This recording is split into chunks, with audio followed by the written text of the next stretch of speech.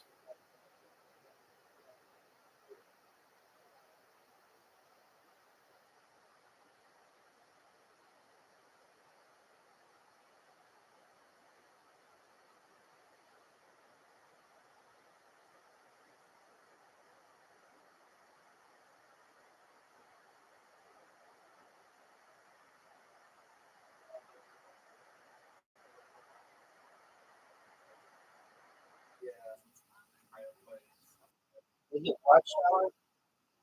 Isn't Watchtower one word?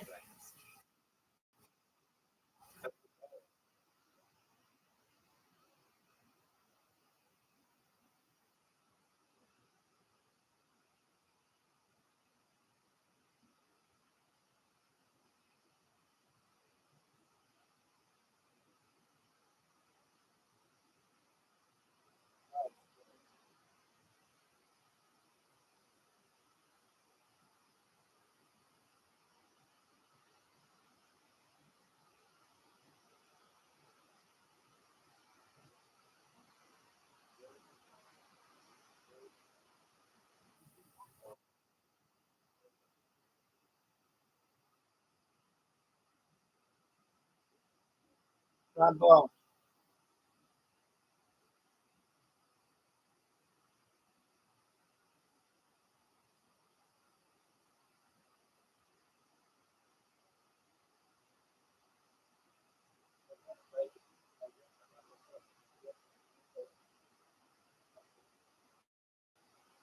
It's too hard to type.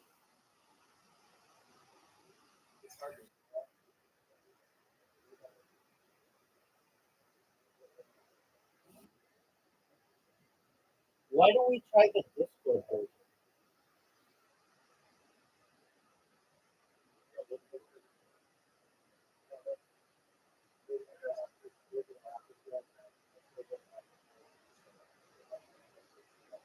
Fuck that. No, then we will play.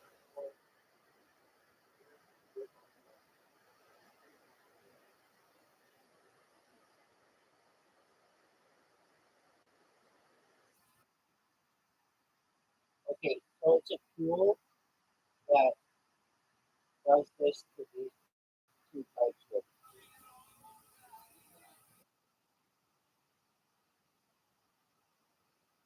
objects. It's a tool, like a hammer or a mallet or a wrench.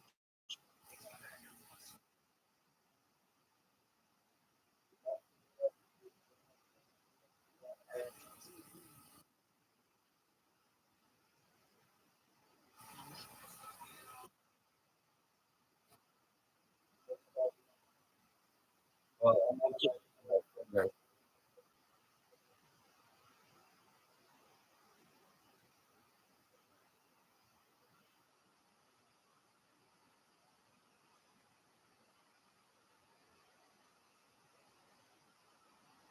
Gesture.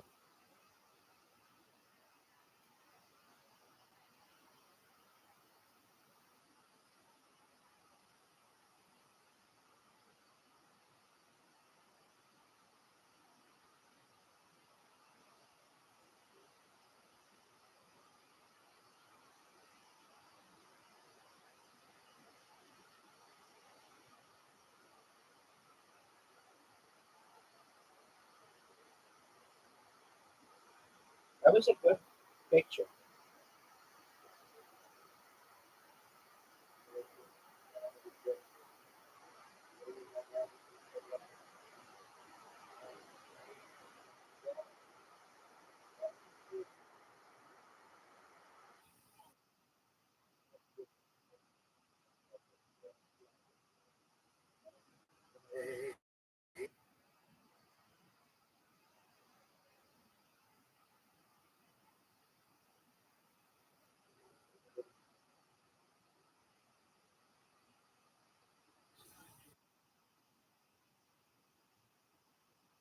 Cargo.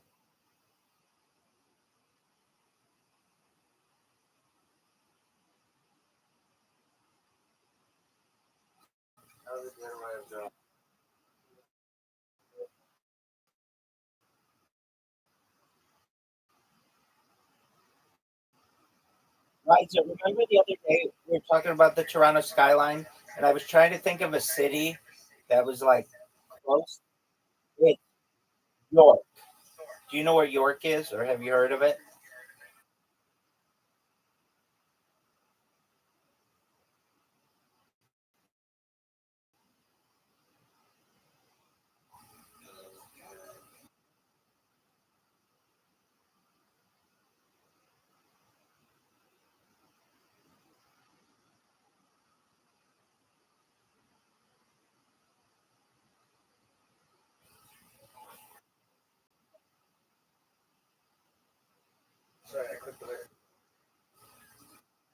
Love,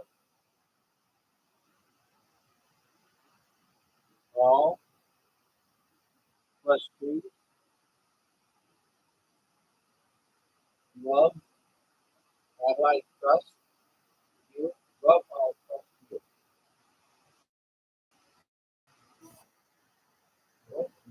Is it right? Do, do wrong. How is this like a picture? It's just it's do wrong to not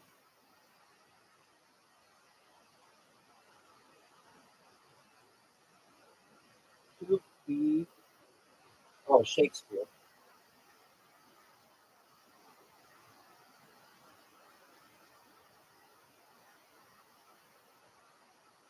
Why wouldn't you just start with to be or not to be?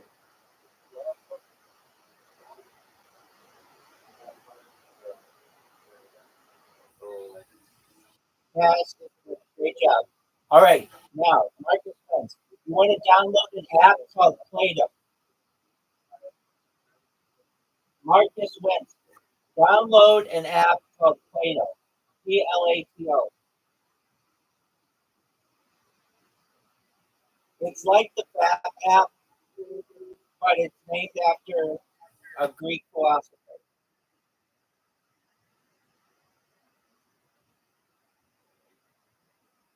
Yes, you have to make an account.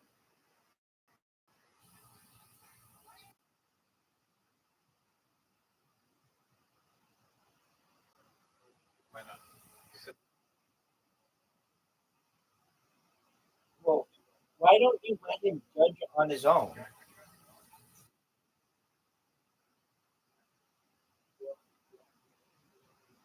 It takes 10 seconds, Bob.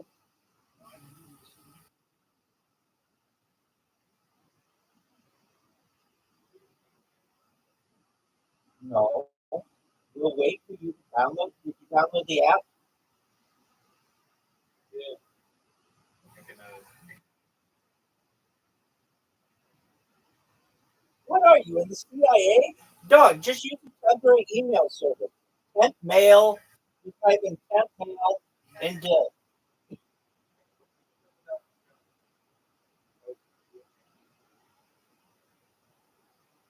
I don't know how to do that. Okay, so you have to add me as a friend though. I'm Rabbi.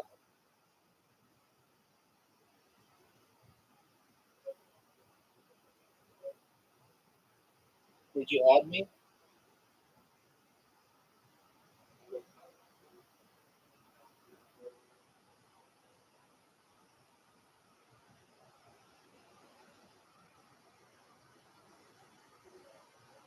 Yes. Phrab.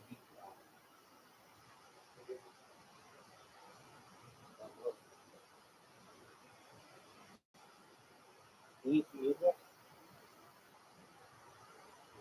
Excellent. All right. Riser, explain to him. Explain to him how to play.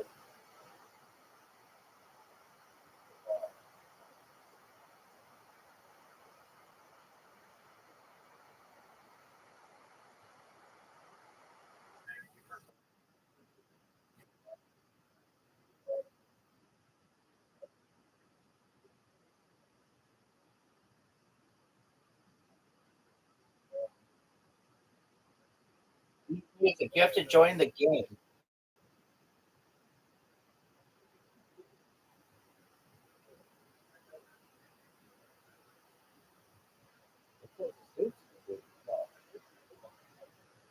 I sent you Eve Music, dog.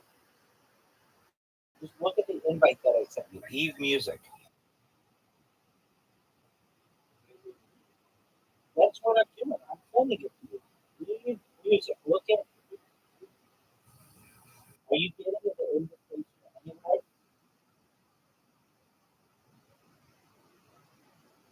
Yeah. Quit that one. Quit that. Quit that.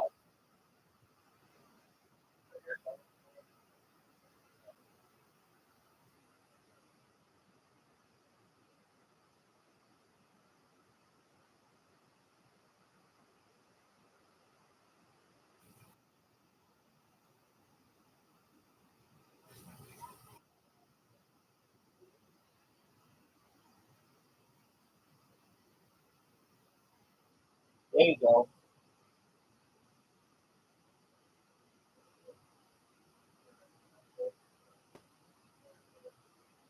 This is better.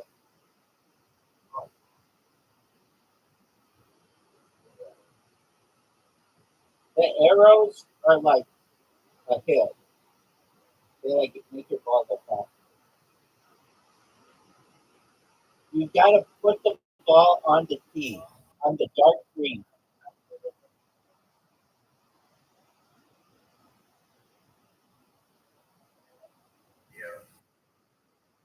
You see the tee box is green? It's dark green. Fire.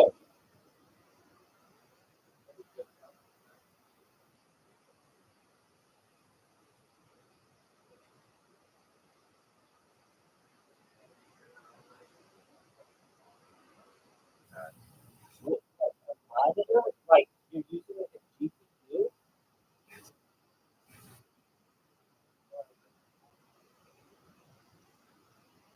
Oh, what is up with this performance enhancement?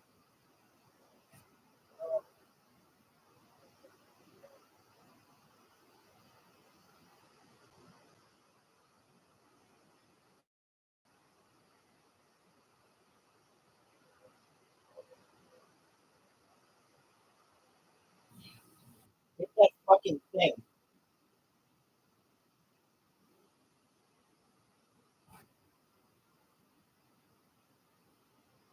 Can't be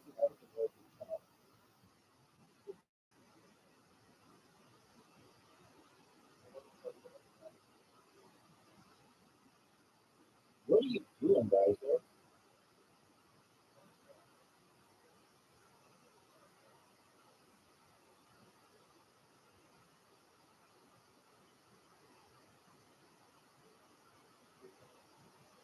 Rabbi,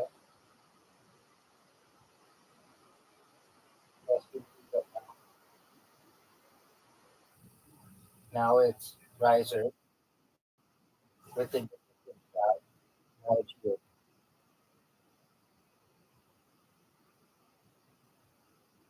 Not that bad. You can get it. Oh, not. So riser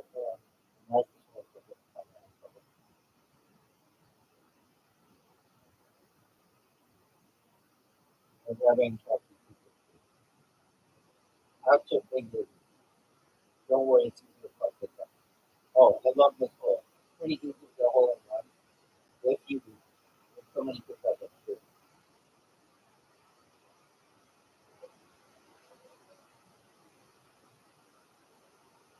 Are you sure? Are you fucking sure? Suck this dick! Suck this dick!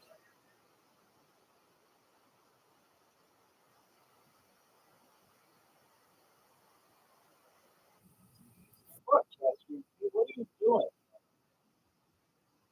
Everybody's just putting it in. Deep music. Good luck, man. That's pretty good.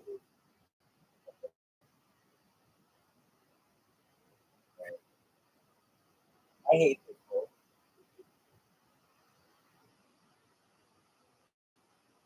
Fuck, I made a mistake.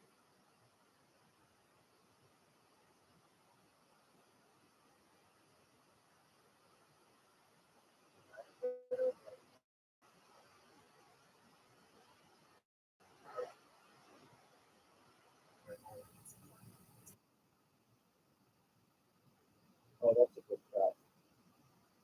That's a very good try. Oh, dude. Why don't you put them in the fucking hole?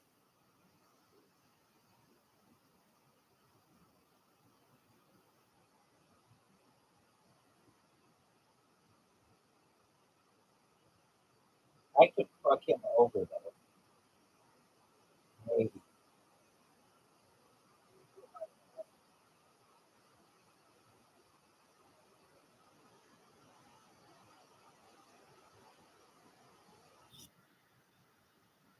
No way. Now you fuck me over.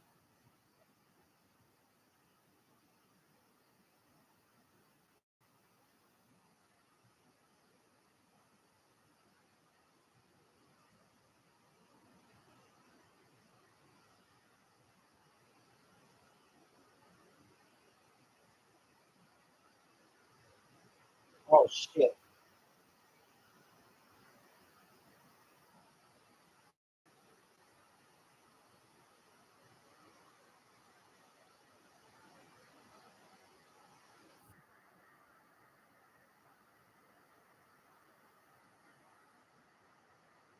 God,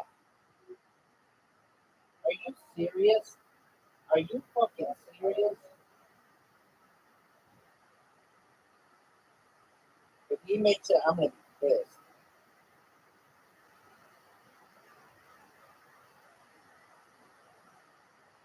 He's gonna score.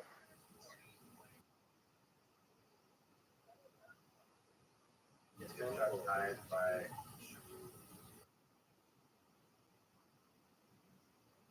He got that fucking sign. Oh, that's a good shot. That's like a perfect shot.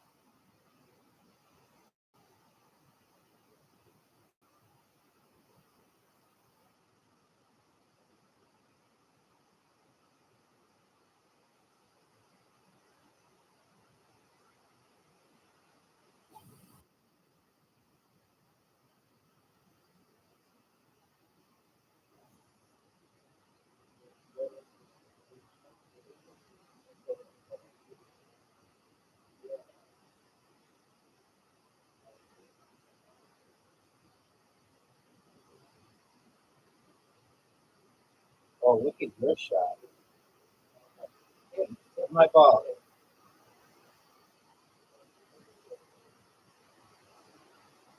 Nah, it's not gonna help you. It's gonna hurt you. God, man, he's in my fucking way.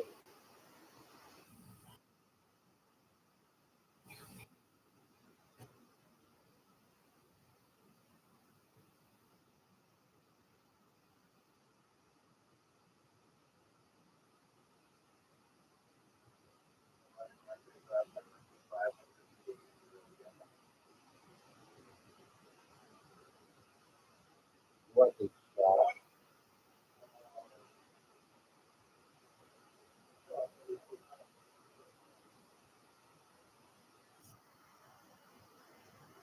What would you guys do in this position? Just hit it.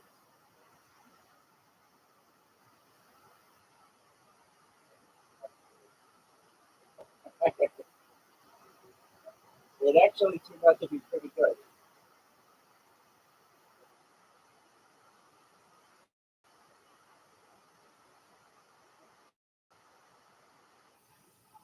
I was not trying to fuck you, man. That's a good shot. Into the water. You're sure. You're good. You're good.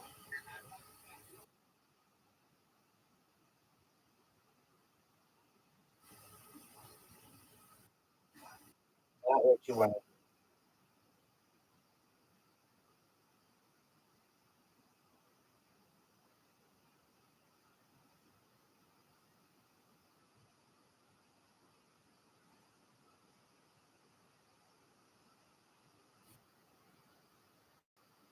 There we go. Right, how'd you like that shot? That's Quincy has a perfect window. Doing okay, huh? Yeah, right, sure. You want to go? Right, sure.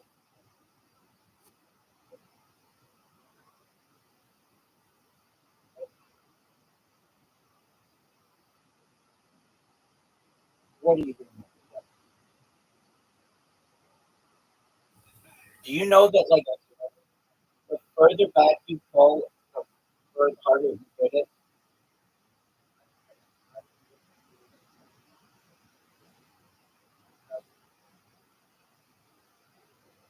I got you. That's what you think. On this hole, you could have. Oh, yeah. Zoo would wait for 30 seconds, and then he hit the ball into the water. And it would have to go.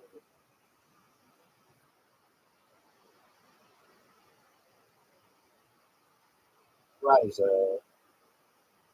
Riser. Nice shot.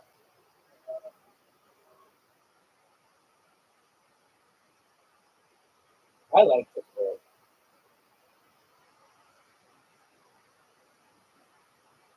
That's Vinci has a perfect angle. Randy gets to go first on this ball, which is a total advantage.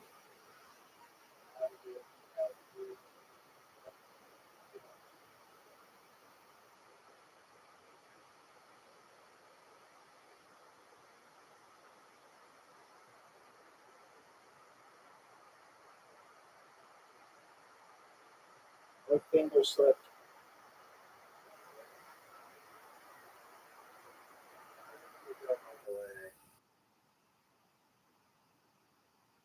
Get there. Get there.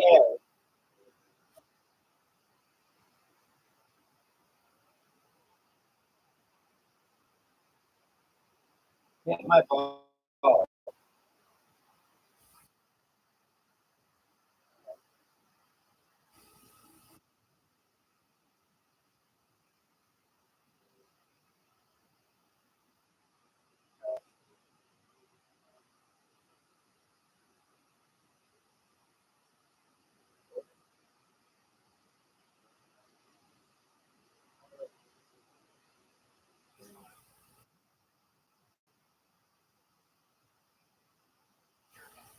We love the controls. It's about the only thing about the game that's good. It works better on.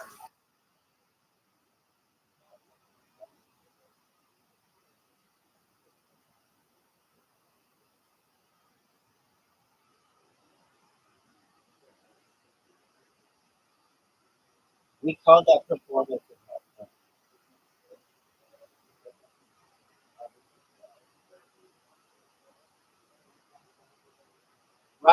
Riser, hold on a second. Riser, I'm gonna tell. I was gonna teach you something. There might be a where that other tree is. I'm not saying it's guaranteed, but sometimes you don't know where that is. So on your next shot, try to take out that tree, and if anything, bounce through the left part,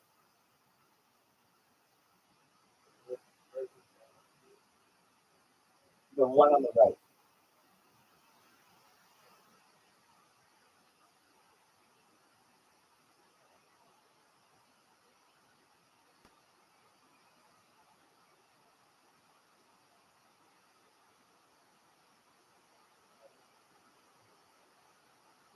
No, I couldn't guarantee it.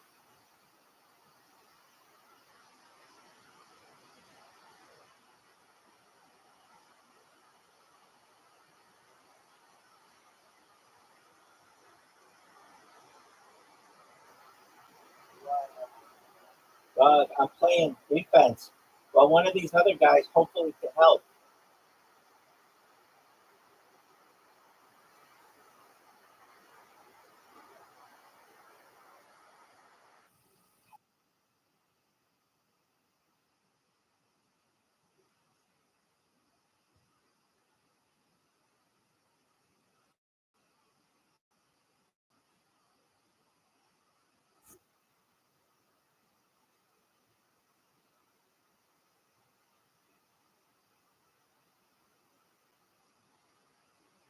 you do it.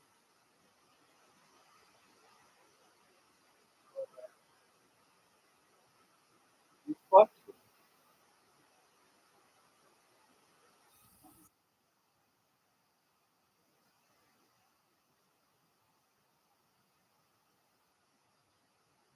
Oh wait, I'm gonna win.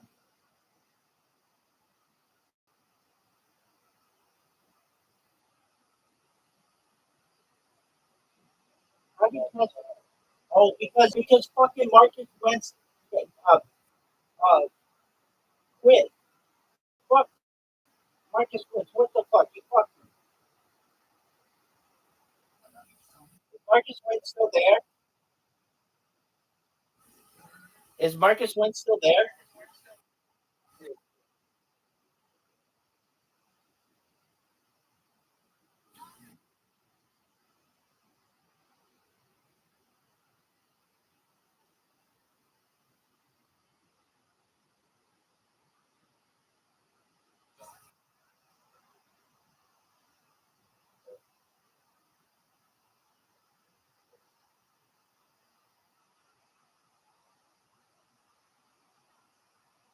Okay, then I don't think you want to play this game.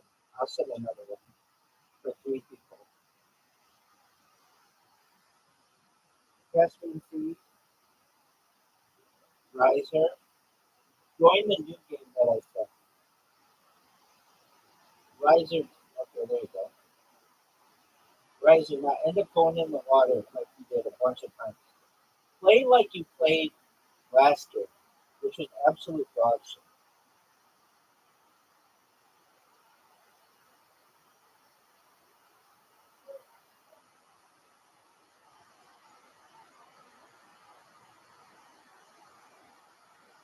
Hit my ball, Riser. Oh, thank you. Beautiful stuff. Rocking, casting feet, put you in the paint.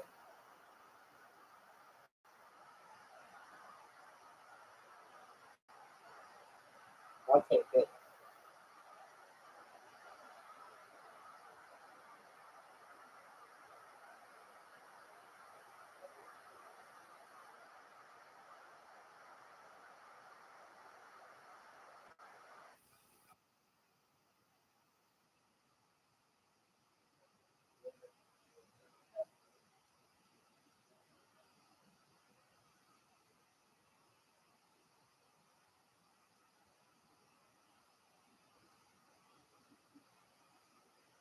Is he not there?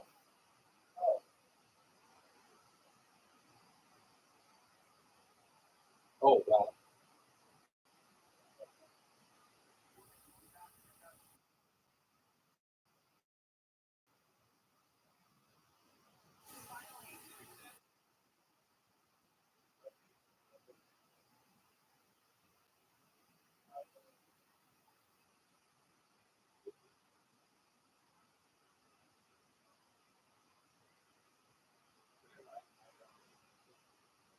Wish, wish he down the fuck?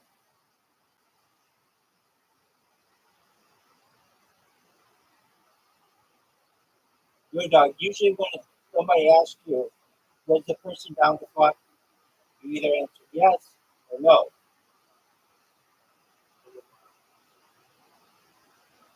Okay, you answered the question. This is a very difficult shot.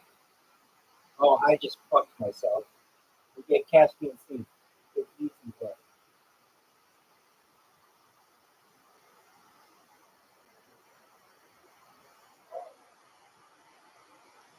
Dog, you just,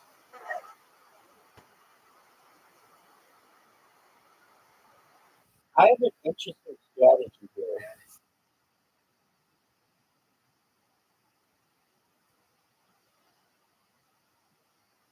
It did not work for me.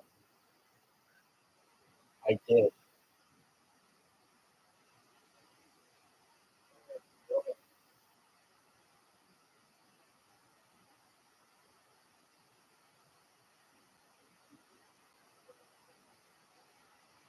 No, I'm not. I'm gonna make this fry. What? No, I am.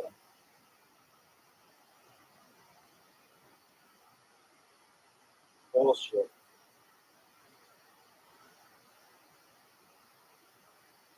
I like this though. It's easy. It's difficult to fuck anybody over. There's no black shit, but I kind of like that too.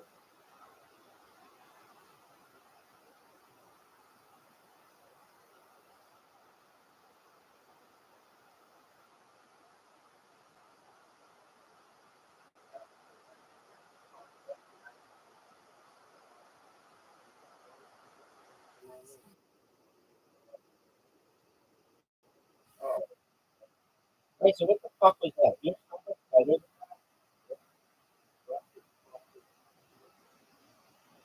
on an iPad? Oh wow, I thought that was not going to be good. That was great.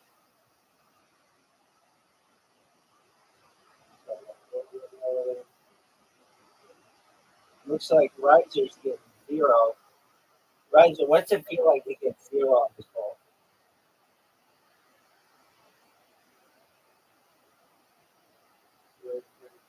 I hate this hole.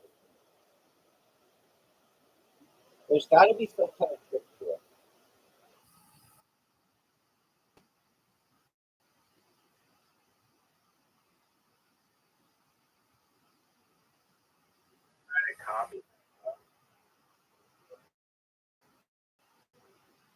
I know.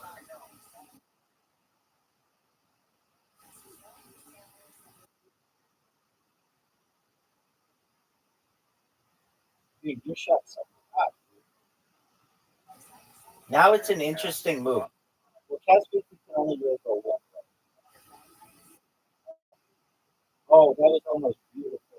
Get out of my way. You're both fucking.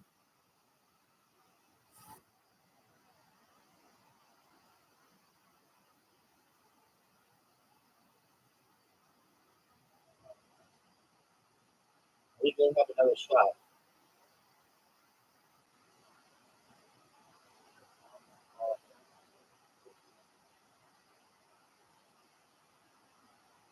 What did you want me to do?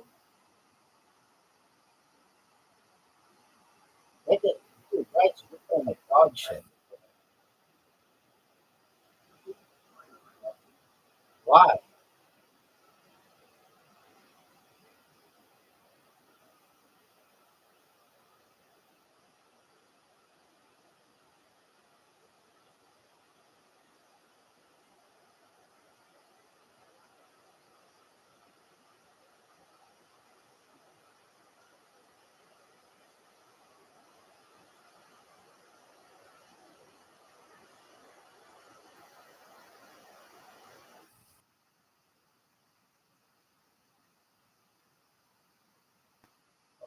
I either have a really difficult shot.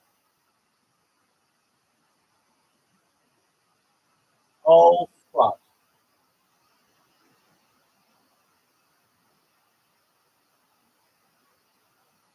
Hey, Mr. Left Hand, are you ready?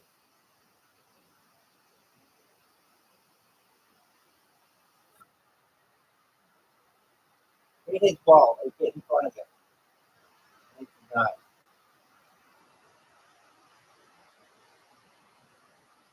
He's going to fuck this up. Wow. Wow. Wow. Super impressive. Super impressive. Wow.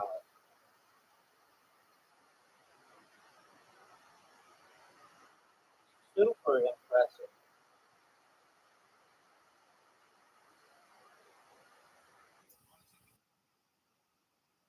Hate this goal.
Oh, what a good shot.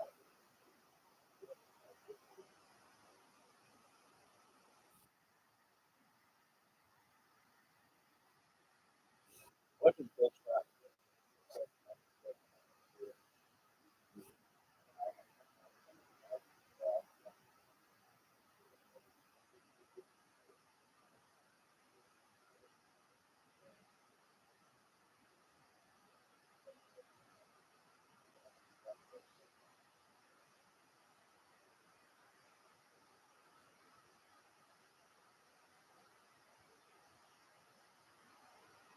What in the fuck did you do?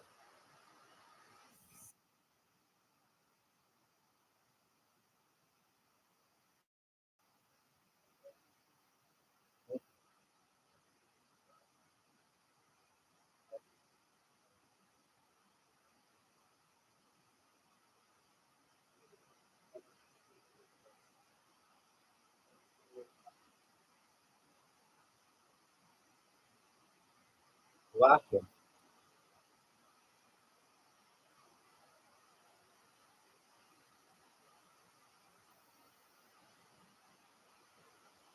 Press him to the red button. Instead of the ball. What in the fuck are you doing?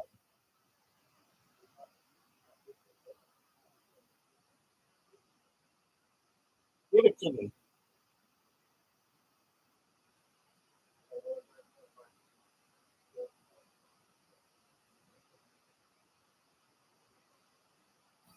Get my ball. Right there. That's a very good shot. Oh, good fuck. Get my ball.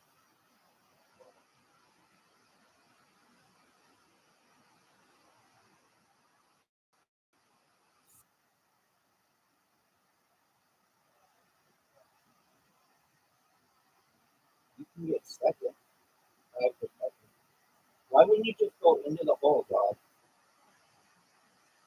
Not the shot. That is not the shot. Just go. Yeah, exactly.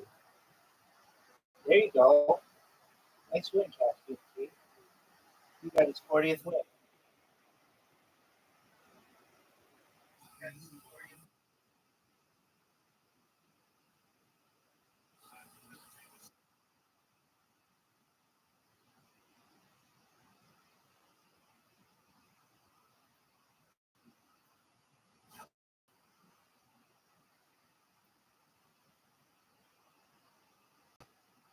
Remember that time Caspian accepted the end.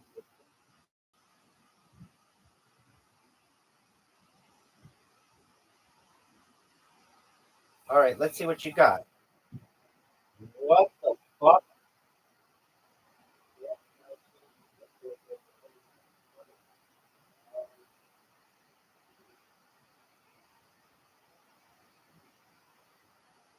What do you mean wrong? Stop this dick.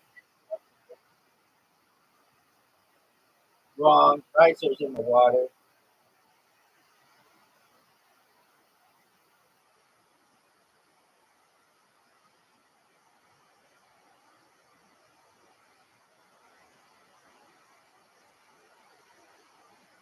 Are you gonna hit it?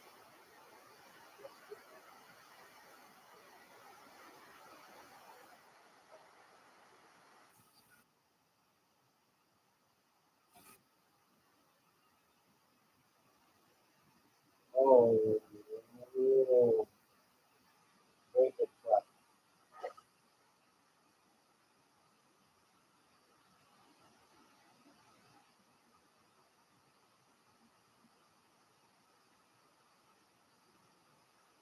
There we go. I like this goal as well.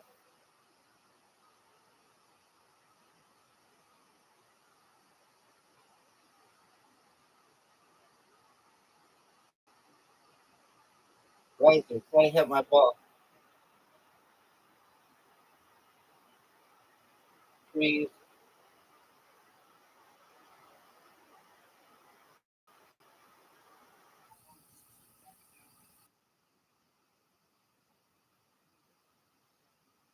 Ten, 9, 8, a good shot.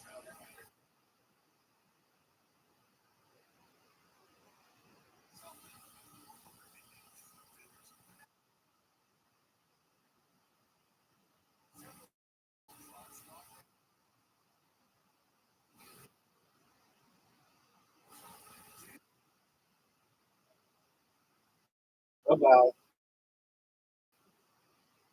All the way down. Caspian has an easy shot. It's going to be 2-1 to 4.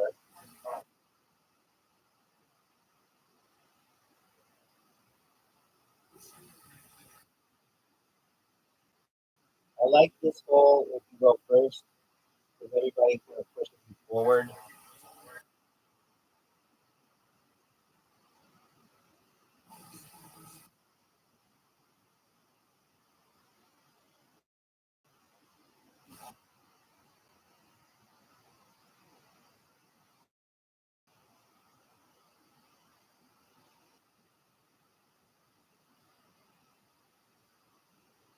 Perfect.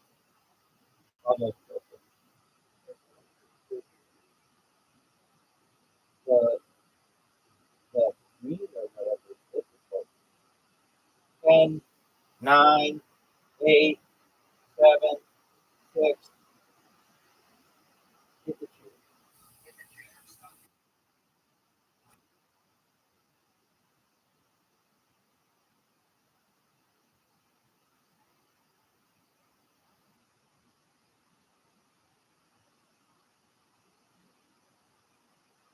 No. No.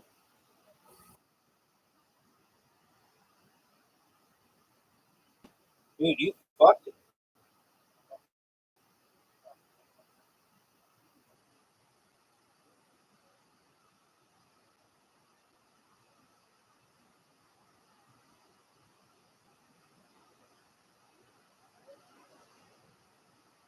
Miss it. Miss it.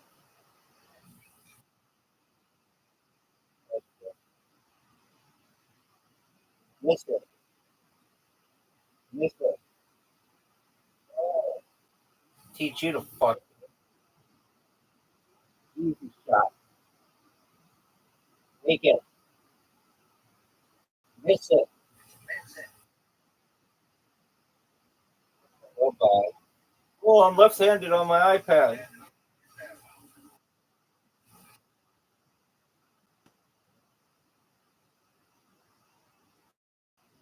This shot. Push me forward.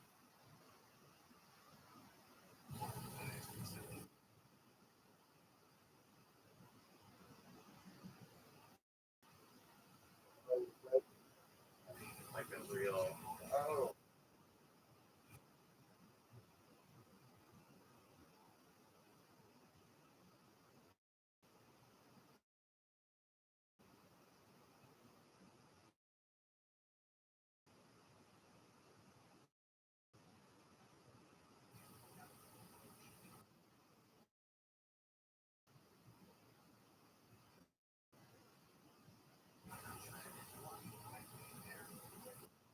I can fuck myself so easily.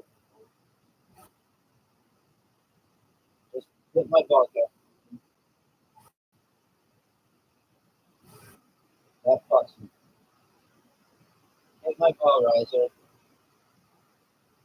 Oh, what a nice shot.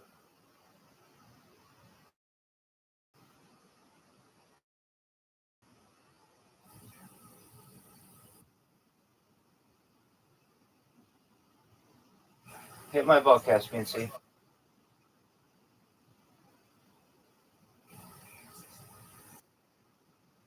There you go. Perfect. Hit my ball riser.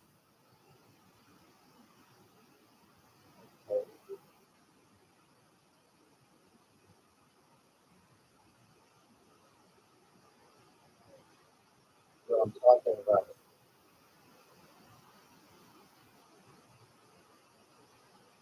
That's a good shot.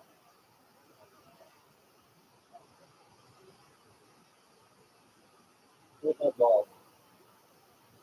Oh, you did. You did. You did. You just fucking. I don't think I can make it back.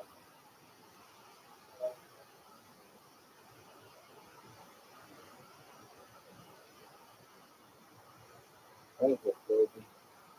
This is coming pretty. You, you think. Yeah, there you go. Make it.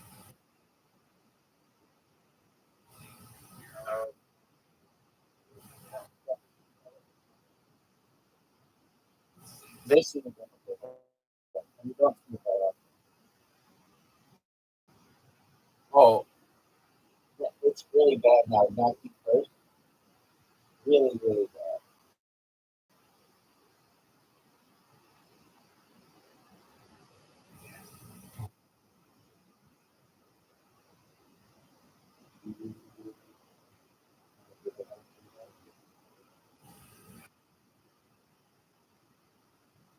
Oh, it's so fucking easy. Hit my ball.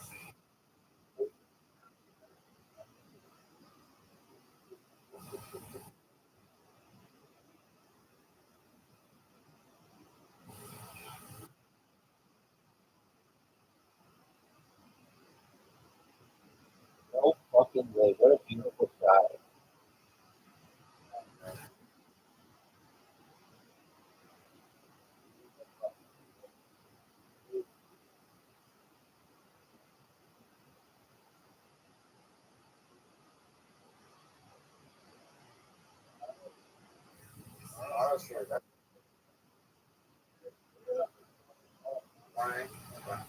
God,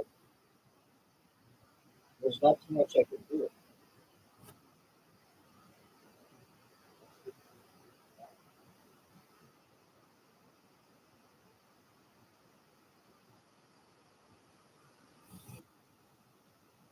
Oh, fuck.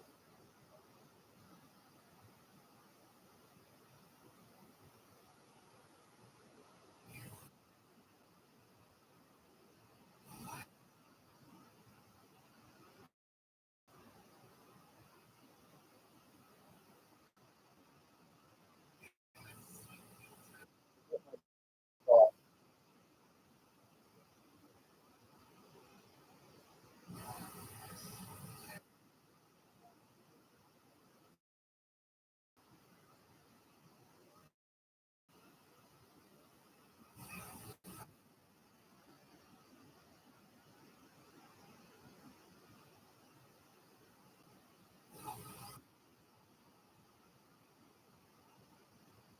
You're fucked there. You have to take a little shot. Oh,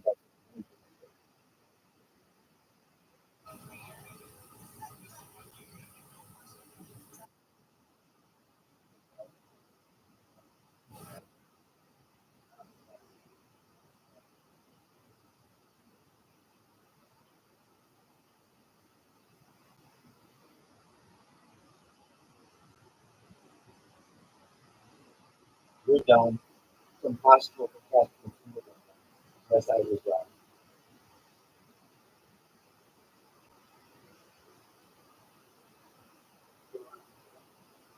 Yeah.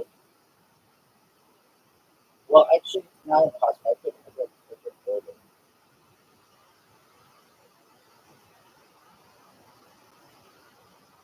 But now it's fun.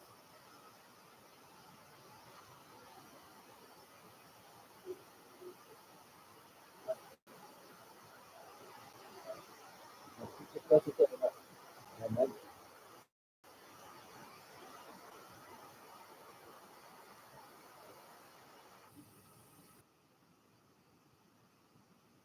Thank you.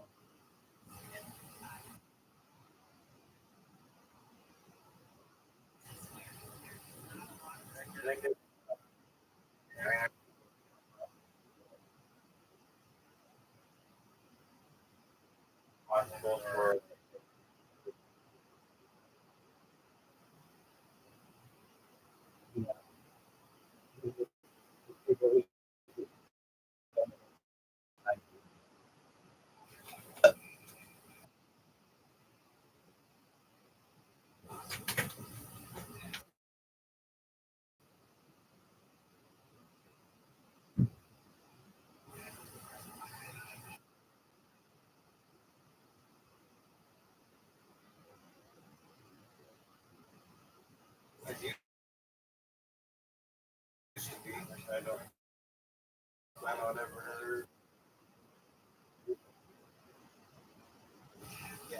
about that. I'm about to.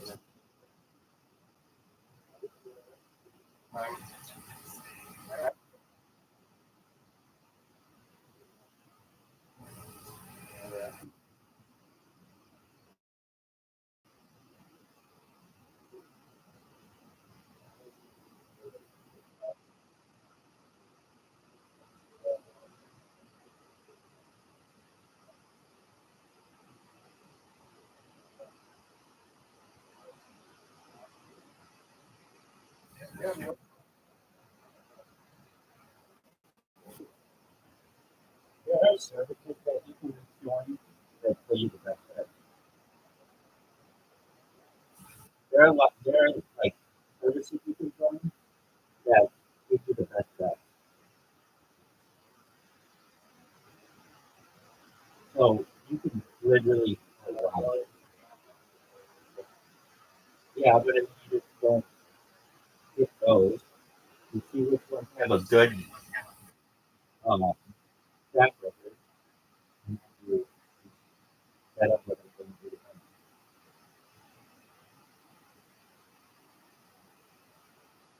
Come on, baby, be the shot. No, we're down to right here. Two, two, oh, fuck. Andy's going to be able to fuck us on my favorite hole.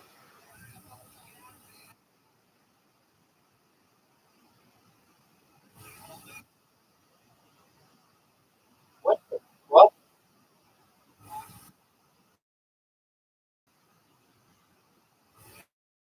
I don't know that either. I don't think. Yeah.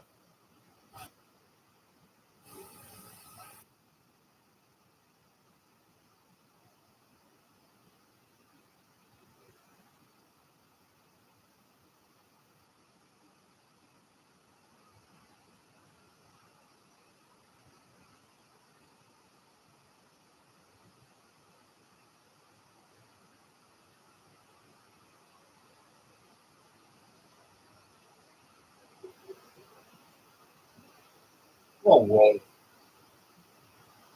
You could- Take it off the wall.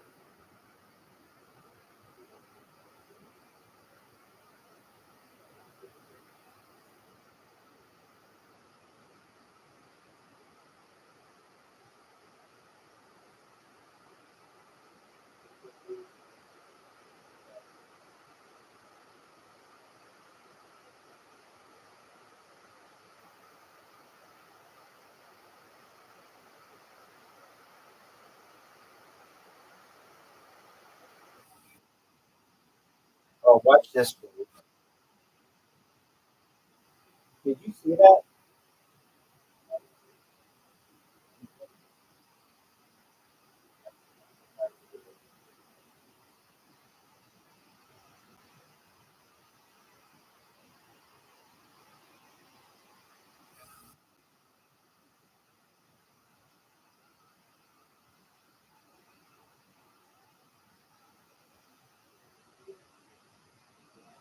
I call this deep hole. This is like two hole ones in a row. That's all right. Here we go. Don't fuck it up. Be a really good shot.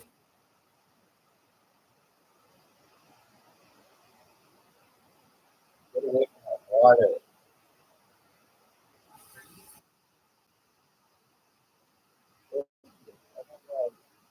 There's a lot of shit. He can make it. I'm gonna have.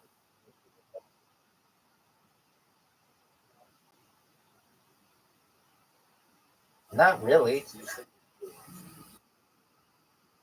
He has a get in the water. Get in the water.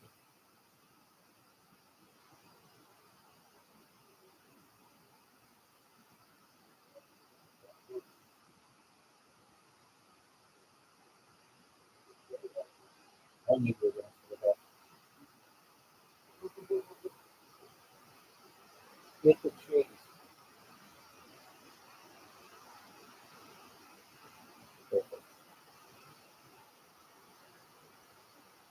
No way. What?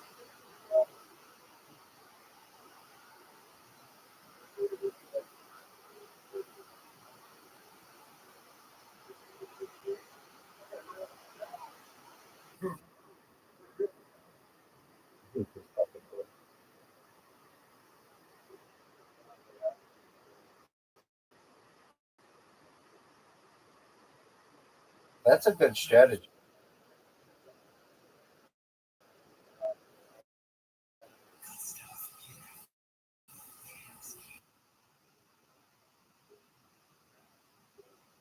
Fucking bullshit. And never.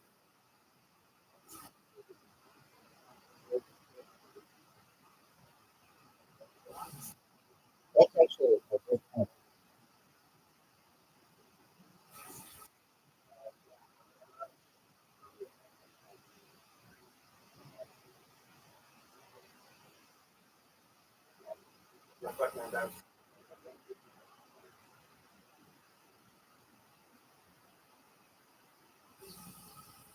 Or shit.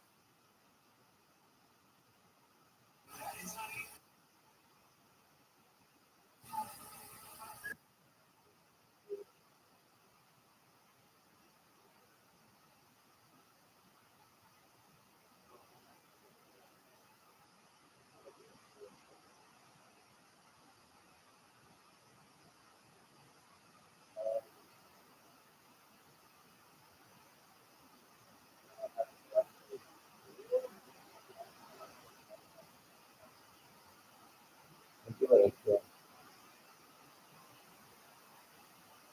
I'm down a lot of points. Riser, excellent shot.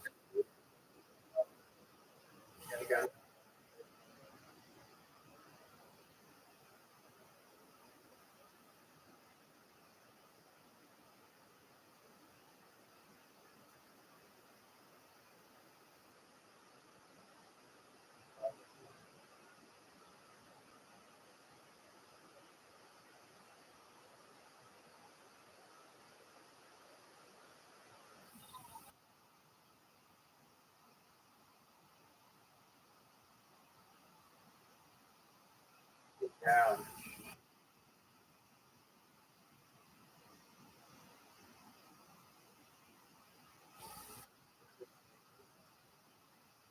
Riser, automatically one. I'm not good at this ball, and if I recall, nobody does very well.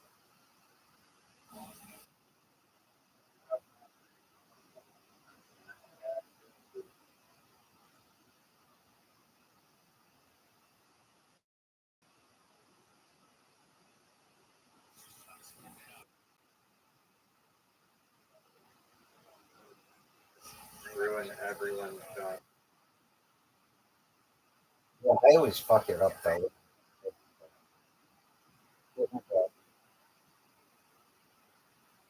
I could only fuck up one.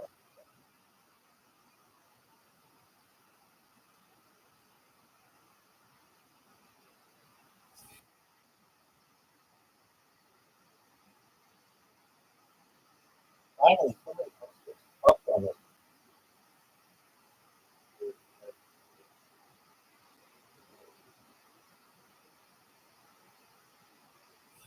Or what if you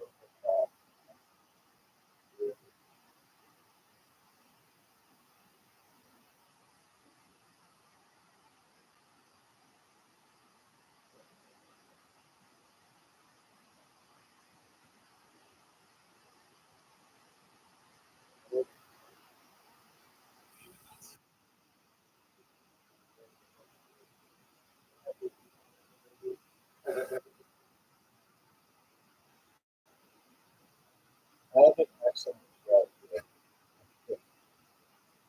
I might get fucked on it. I probably will. No. Stop, stop, stop, stop.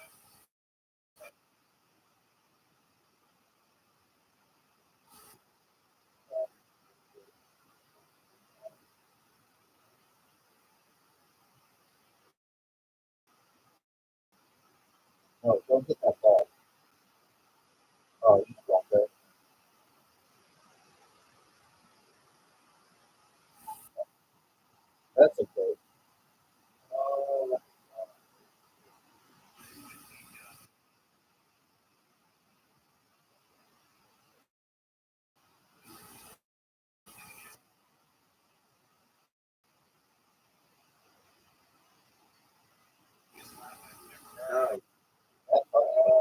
to have a very delicate shot.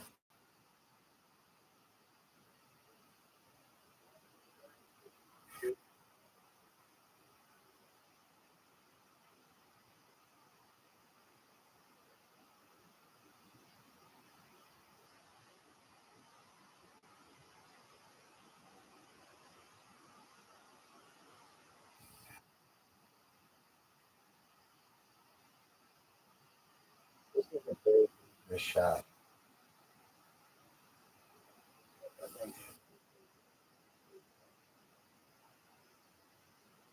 Well, this is such a hard part. No one ever makes it in 8 shots. That's hard.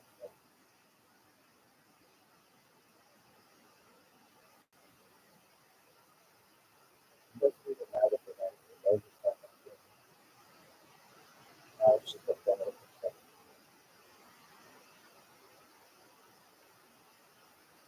Oh no! Oh, it made it.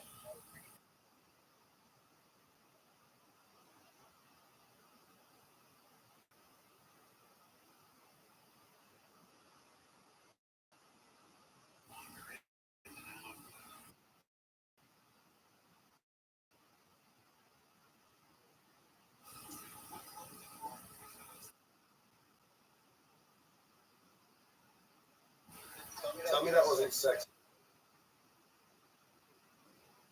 Did you hit the ball? A sexy shot. Are you talking about me? Yeah.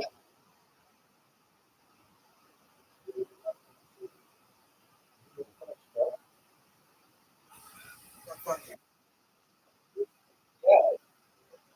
It didn't show it. You made it? I didn't wait. You did do it. Oh no, you didn't. Riser won. You did not make that shot. Hold on. Look at the score. Yeah. Are you sure you want to? Are you sure you did?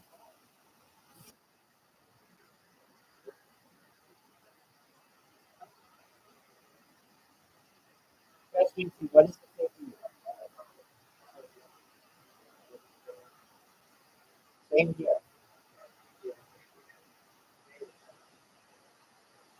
I'm not trying to lie to you. Yeah, I've never known this game to have a sports discrepancy. That's a very interesting aspect.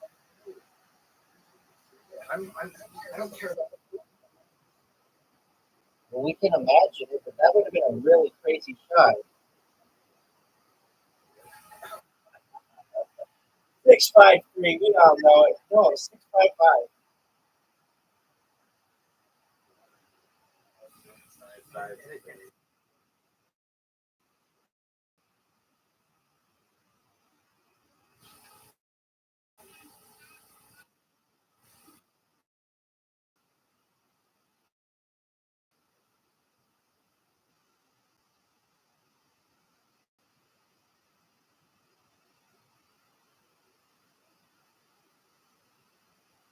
I don't like football.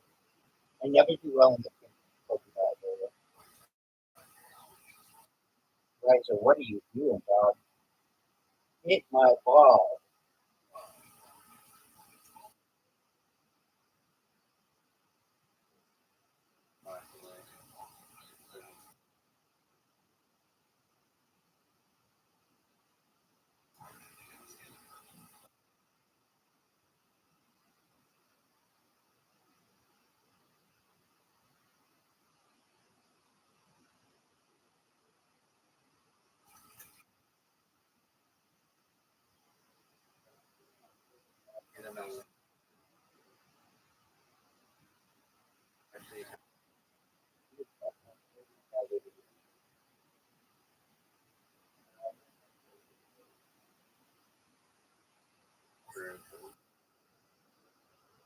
Hit my ball. Oh, gives me a shot at the hole.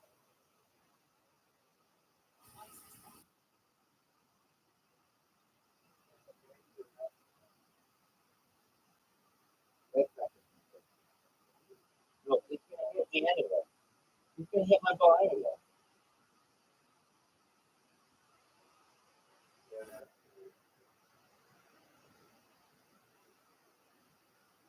I want you all to know that I just made that shot. Oh, that's a good shot. Make it. Oh, okay.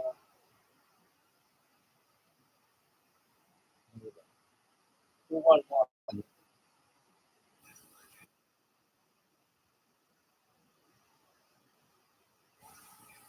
Oh, here we go. Not what I wanted to do. Okay. That's just good. Yep, that is what I meant to do.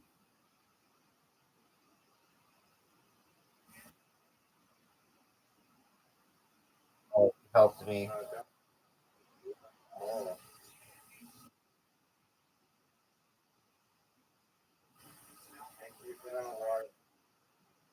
I thought about it.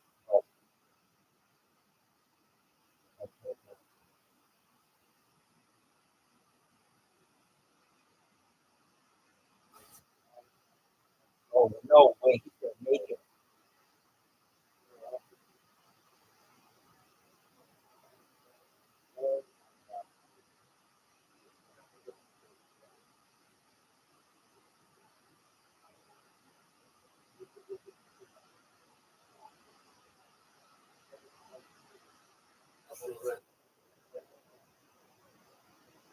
Wow. That was not good.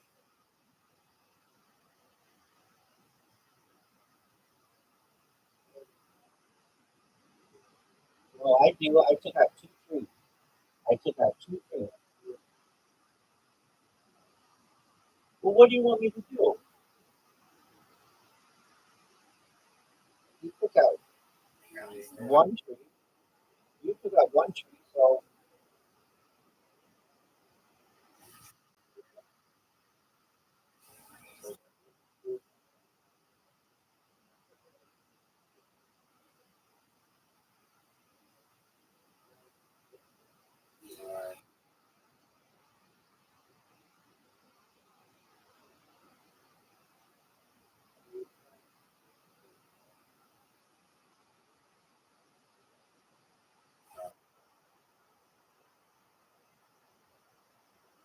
oh wow, you could really play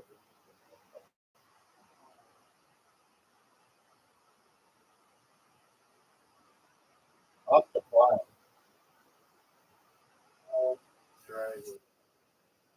I don't know. Did I just put it?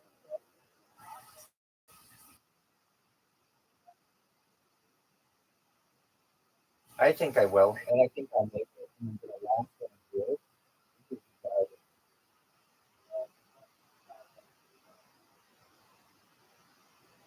Wow, you are right. Now you can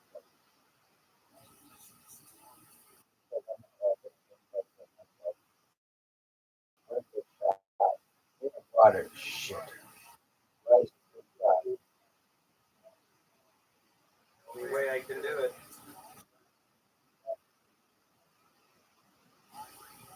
Unfortunately, Rabbi.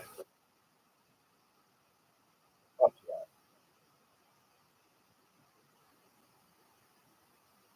I would right. This is a hard one.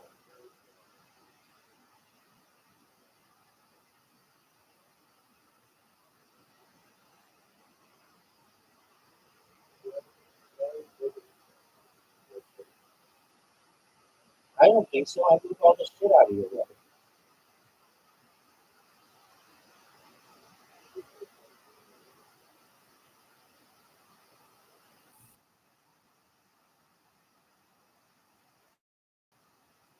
Water. Are you serious? I'm gonna water that. Last year. There you go.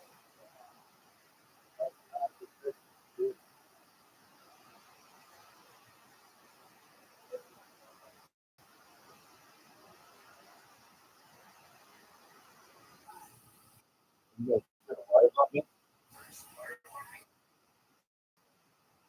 Yeah. Thank you. Well,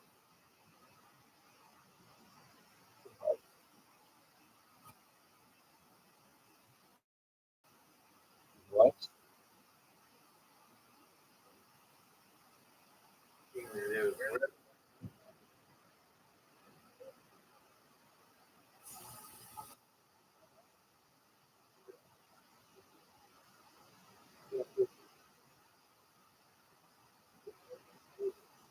Good.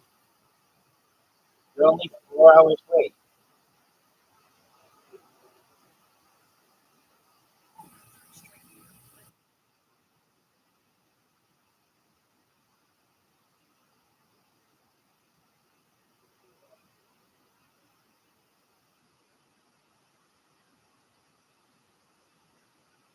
Good.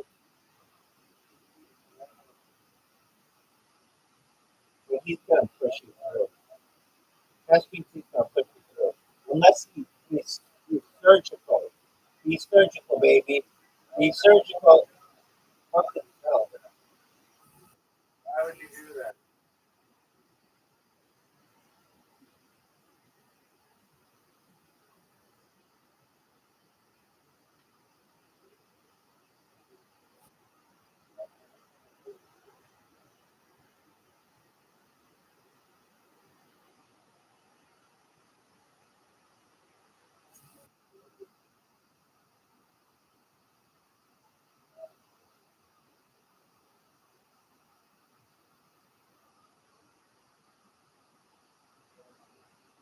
How'd you like that shot, Riser?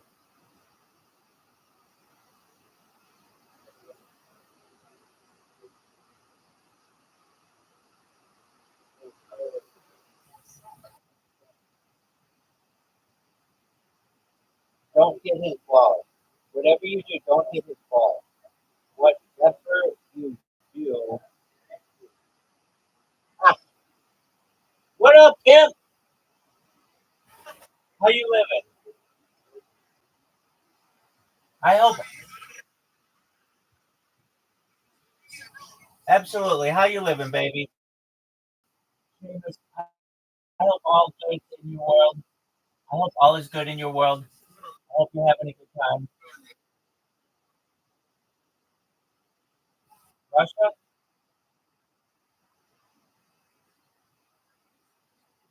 Okay. Poland?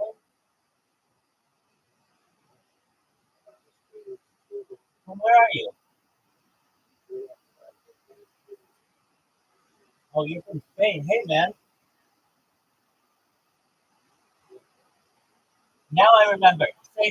Seamus. Now I remember. Now I remember. You brought your friend in. I remember you now.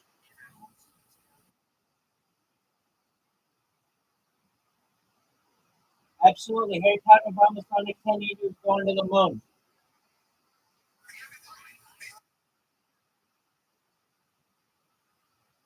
To the moon. Absolutely. Now I remember you. Hey, tell your friend hello. Tell your friend hello. I remember you were with your friend last time.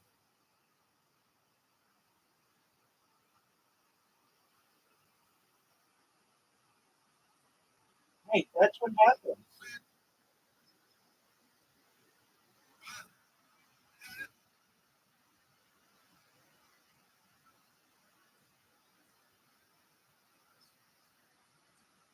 Well, it's an absolute pleasure to talk to you.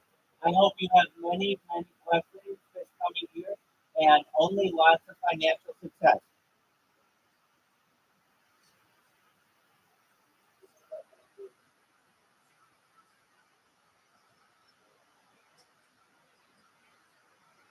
Hey, Seamus, thank you so much. Many blessings to you. Hey, there's your friend. I knew he was here somewhere. Hey, how are you been, done? Hey, I hope you have a very good day.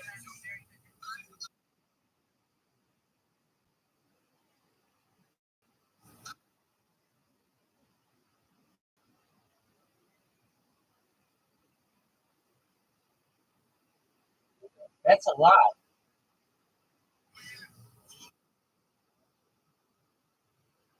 To the moon.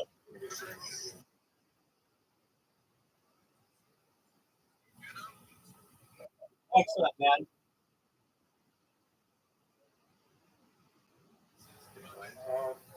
I want you to know that I only hope good things for you in this coming year. Thank you, my friend. Thank you.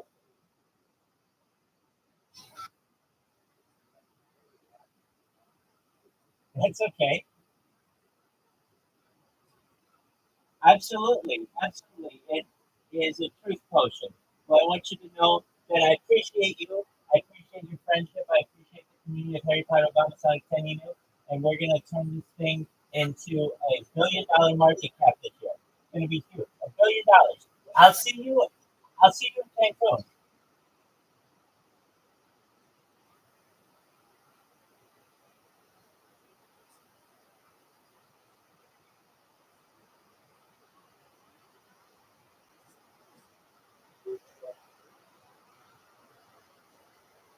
Thank you. I am the shiller of the shillers.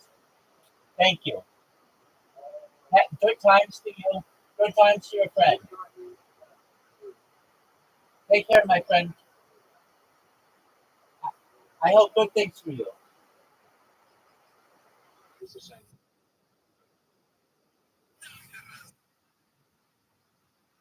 How are you, dude?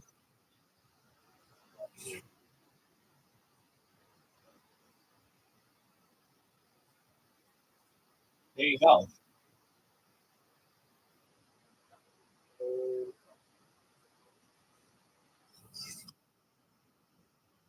To the moon.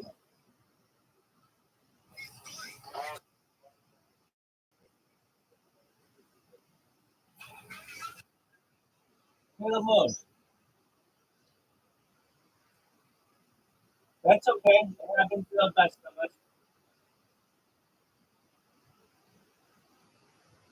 Excellent.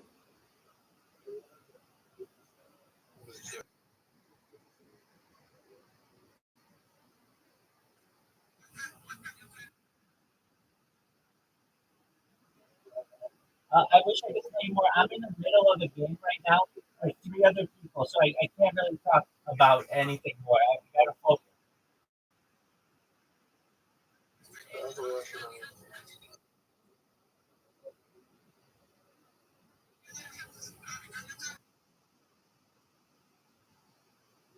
Yeah, it's miniature golf. Miniature golf.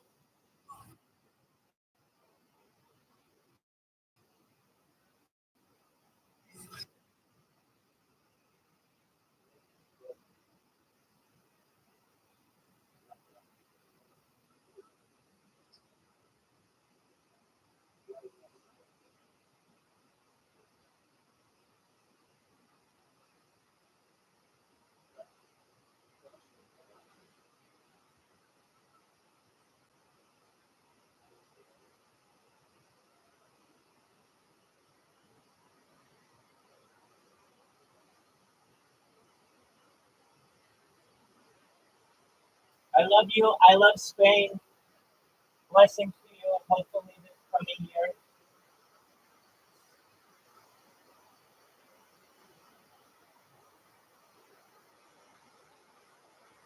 Absolutely. We're going to do an entire tour of the country.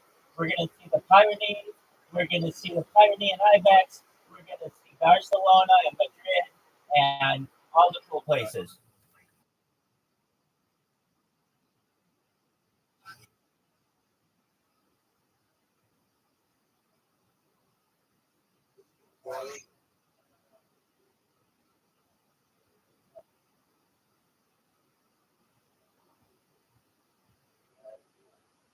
Nice shot.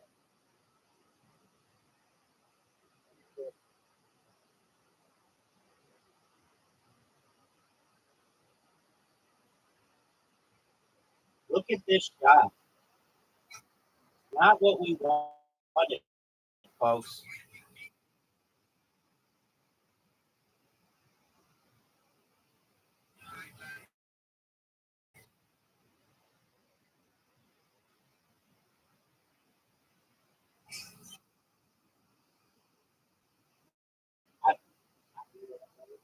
do what I California.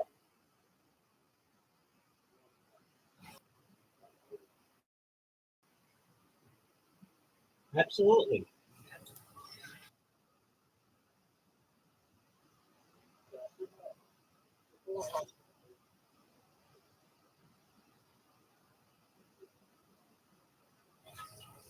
have done on my legislature.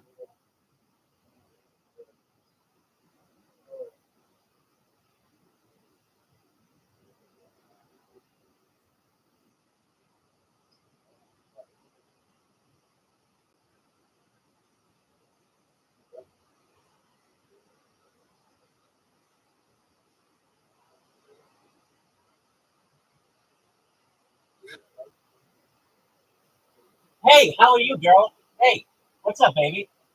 How are you? Hey, she is. She is. You're lucky to be with her. Good on you guys. Hello. I hope you're having a wonderful time. Get this woman from Harry Potter Obama Sonic Tornado.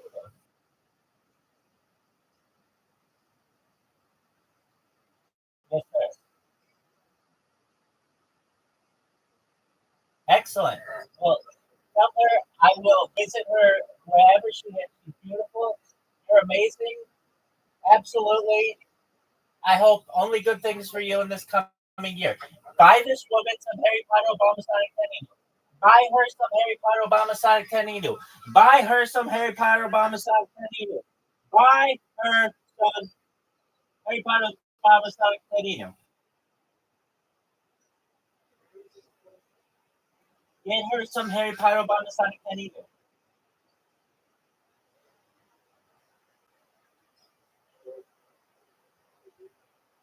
He's probably right.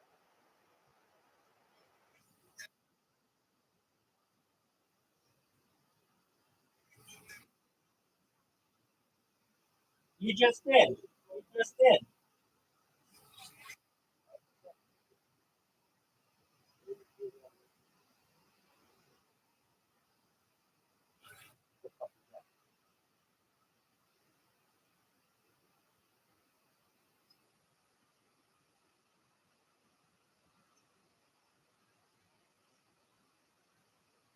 Nice to meet you too. You take care, my man. Say hello to that woman for me. Bye bye.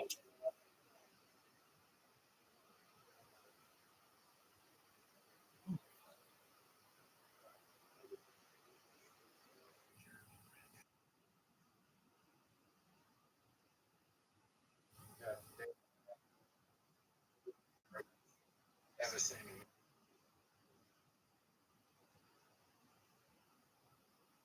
What are you fucking doing?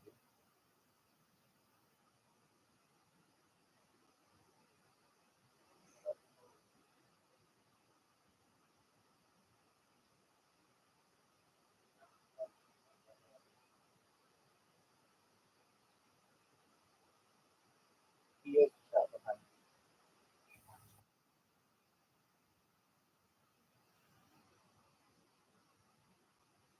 Oh, he got fucked. Well, we're through the little tree.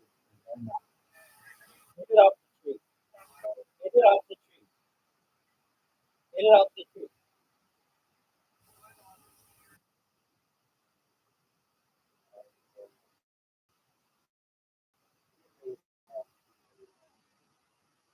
I will.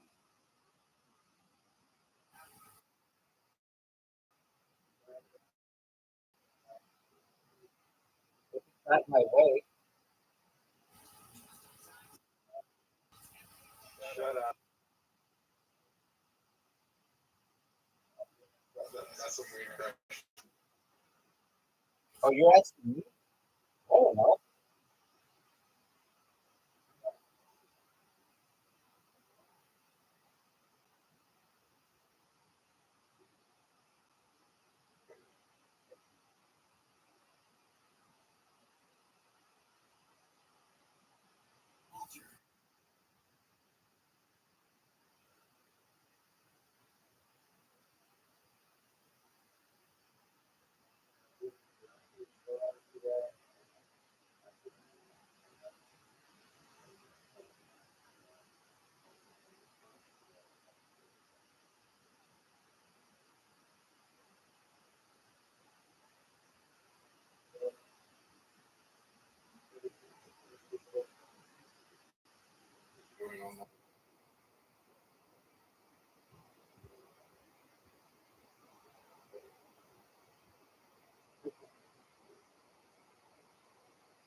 Rice or has this bitch locked up, basically.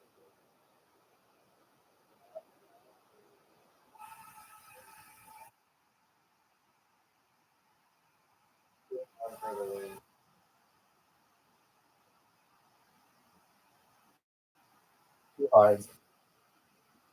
Way too hard.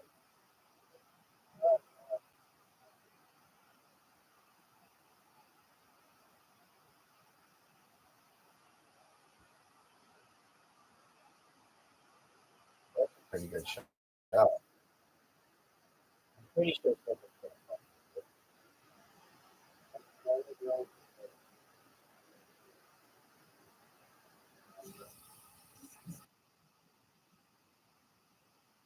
somebody's gonna hit my ball.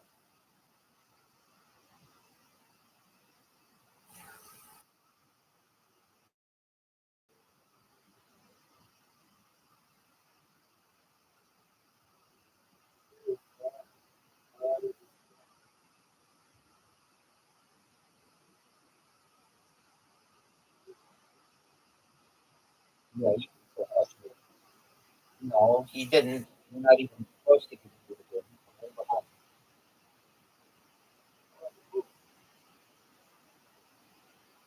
There you go. I'll take that. Not me. No. If he doesn't knock it off, I'm fucked.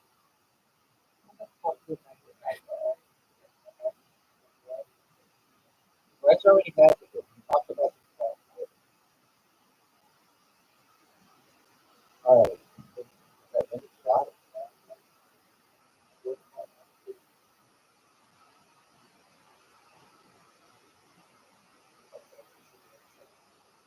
Yes, dude. Nice shot. Nice shot.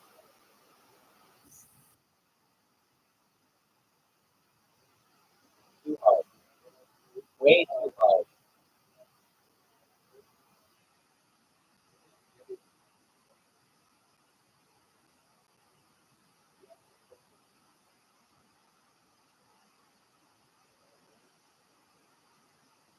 Right, so all right, I'm looking past that. I don't have to scream at a bunch of Spanish people.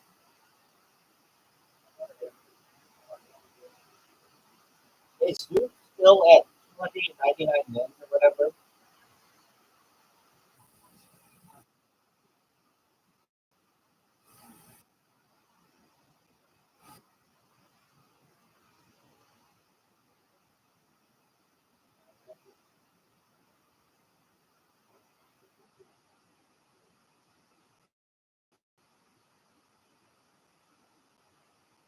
What?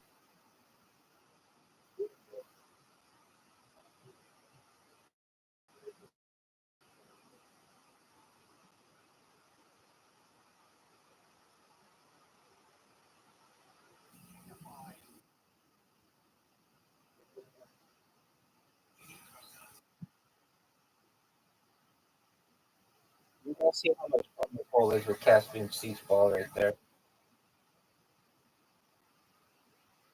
Wow, dude, make it. We've learned that you can make it like that. We've never seen it done, but we learned that it can be done. Wow, Zoo has a really good strike. That is a very not Zoo like shot.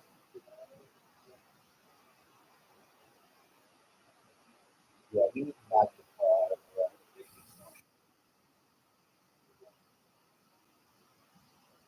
What a beautiful shot.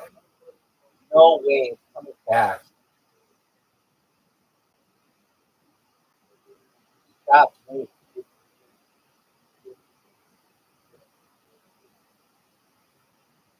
Oh, fucking ball goes right back there. This is bullshit.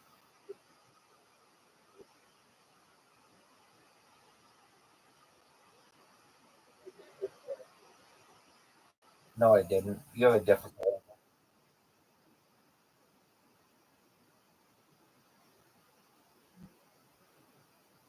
I made it difficult for a riser. Yeah, see? No water.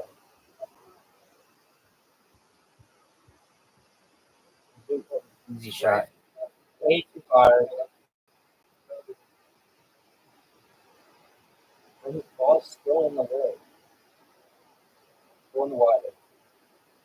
No way, go in the hole. Go in the hole.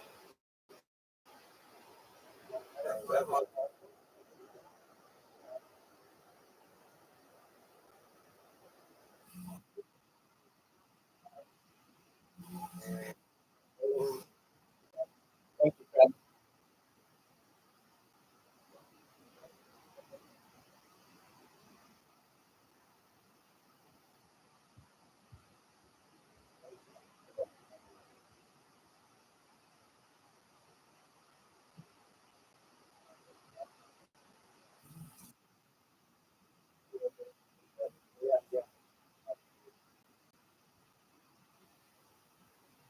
What the fuck? Get out of my way.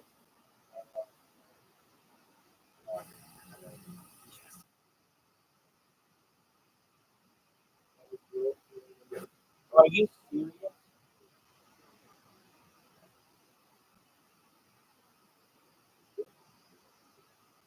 No. What are you doing? What the fuck are you doing? You're giving him the point.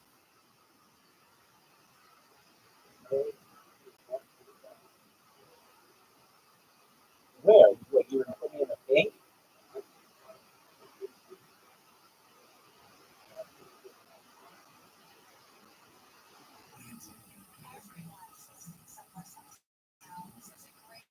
I need to get a hold of money. I think we're all for it. Let me get first. You fucked it up. You fucked it up for all of us. Somebody get this ball out of the way.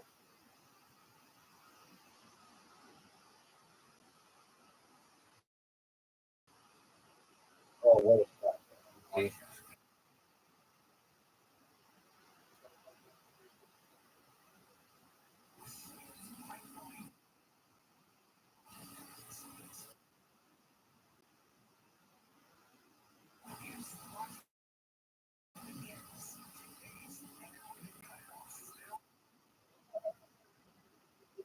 Yeah. Oh, this hole is. They're very good at that. Even though guys just says it can't be done it. Oh wow, that's good stuff.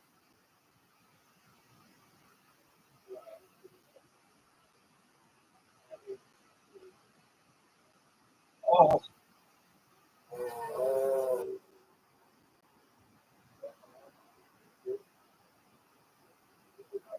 A tree, it makes it a lot easier. Everyone else can get a hole in one. 2 holes in one in a row. 2 holes in one in a row. That's good.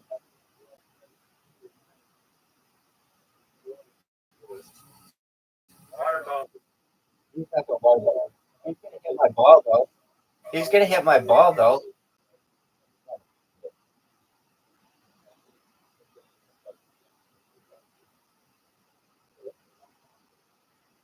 Oh, this one.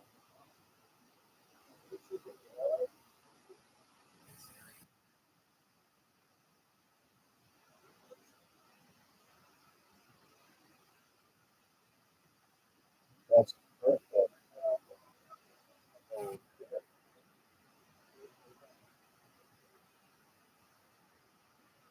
I don't think it's possible to get him.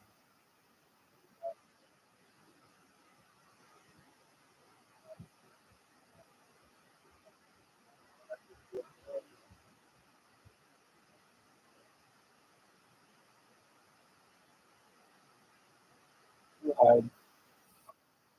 Oh, it's perfect. Oh, are you kidding me?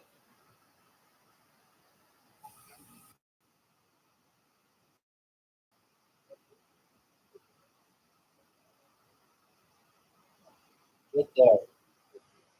Get there. Are you serious? Go in the black. Go in the black. He did. Now. Oh wow, too close for comfort. Oh, what a shot!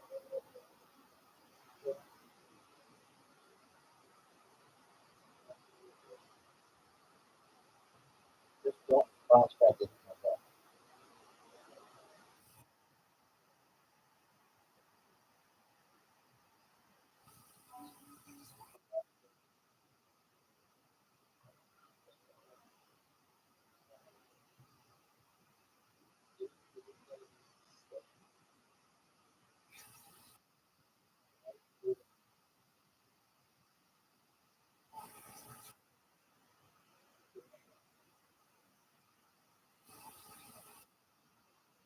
Just knock it in the black. That's like huge miss. And you have to totally fuck with it.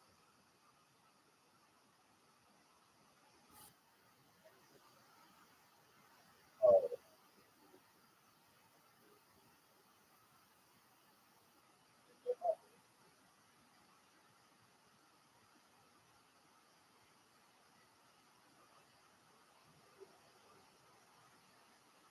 no.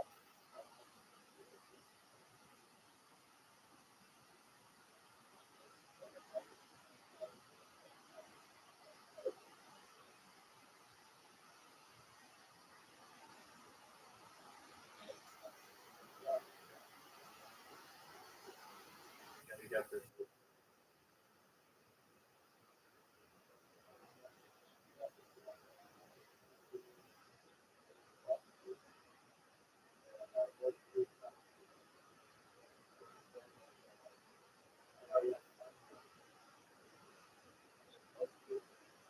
Yes.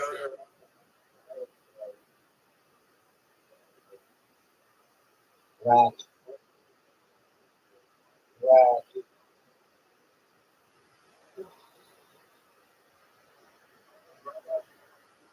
I didn't hit. Not even close.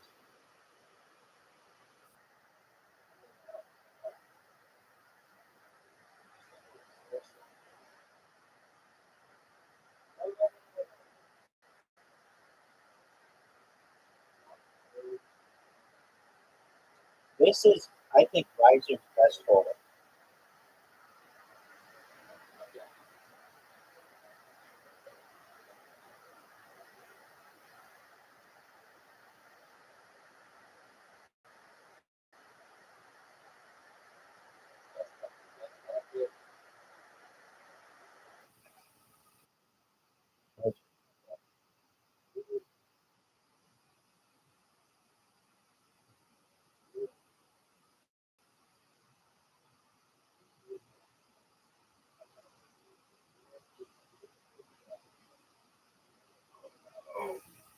Oh,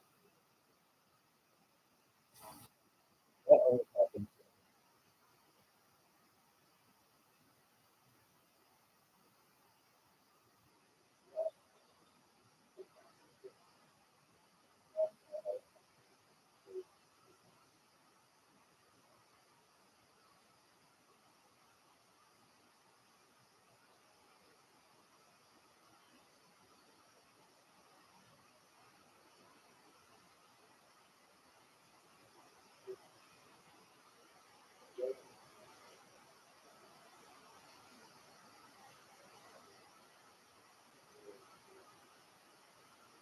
Fuck again.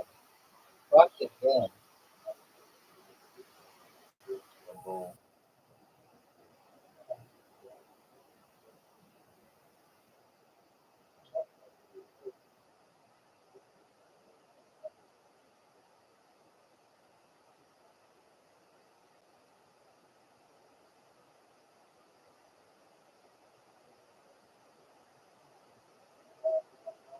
no, no.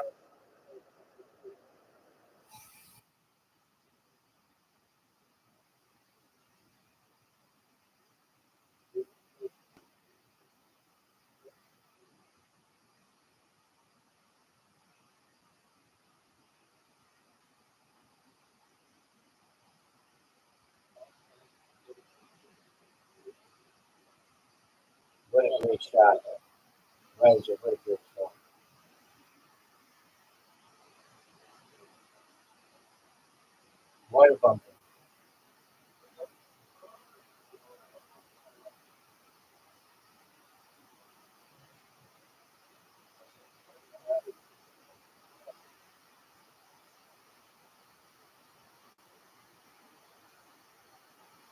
ask everybody.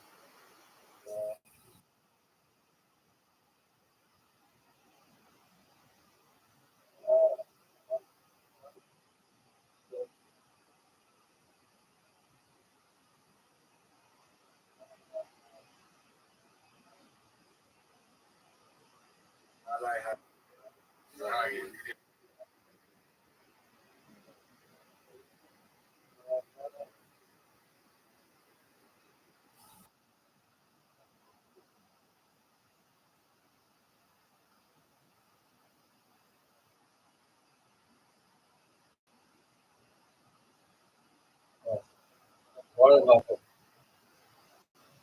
Close.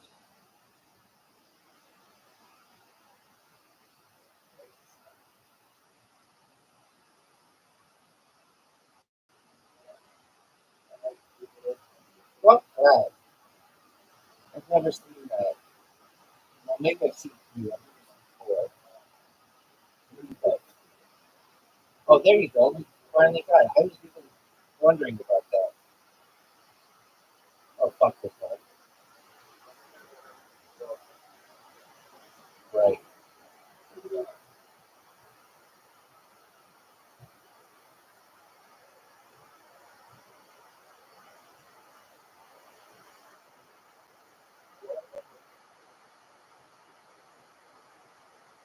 There you Yep.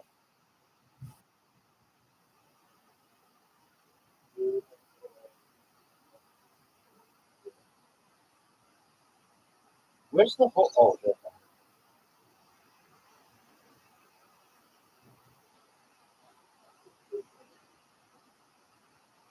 I don't think so.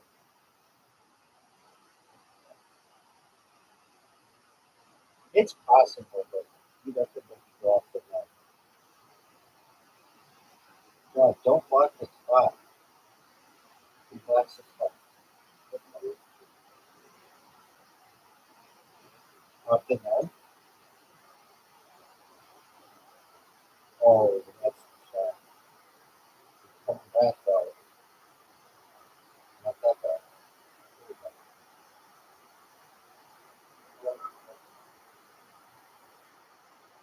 Fuck that.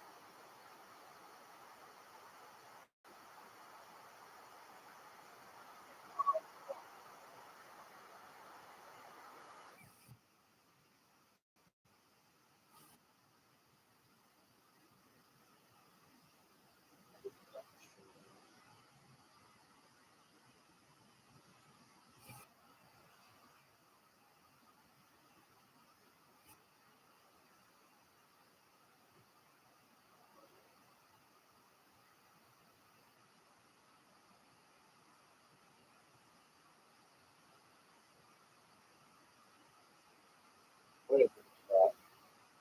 That's going to be that is great shot.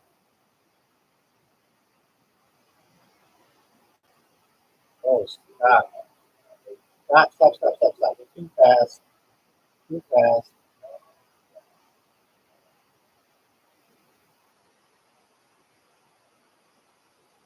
Oh, you can make it to another bad shot. Way off. Like miles off. You didn't even come within 3 ball legs.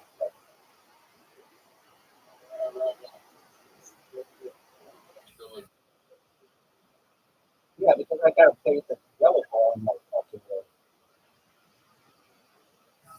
Oh, it's going to go off the tree? You're going with. Oh, okay. Thank you for all the advice.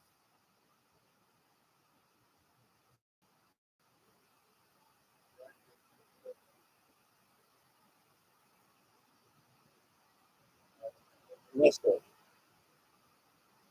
He did. Oh, he did.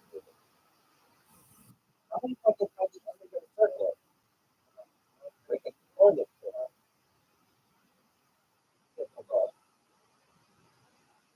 In the water.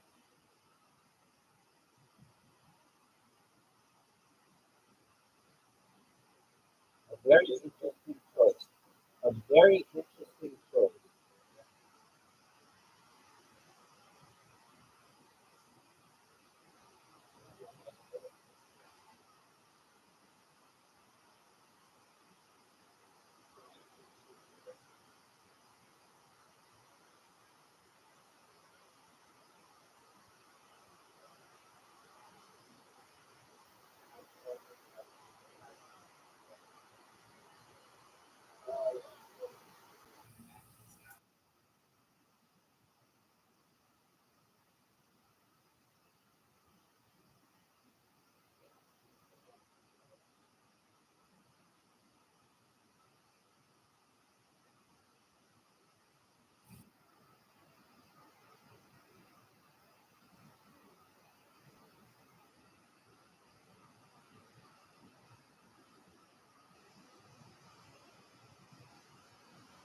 we don't just keep our mouth shut so we can make a shot.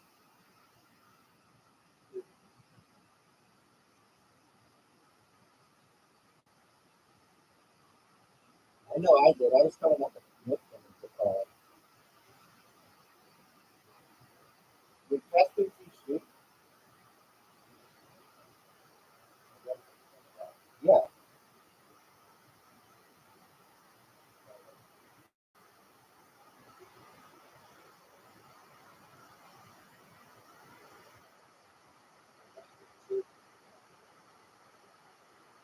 You want to get off his jock? Or what a good shot.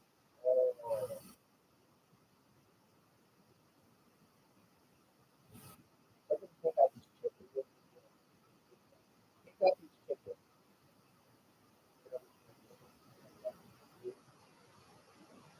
Take out these chickens.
Oh, isn't that some shit? That's the word.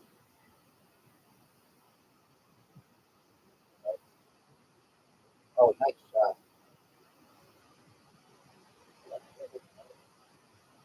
Nobody.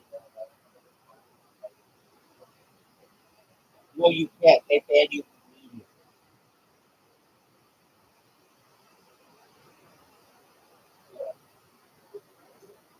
Yeah,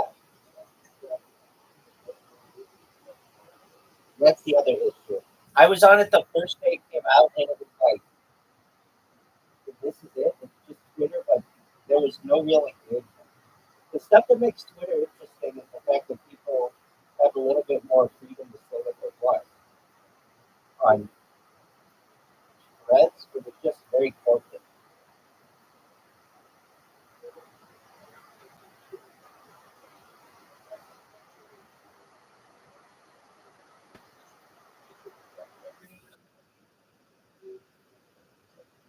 That's all very true.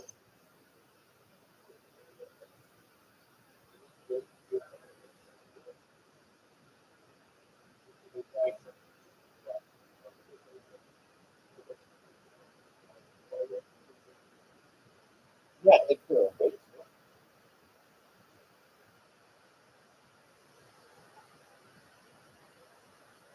Like, that's not the selling point. Threads or Twitter. You can say racist while working for a corporate company.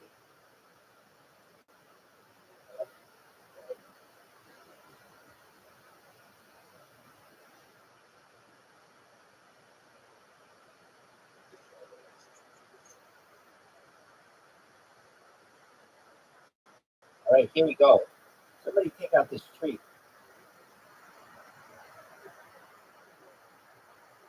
Go for it, sir. You take out that tree. That's a good shot.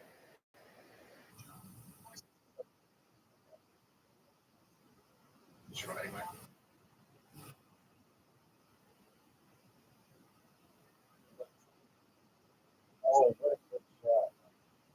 Watermelon.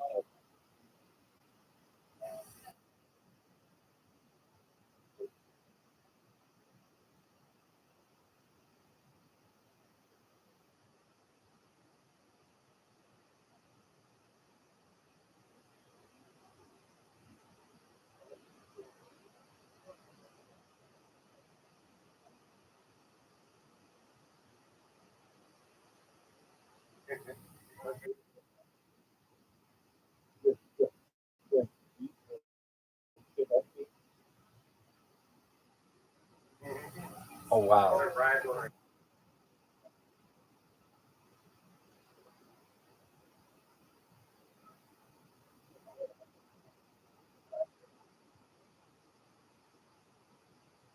That was not an good. Yes, masculine.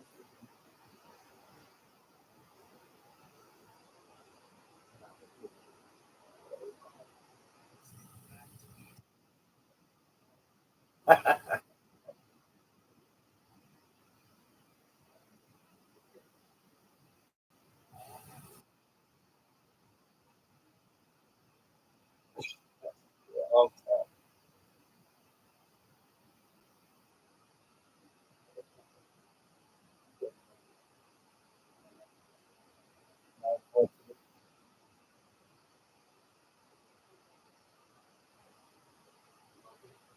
9:14.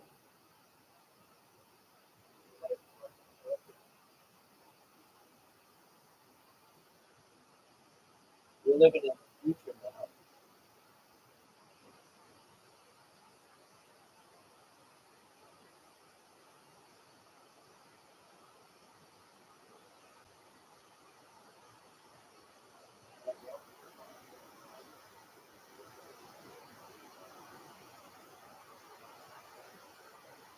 I think that the time zone system currently is not as well, like China doesn't have time zones. They all go on Beijing time. So that's a billion people right there who aren't doing time zone.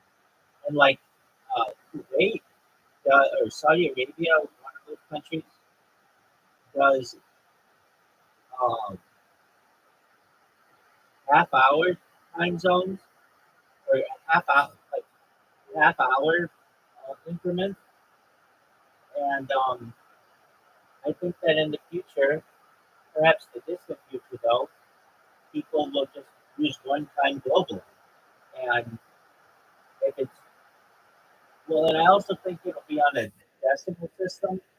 So it'll be like 0 is midnight, 5 is noon, and 10 is midnight, like that.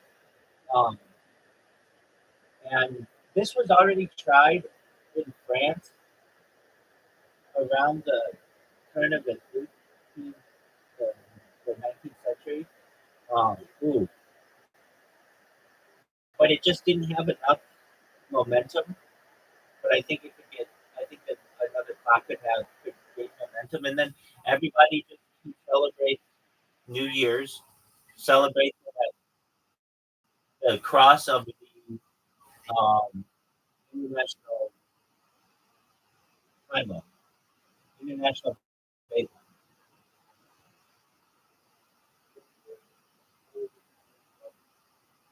Yeah, I mean that's essentially what the United Nations is the leader for.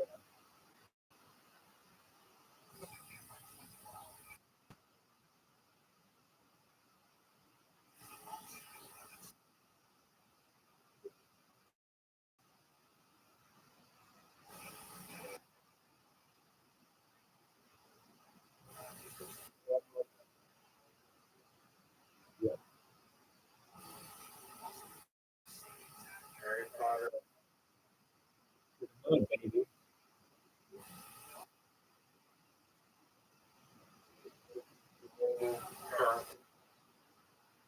Word.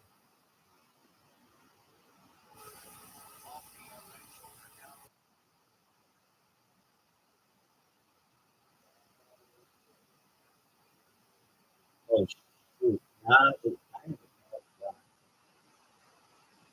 of really bad.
Well, I guess it wouldn't matter.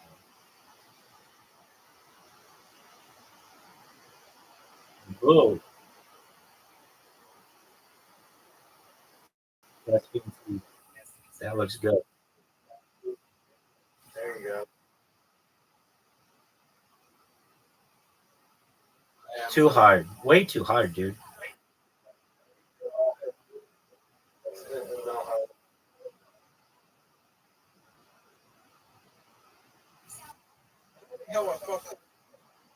Water pump.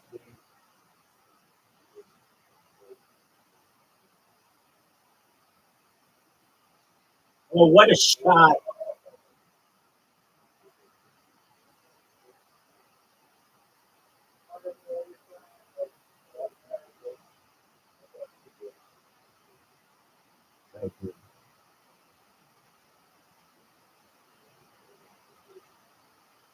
Give it to me.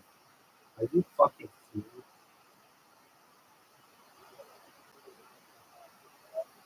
Too short.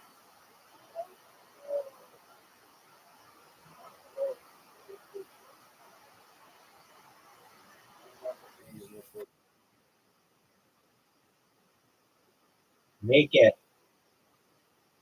Are you? How did I lost because of that? That means you get 3 points. The rest of us, not as nice win, Castancy.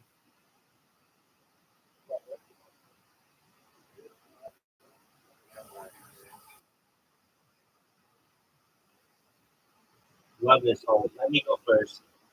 Oh, so shit.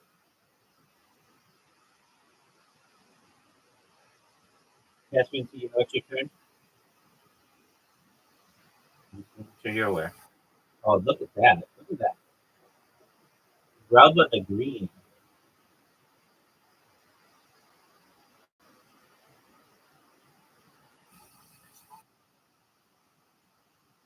Get there. Get there.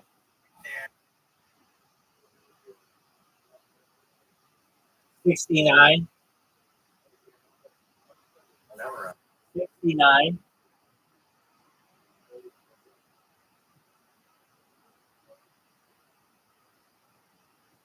Riser has his pitch from there. No, he doesn't.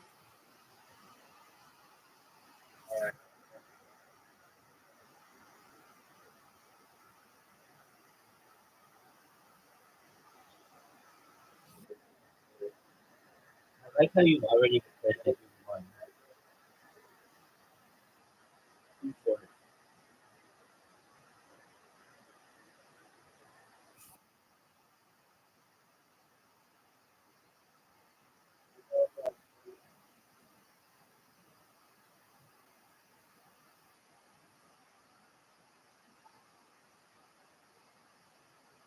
You can punch your shot up.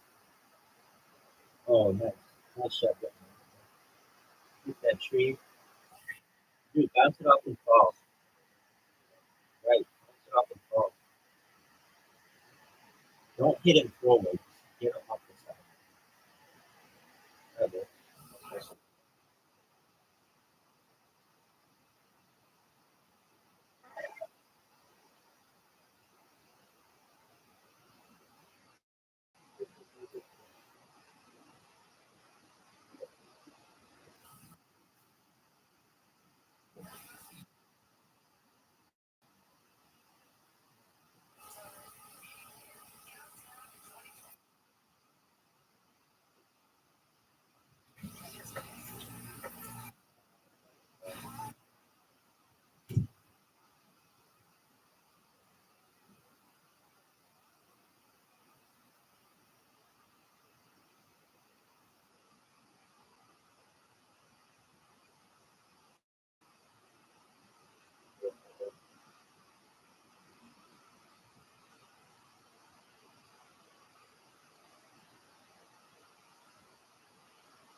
Fuck. Your fingers.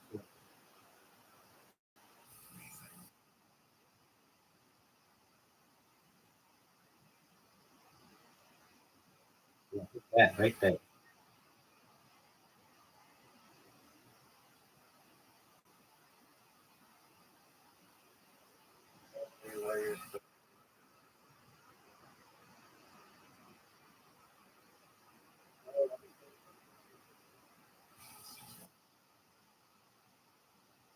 Go for it.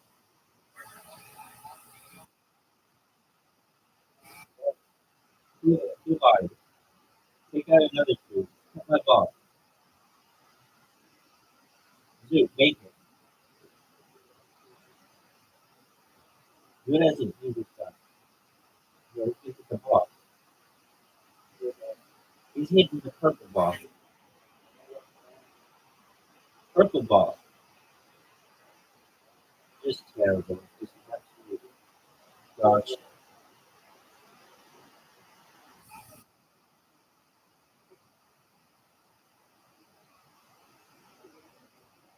Shit.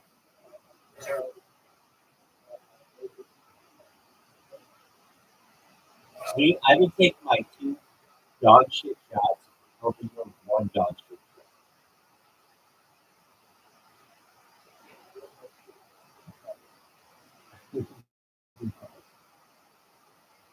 Oh, wait.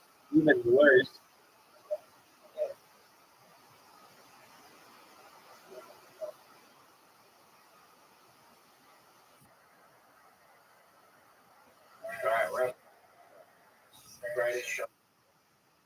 Hit my ball. Hit his ball. Hit both of your balls. Hilarious. Oh, oh. What the fuck is that?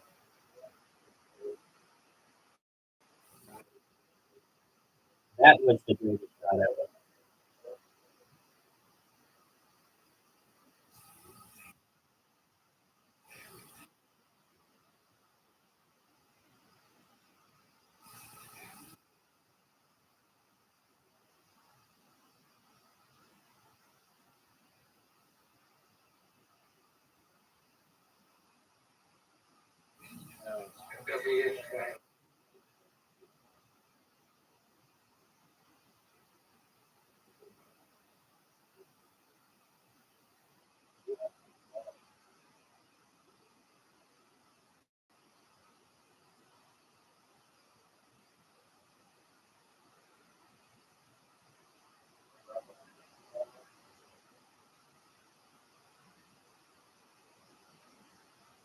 Terrible shot. Yo, dog.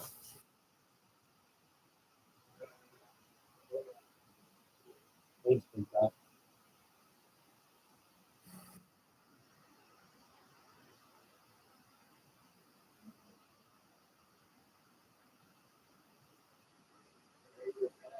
Yes.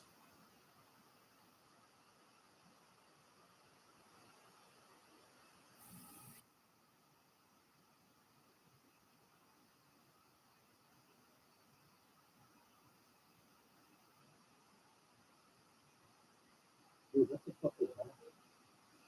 There's a reason?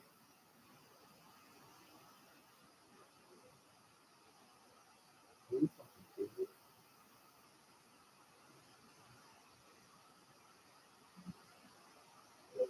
That's me too, man.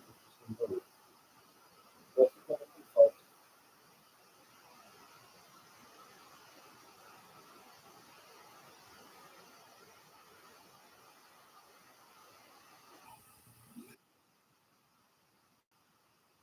Take him out.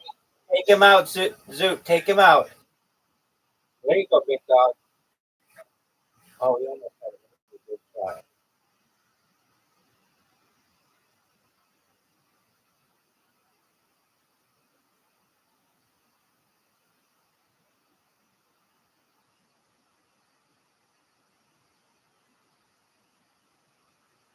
What the fuck? Why would I just do it so bad?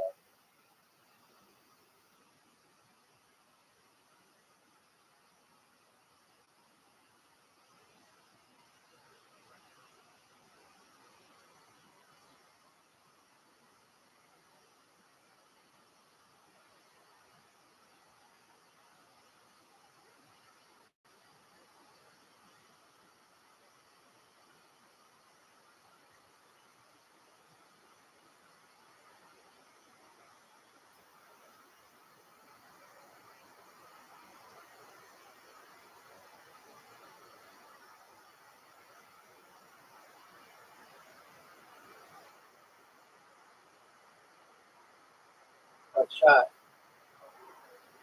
Big risk. I'm still stuck on your shot from this whole last time, where it was phenomenal. Dude, let's see what you got.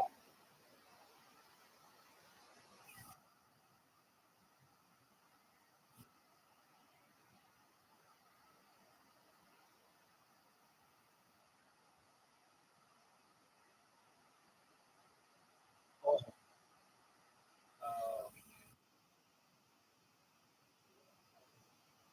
are you fucking serious?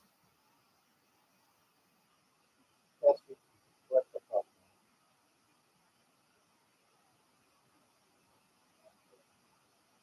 Dude, as far away from the ball as you can absolutely do. Dude has the audacity to say that my shot was a 3 out of 10. Who's on the team?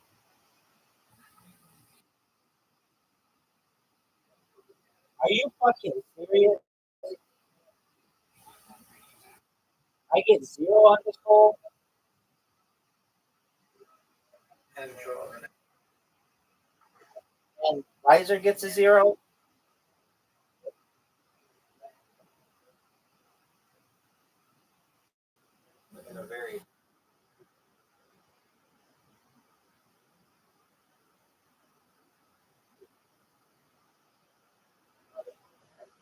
I like this hole.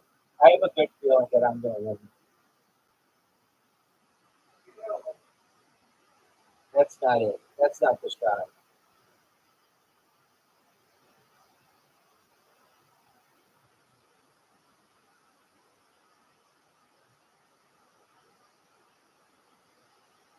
Ah, are you serious? I did not think that was going in the water.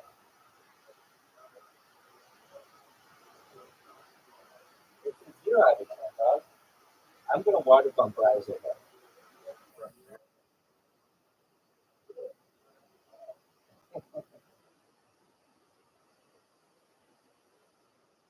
No. Oh, what? All right, water bump him.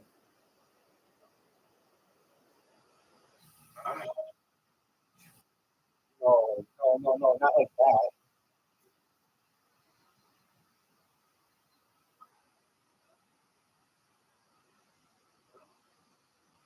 Oh, I have never hit him here on this hole. I've only ever been in that shot.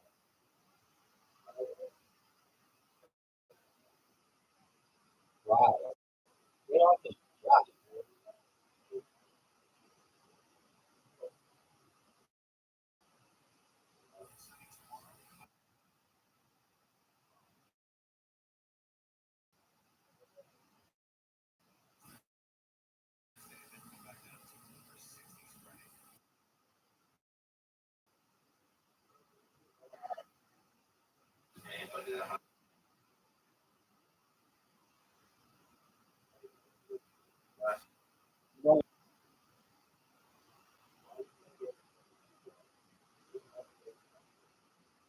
Are you serious?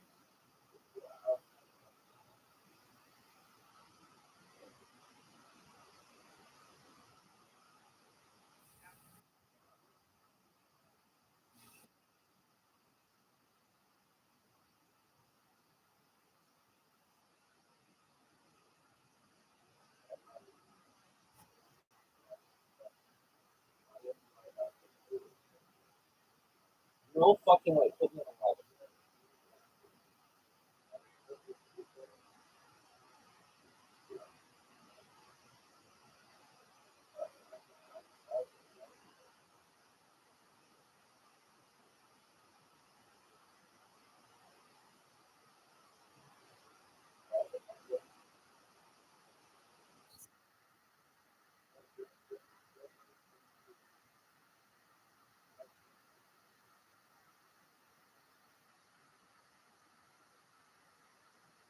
Lord, that lost it for him.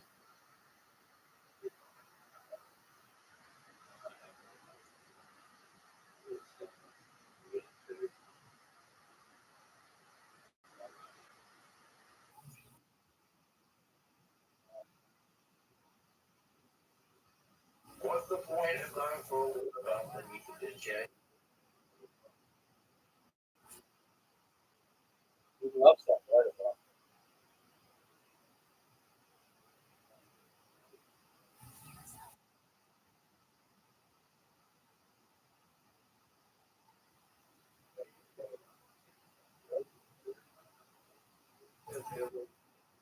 No, Caspian sees him like it's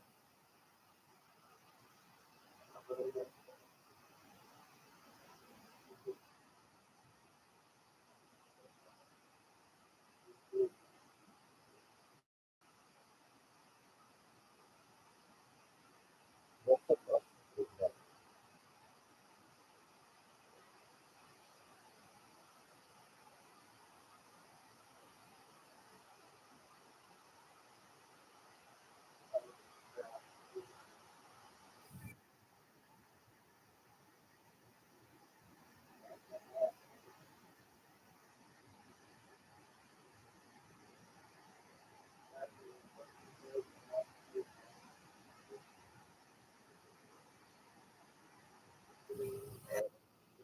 I'm out here hanging out with the turkey and chicken.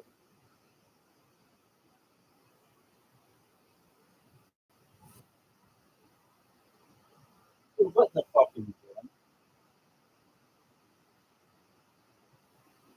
Take out the turkey. Right? Take out the chicken. There you go.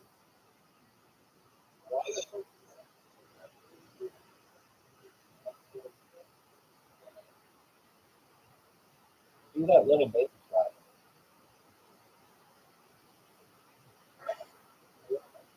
Real big dog.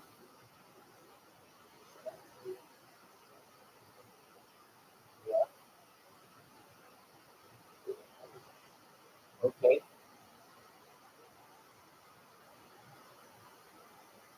Take that tree.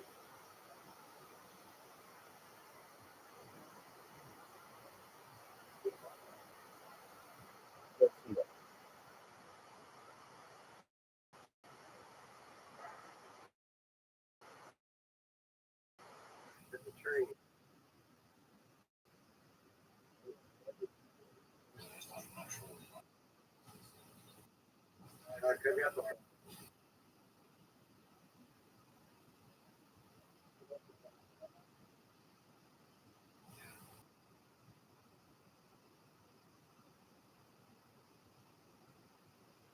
These guys get a chance to win.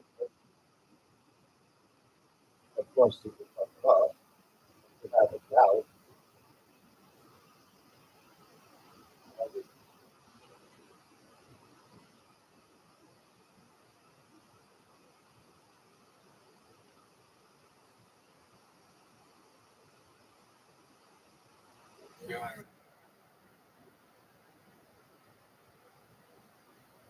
Get it. Get it.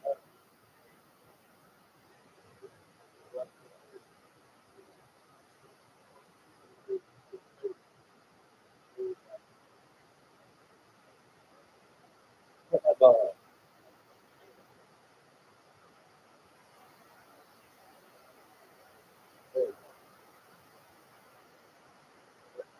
hole in the neck.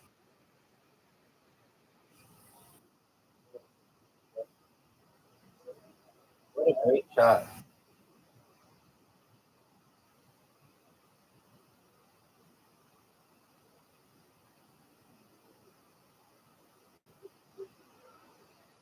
Absolutely. You're more than welcome. We welcome all people. How are you? How are you? How are you doing? Welcome, Adam.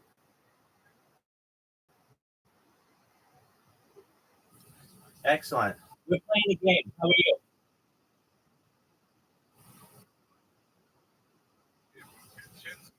Excellent.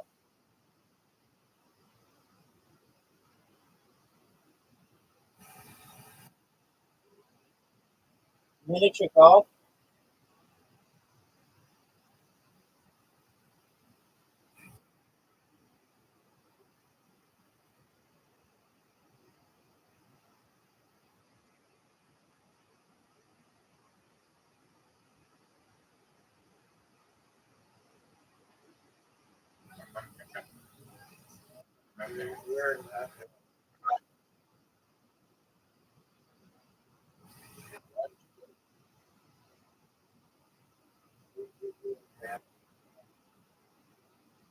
Oh, you really got me, Preston.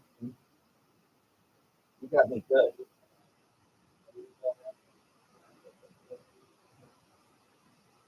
Yes, they do. You get another. You got me. I'm done.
I'm gonna get 3 points.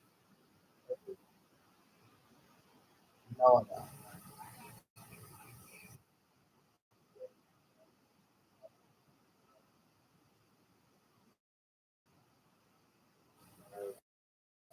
No, I could do it. Dude, Riser, what is that bullshit that you're doing?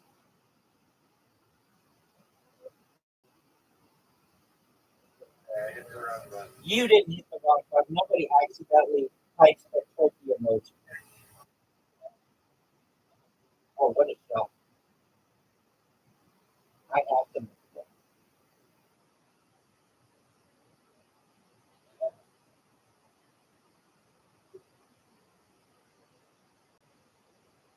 What is that? 8888888.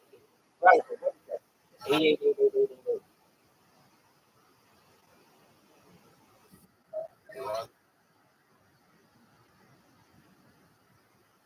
What are you talking about? Riser? No, I don't. I'm done. I'm done. I don't get a shot. Everybody got a 0. No way Kathleen takes it.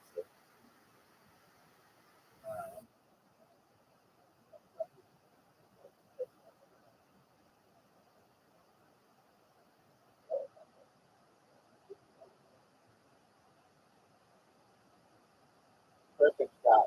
Absolutely perfect. Almost. Almost. I got caught mistake. But I'll get it.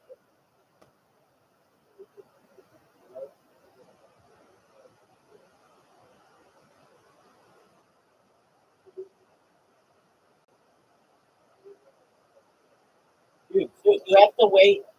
You have to wait till 10:19. That's when Caspian's official birth time is. It's 10. That's 20 minutes, dude. Yeah, 20 minutes. And then I'm going to tell you you have to wait until it's 2025 in the Pacific, yeah, the West Coast, the Pacific time zone.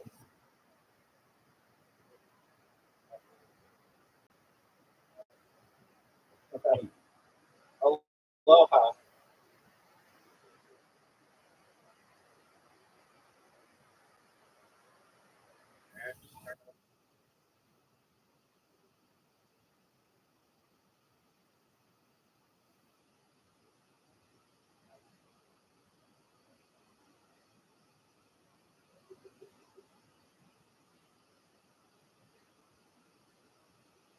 Oh, no. Oh, yes. Ah, I always somehow get caught up. Like, they're really easy to avoid. But oh, shit, right next to my mom. You got a shot. You got too much good. Too much good.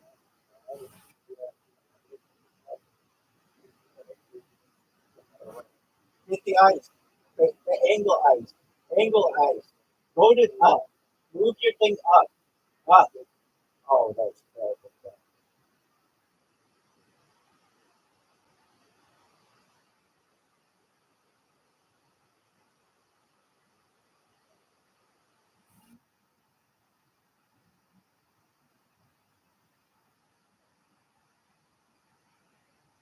No way. What a great shot, Riser. Get it, too. That's what you see. A lot of pink here.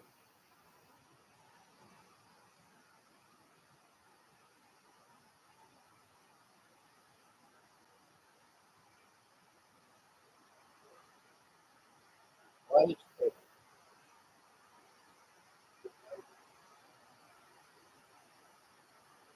You have mask.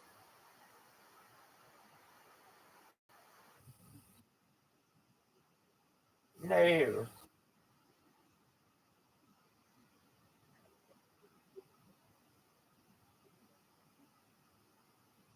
Perfect. Would you take that shot?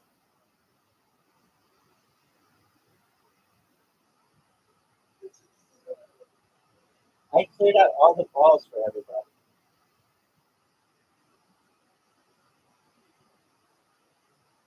Oh, fuck.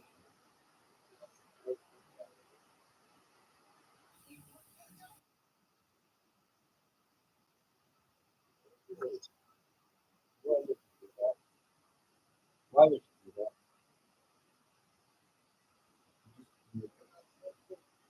Well, it's not intentional.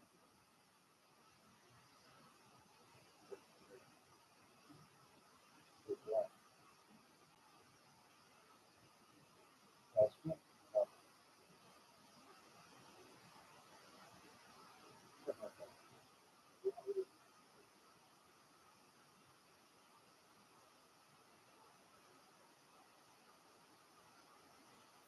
Whereas I Okay, now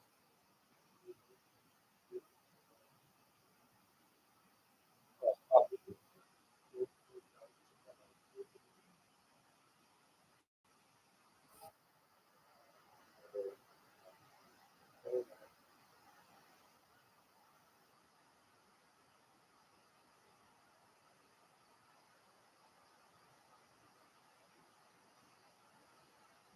Hit the yellow ball.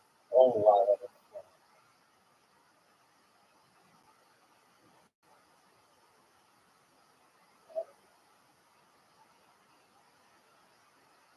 How'd you boys like that shot?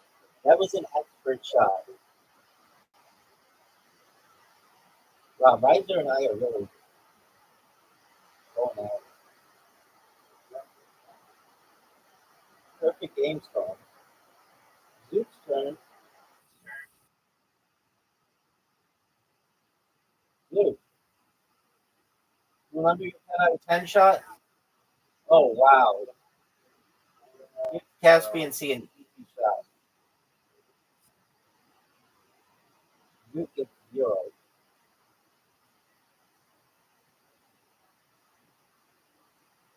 Perfect. 3, 3, 3, 0. Oh, I'm not good. This is like my worst one.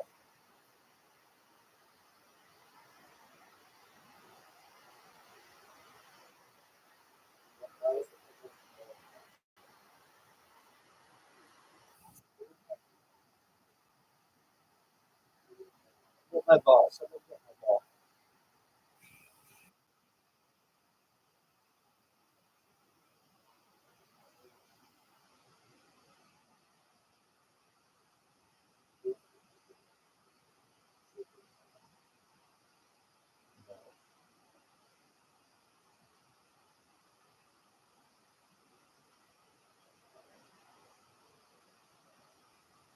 Get my ball.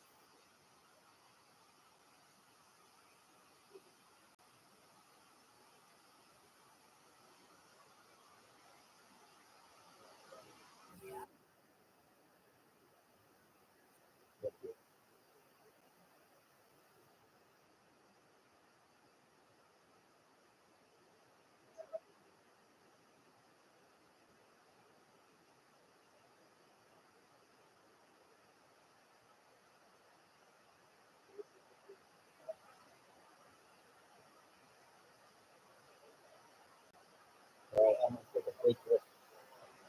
Big risk.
Easy shot. Get in the water.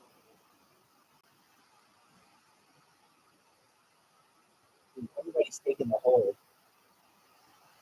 Move. Perfect. Don't hit my ball. But don't do that either. Make it.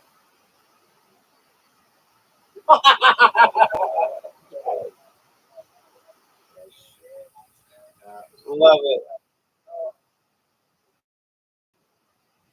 Yeah, but you didn't. That's the thing. This is such a difficult hole.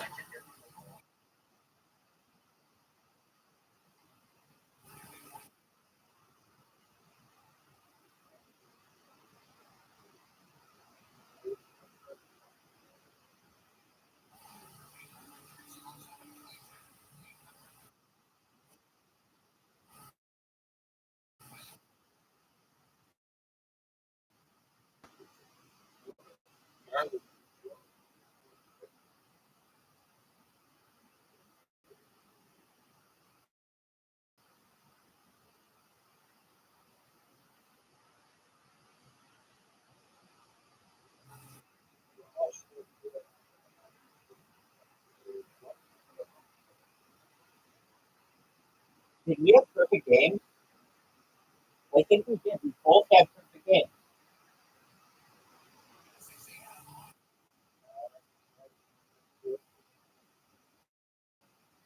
We had 15 points, dude. We both had 15 points.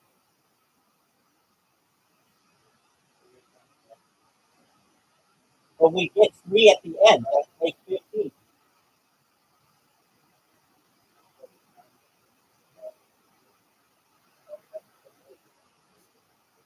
Nine, 12, 15. That's how we might not. It seemed like it. Oh no, the first hole wasn't it like One that we always. exactly? Yeah, that's what it was. That's a very good start. I don't think it's possible to make it on the shot. Off the wall.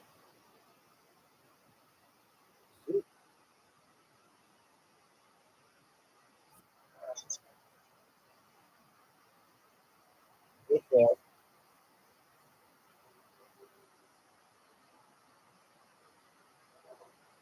Look at that.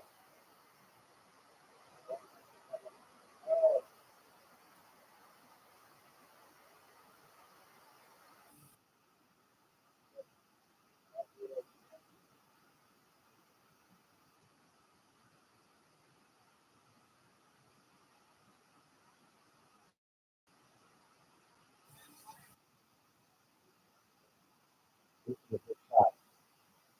He starts off with 0 points. that's the worst.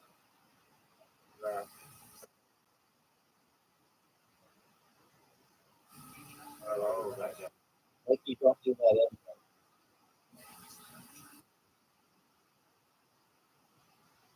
Terrible shot. Terrible shot.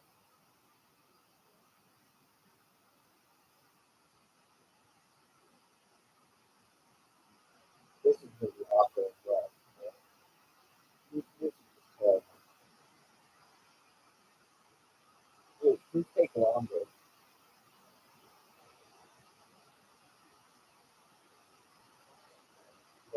That was good enough.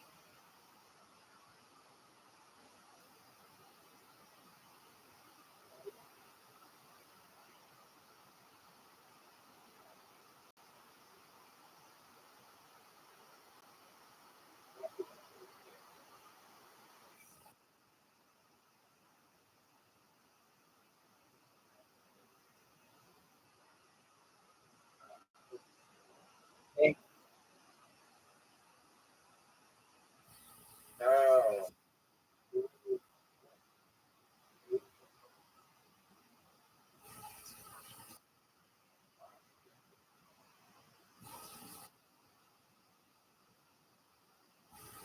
that's the shot.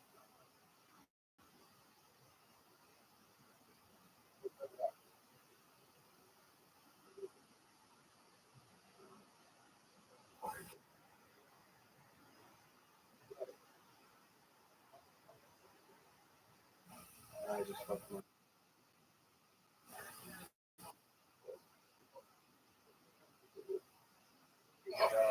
No, just gonna fuck it up. Put the ball right in the corner. So that nobody gets.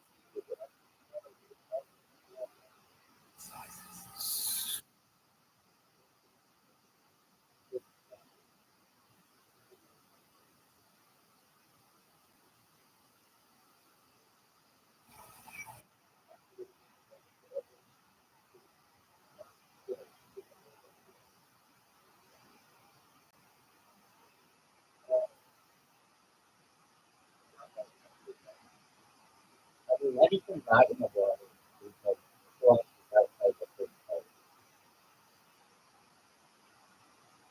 I think I can make it by bouncing it off the wall. Take it back. Good shot.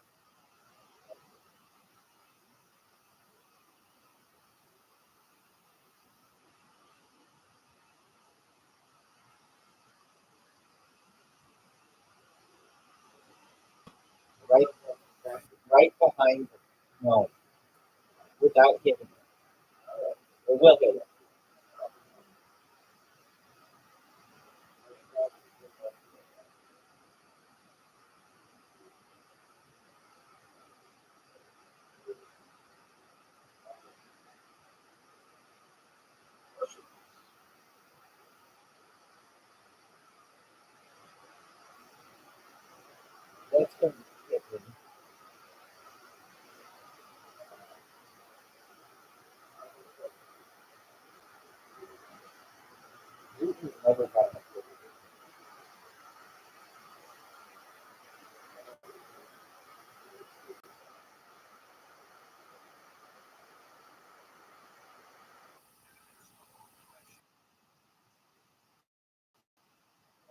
wow.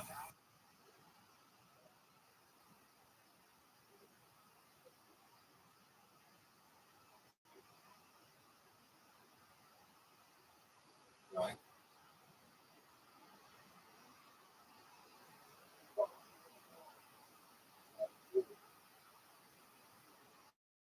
Okay.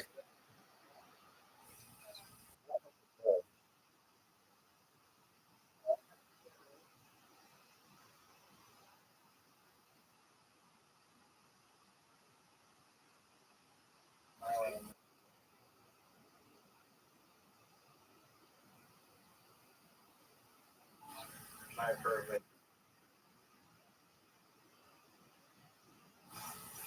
Oh, you fucking.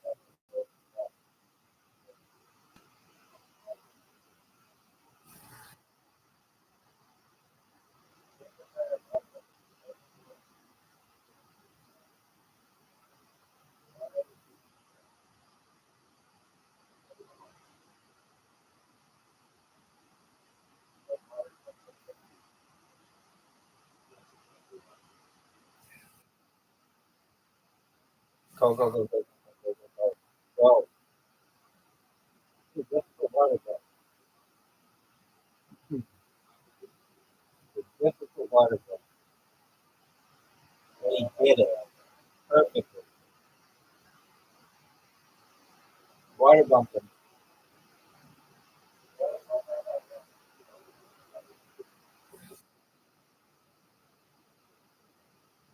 What the fuck?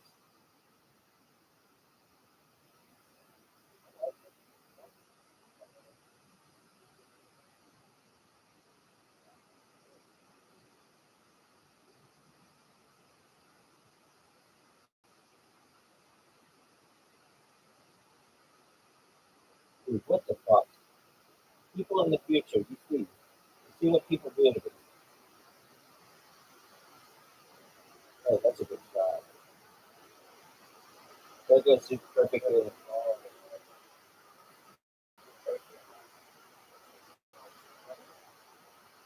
Way, way too hard.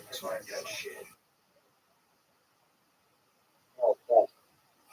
Les, what are you doing? Les, Les, too hard. Way too hard.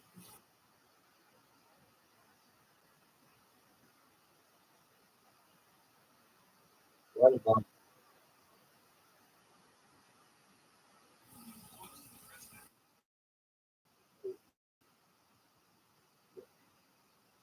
Listen, stop, stop, stop, stop, stop, stop, stop. What in the fuck?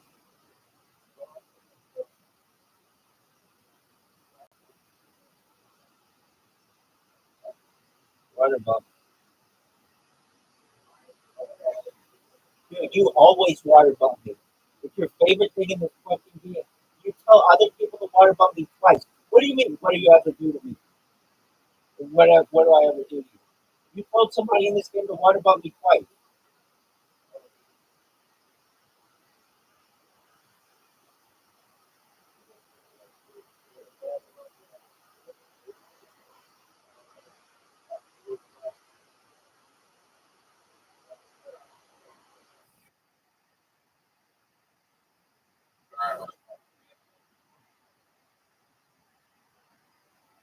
SBC.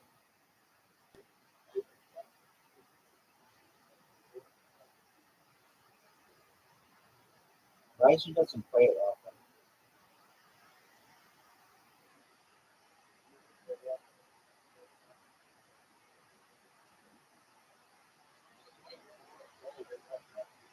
Are you fucking serious?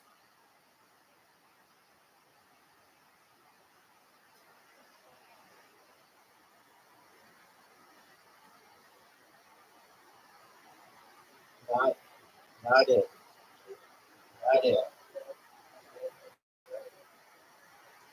Just blasted. It's hard to control. Okay.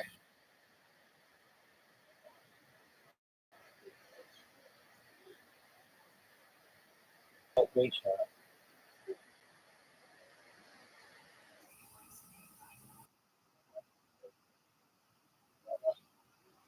Does anybody know what Warhammer 40K is? Okay. Yeah.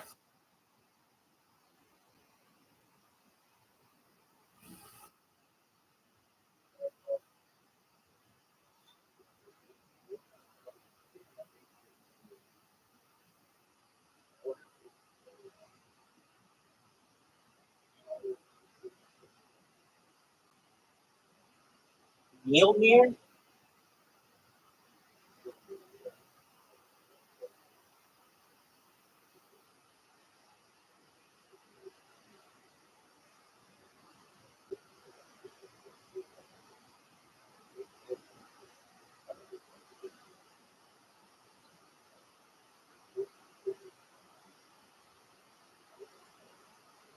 I have a very interesting strategy that I'm going to utilize.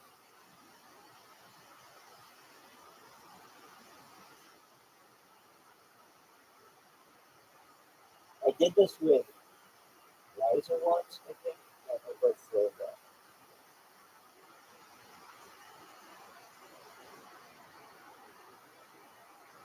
I wish you do that. Make it difficult. If you did. Get it. Oh, man.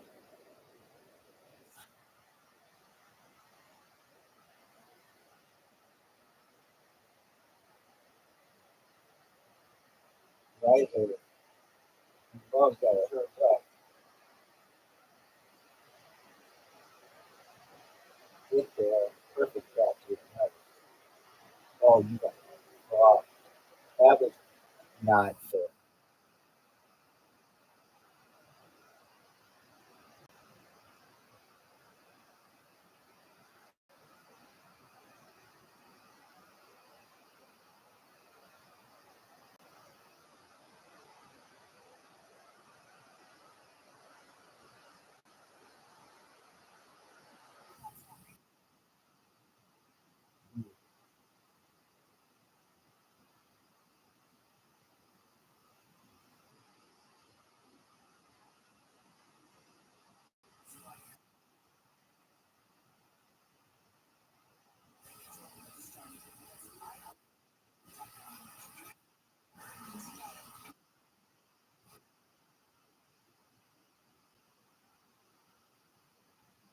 Okay.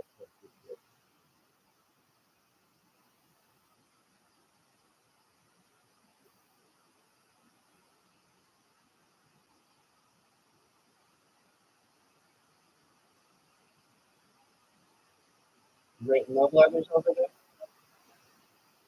Yeah.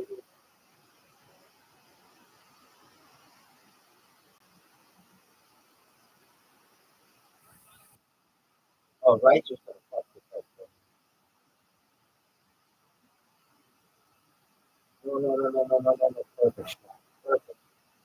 He did fuck it up.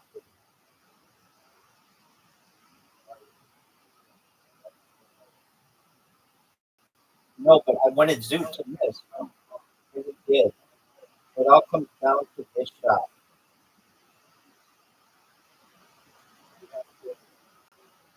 My strategy worked. Zoot and I tied. That's 3 games in a row. But I think it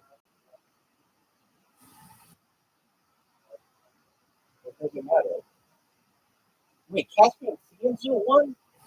That's not right.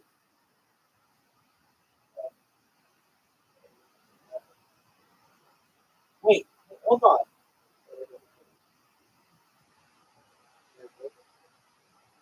Oh, yeah, yeah, yeah. No, that's true. No, no, no, that's true. That's true. According to the data, is correct.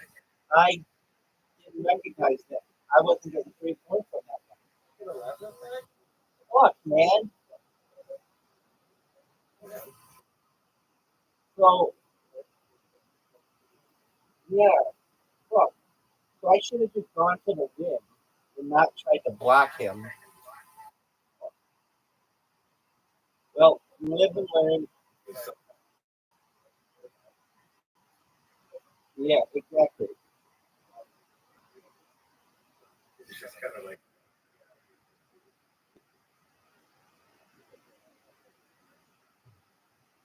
Zoo. Zoo. What the fuck are you doing? Zoo.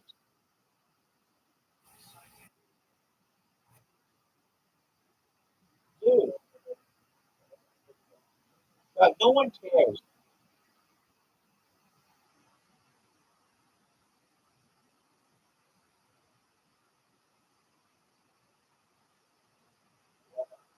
Yo, big dog.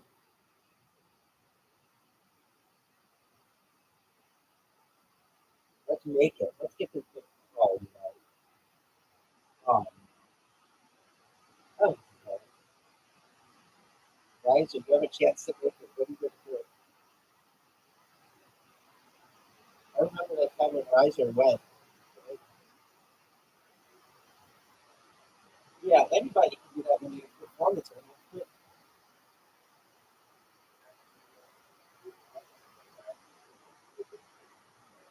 It's Riser's turn.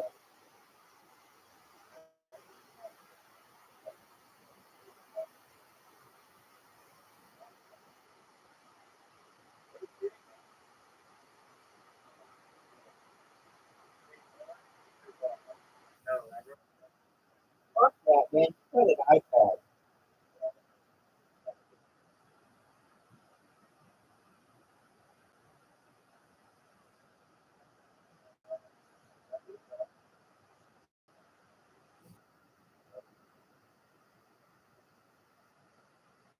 Wow.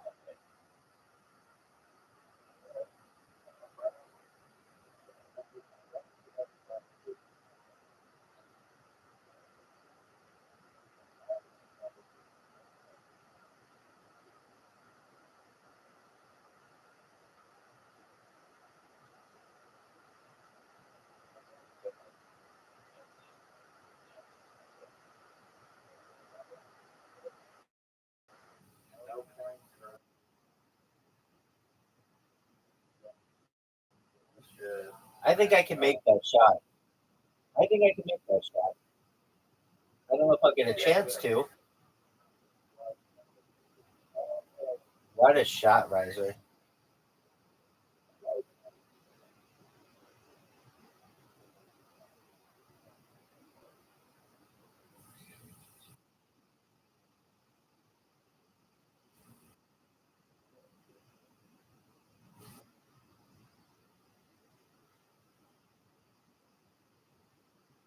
I don't know why.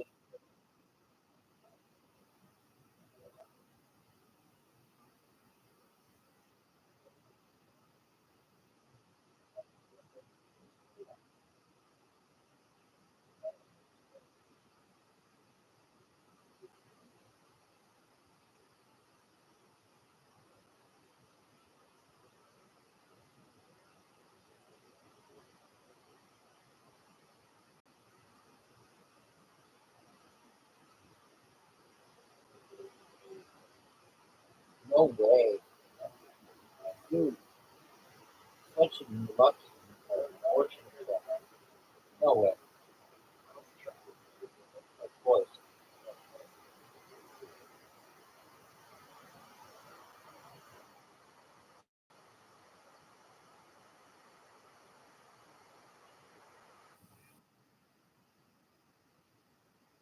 Oh, awful.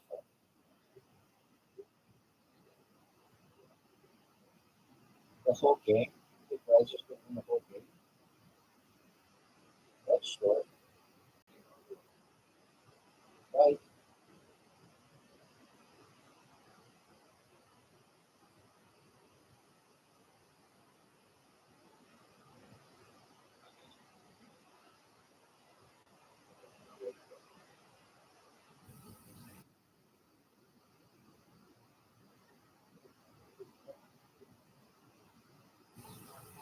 I love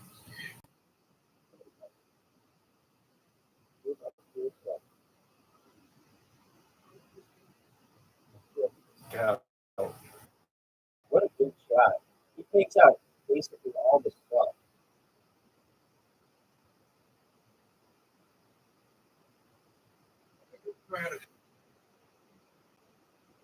Okay.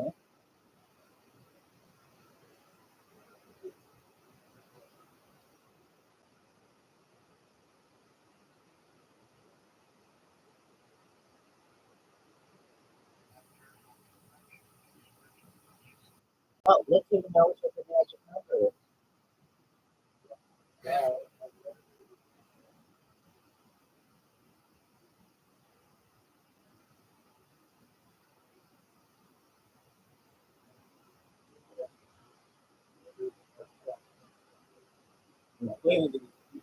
You played, and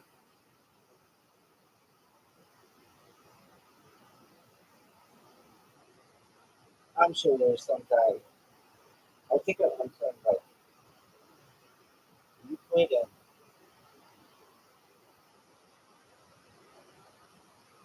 At the club.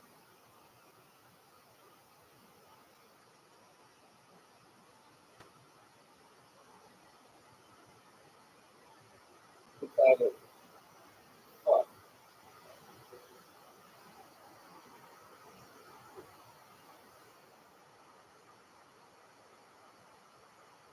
Give me the shot. Give me the shot.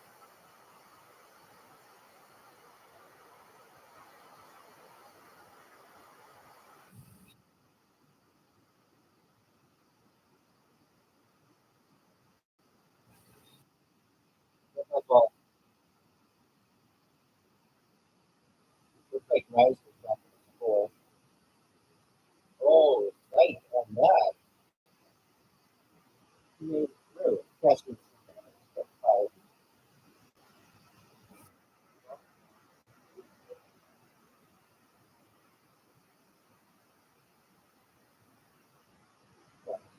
Get it, get it, get it. Nice job, Sue. That was a 2-5. You good.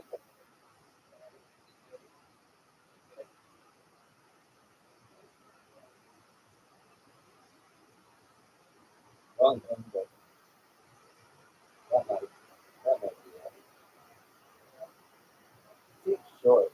Seems like it's not good enough for her. Are you sure it's 80%? Yeah. I just got it. It's got to be more.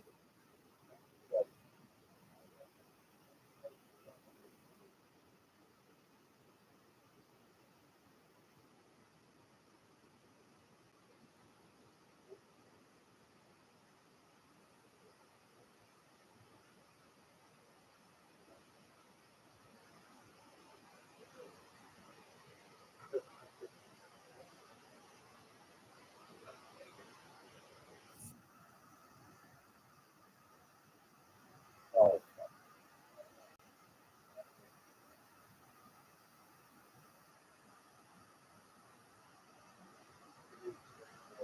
dude, dude, get your perfect game. Dude, get your perfect game. All you have to do is hit the little ice level. But you missed it. No, that's gonna miss. That's gonna miss. Uh, I'm telling you right now, Riser is very good at this hole, and he's gonna.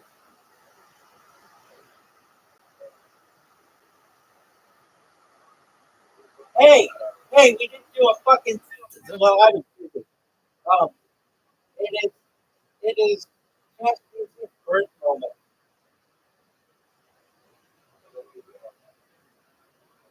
I'm glad that you say it doesn't matter that it's in first moment.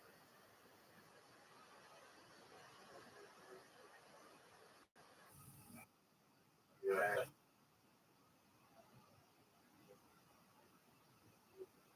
Really bad.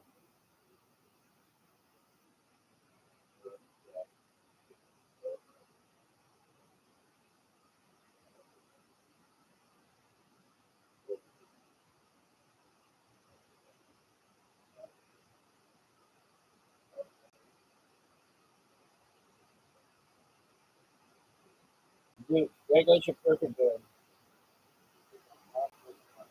Unless he's trying to get for the short there.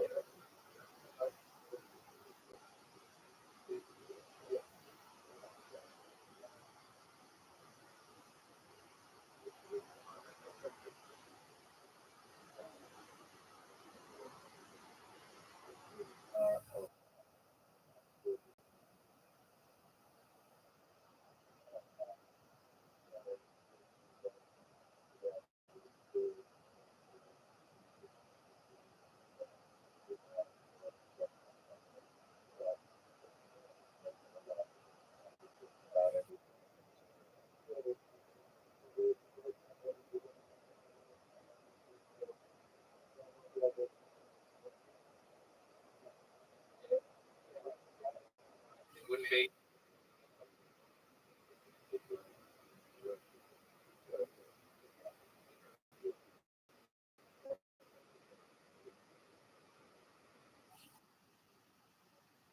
there. Get there. What an amazing shot.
What a shot.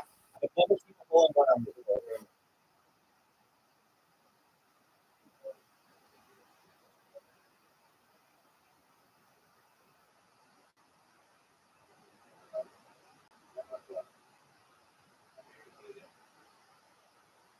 What the fuck?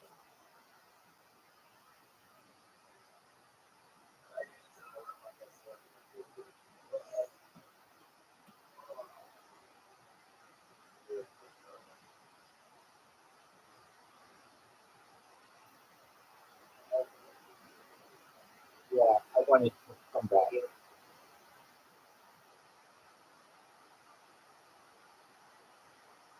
It takes more skill. I play with the handicap. I'll take 0 points on the first hole.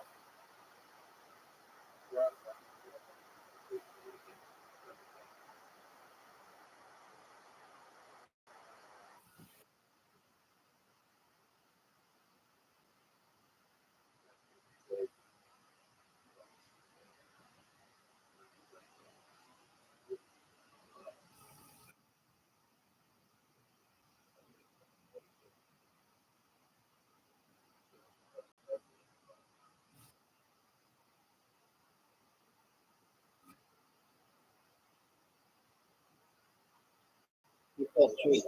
Keep that tree.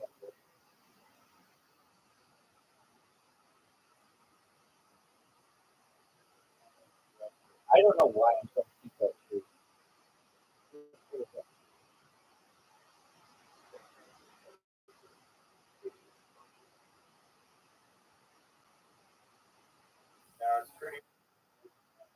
Dude, hit the tree. Bounce it off his ball. I'm gonna make this shot.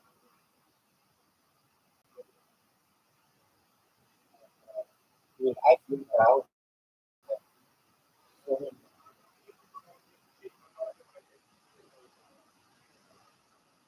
That's perfect.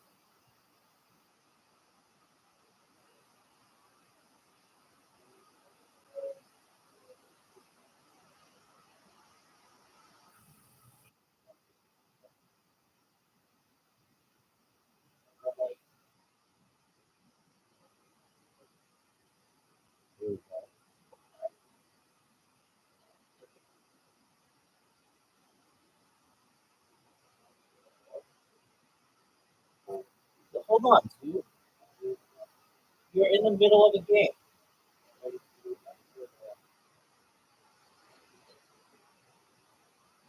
All right, well then that works.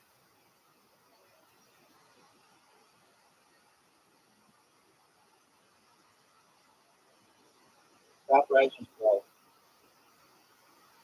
If you get in his way, though, he'll good people.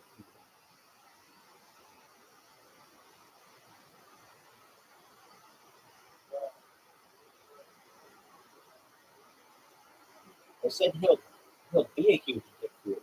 Not that not that he has a huge dick. I'll actually take that shot. Because if I'm in front of him, he'll blast my ball and I won't have a game there. Remember that time Zoot said that he could hit the bird? Hit the cow, Zoot. That's not what I want him to do.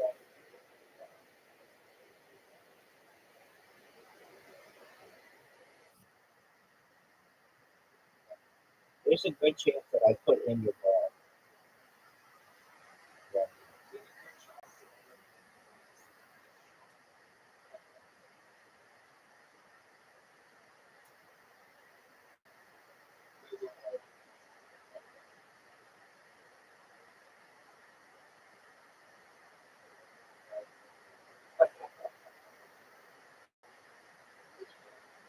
That one? Are you sure?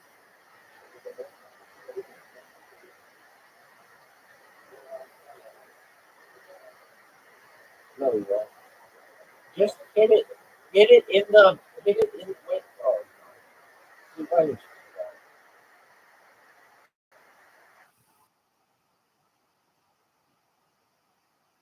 you do that? You do. You absolutely do. Yeah. No, trying to get in. Fuck yeah. How'd you like that, Riser? Amazing.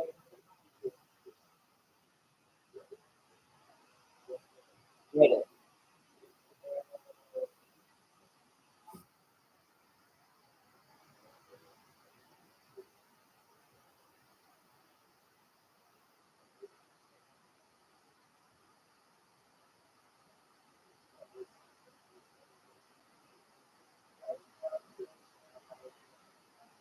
Yeah, we can run amazing.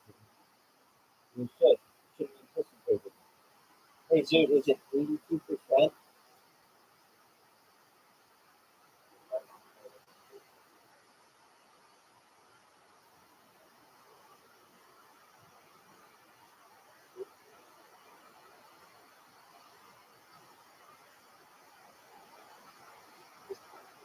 It's in the hole. Oh, no.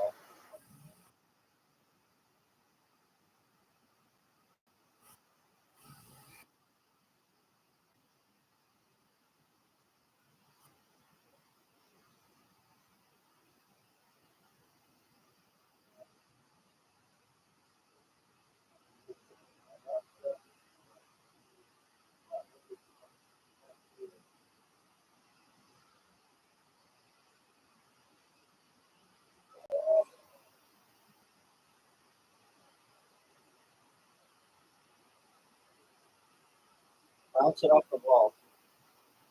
Oh, that's beautiful. Boys, I'm just going to take this quick influence from everybody. I already have this thing pounded. Easy shot.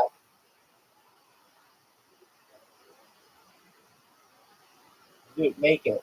Make it. Zoot makes it. Now, Kesman he's short. He's short. And Riser, make it. Make it, Riser. What was that? Did your finger slip or something? That wasn't.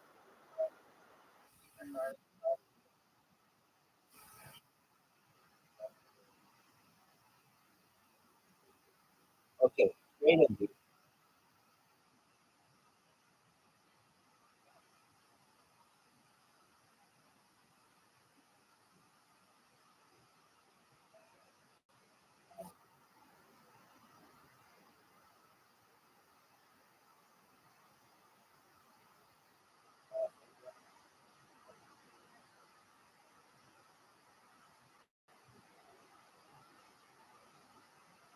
You're good.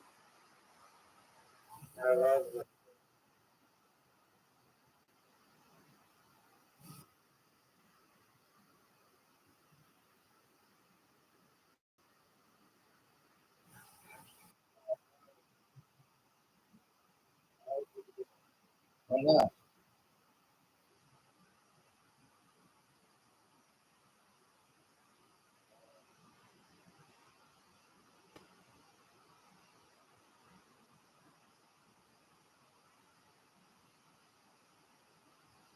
What the fuck, dude? What are you doing, dude? I'm not even the person with the lead. I'm not even the person with the lead. Dude, what the fuck, man? Dude, you fucked me, man. It didn't make any sense at all.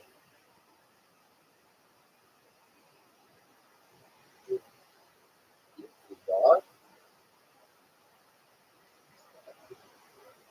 You can't do that. You can't say something very mean and then just be like, I was just kidding. This isn't fourth grade.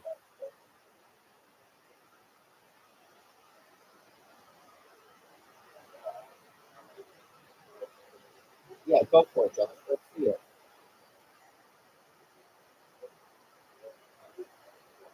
You didn't give me shit. Oh, fuck. All right.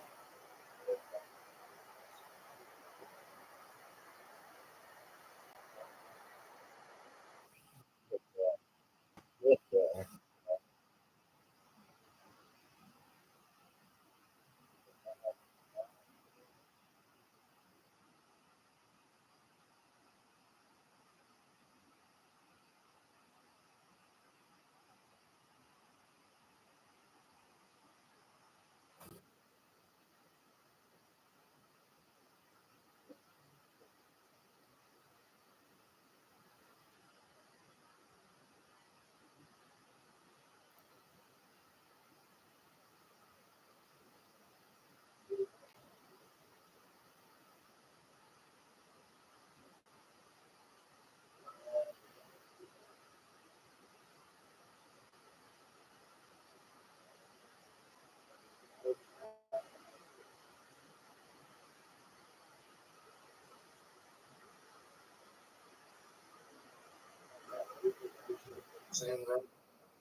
You could all tell it. That was gonna miss. Never mind. That's what I'm talking about. You didn't want to win that game and do that? All right, here we go. I, let me go first. We're going to, we're going for another hour and a half, dog.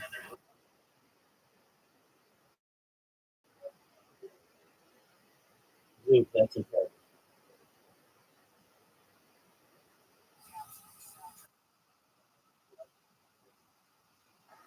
Oh shit.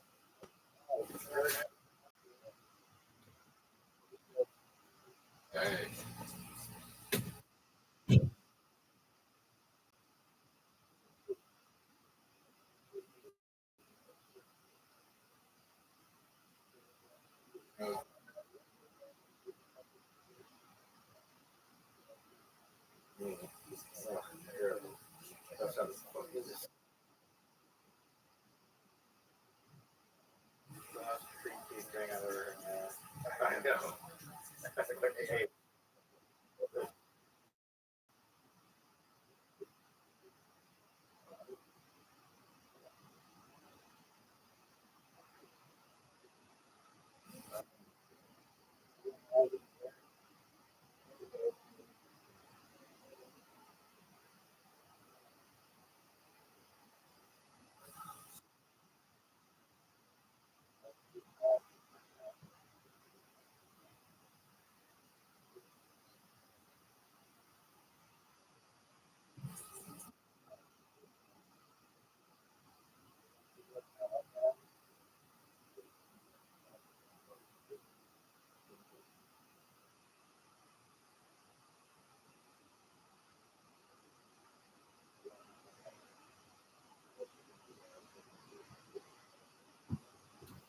You know that's horseshit. You know that is absolute horseshit. That was a water bump. That was a fair water bump. You got fucking lucky.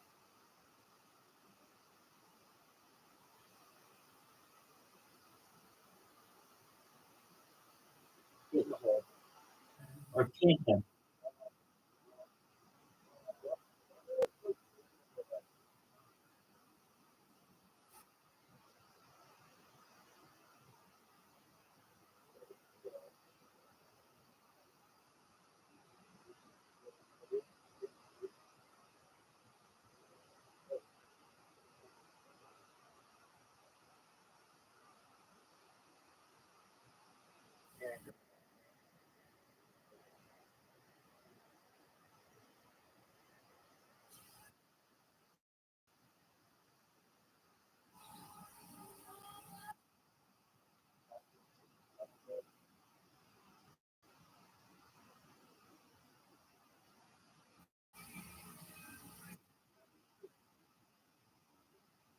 Bacon.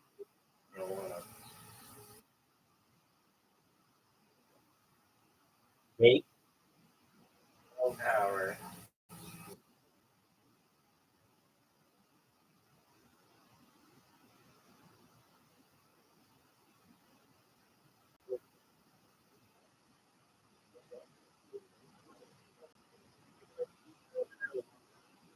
I know what I think it's angry food. Okay. Joe Rogan.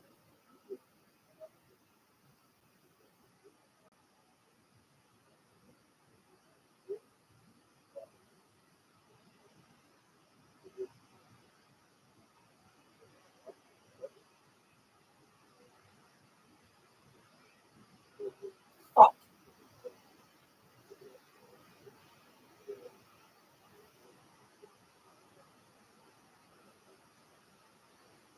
What a shot. That's just the way the whole thing. I think we're not going to do this.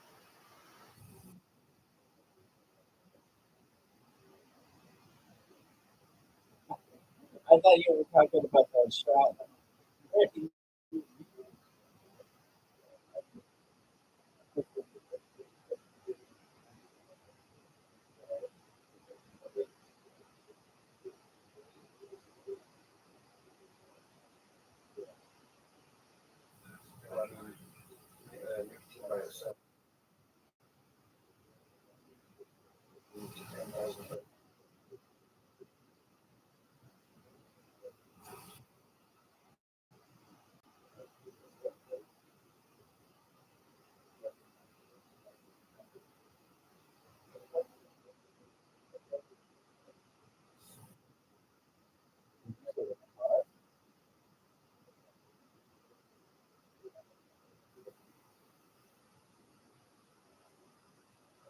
Tobacco.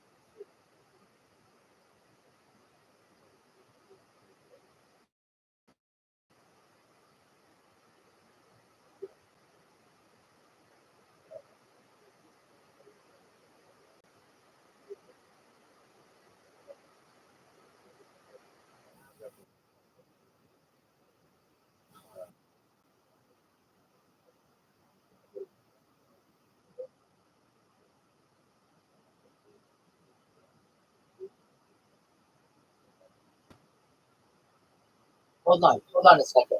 Hold on a second. As I understand, tobacco poison. Okay, that tobacco is used for that insect stuff. Okay.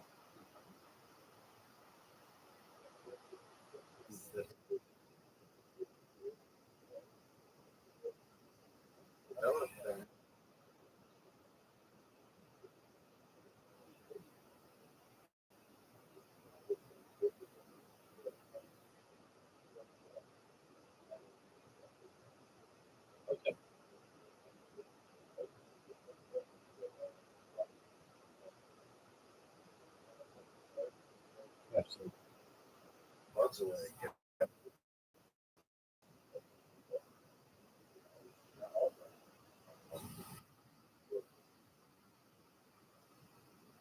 Spices are really just all about.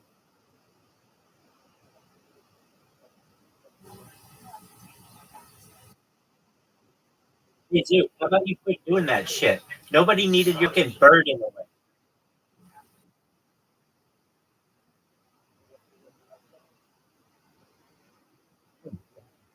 Who doesn't like that? There's so much shit in the way.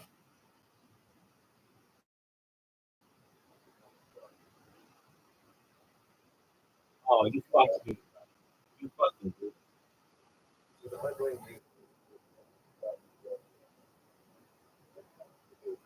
Right, so why'd you go backwards?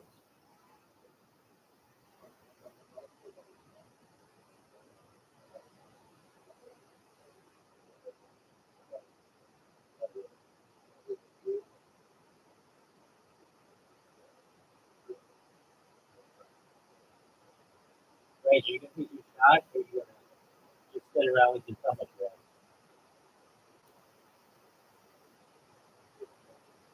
Way too hard. Right, you get real comfortable.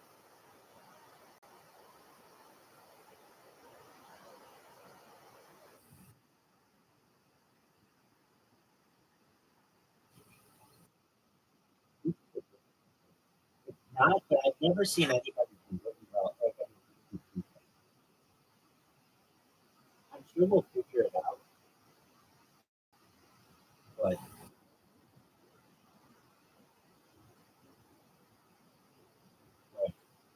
you would think that would be a really good shot. Well, that is it. Whatever you do, don't do it. I just do it.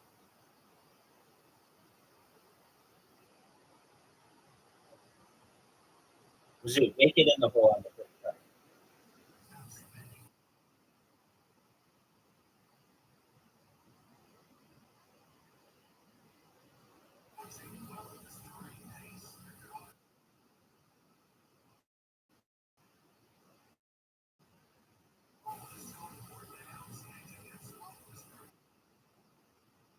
Dude, hit the fucking ball, dude.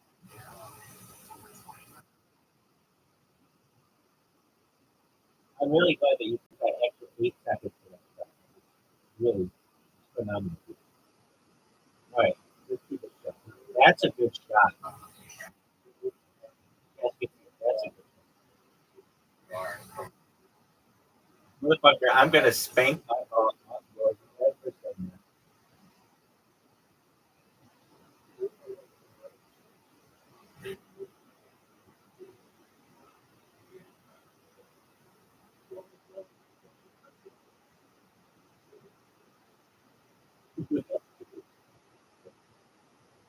Oh, dude, rumor has it that Barn has a hole. You don't hit the tip of the tree. Right. Welcome, welcome. We're gonna let you do it. We're gonna let you do it. How you living, Pep? Do I want to play a game? Yeah, we're playing a game.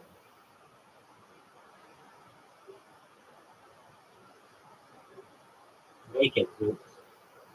Make it. Who's got a good chance to make it? You can do it. Both good shots.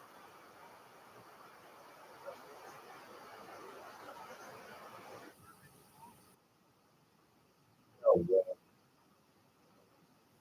Good job. You're good, huh? Dude, what? Hey, do you believe this shit?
Not what we wanted.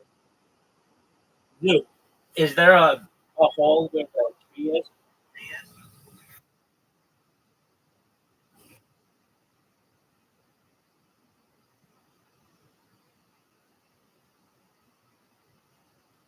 That's the shot. Riser figured out the percentage. Riser finally figured out the fucking percentage. Which is always an easy hole for me to beat him. Now he's got the percentage. Yeah, we all know. We all know what the percentage is.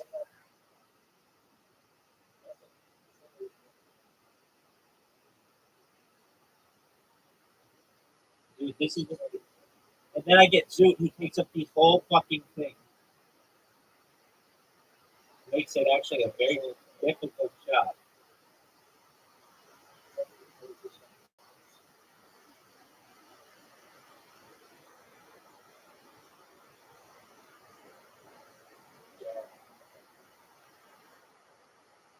Fuck this.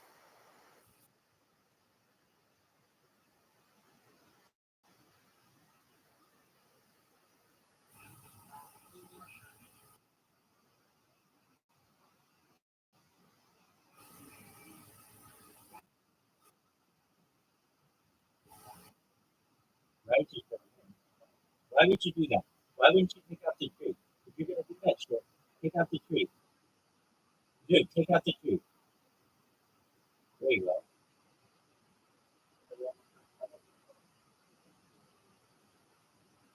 As far north as Santa Barbara, as far south as San Diego, as far west as the ocean, as far east as the Empire, which is like the desert and the um, mountains.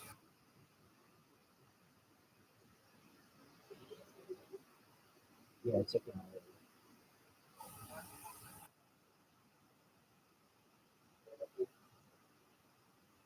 what'd you say?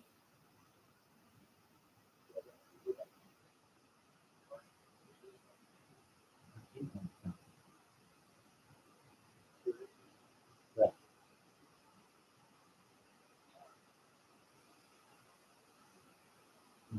Bitch.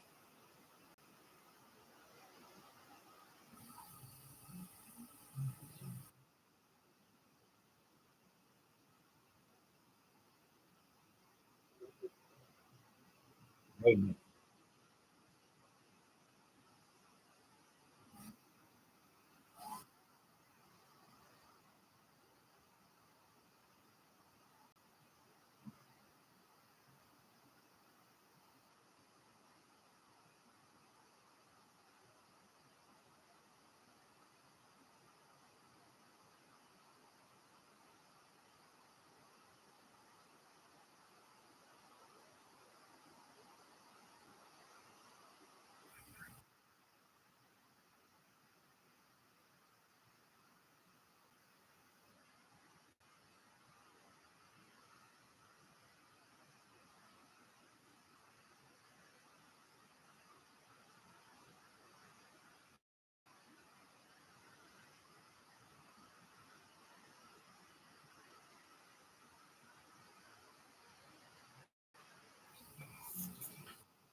Yeah. Police. Oh,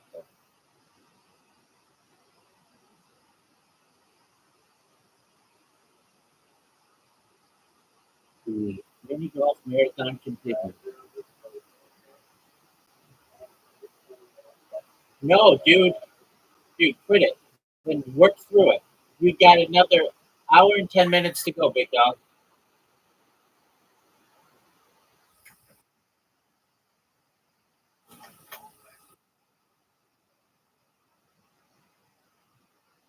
Riser, you sitting on your thumb, big dog? Riser, there we go. Dude, quit with this last game bullshit. You're the ones who got to sleep normally. We're the ones who've been up. So you need to continue to play for just like another hour. Oh, what a fucking shot.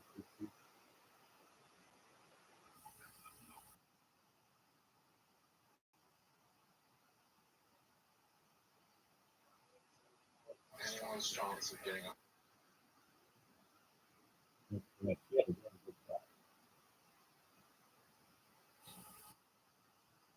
Zoot, dude, your shot's gonna be so shitty. It's gonna be so bad, so bad. Um,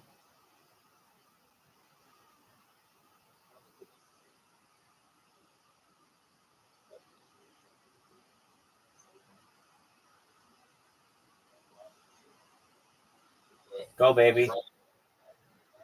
Oh, thank you, man. Thank you.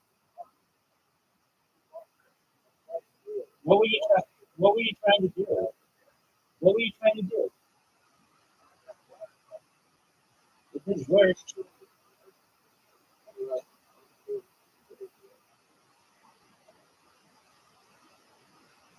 Zoot's never given anybody a minus.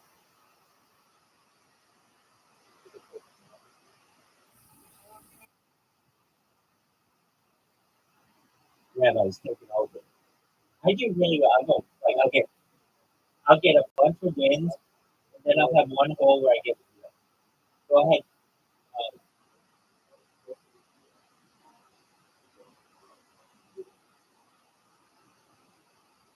get my ball.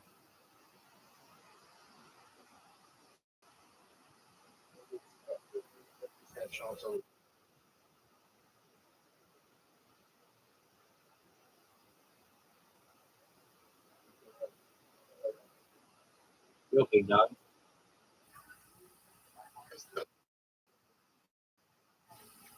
Did you just say let's do it? Do it. Do it well. I think That's not that's a pretty specific thing.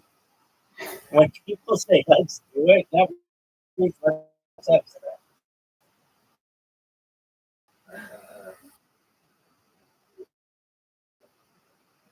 Oh, okay. That means I have to hit. Let's do that thing that we have never done ever. He has to hit my ball. Okay.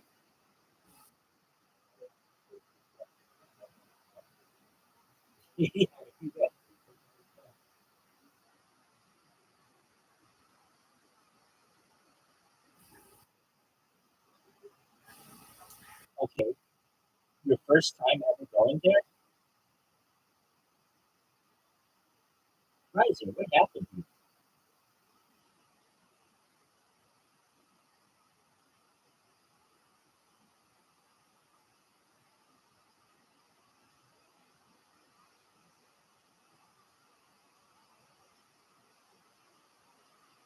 We got a tough shot.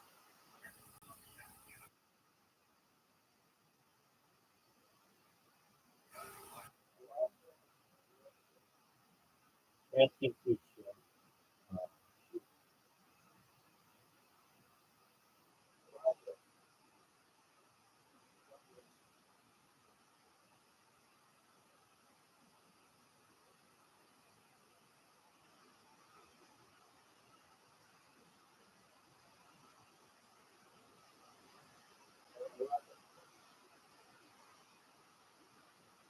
when you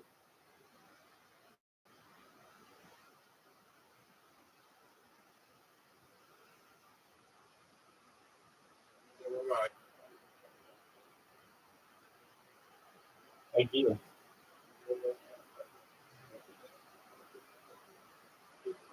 Yeah, I do.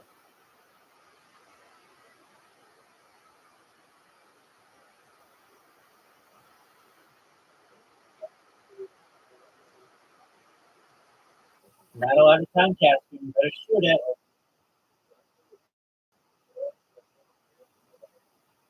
Rabbi. Yeah, because you bullied. You're a mini golf bully.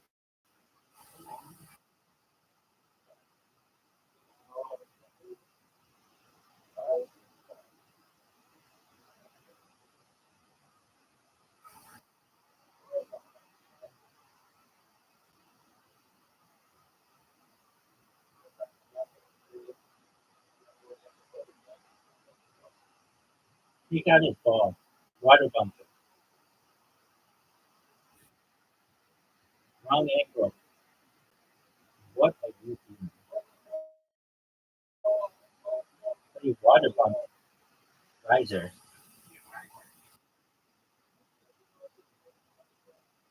No, it's not. Okay.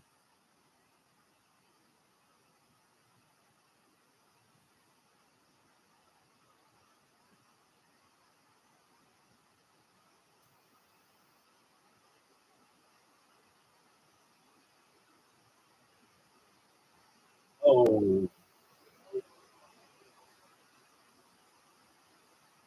I think it's possible to get a hole in one just straight in. If you just have a really good tee shot.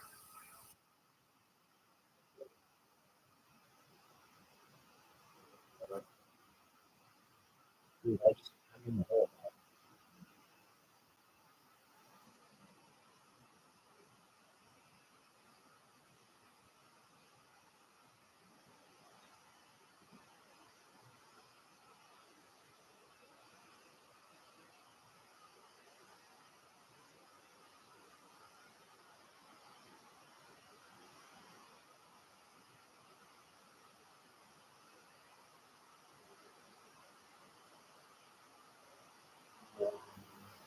Yeah.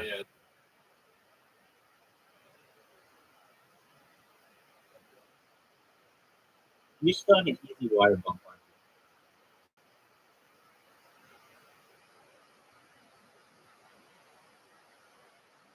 you. Too hard.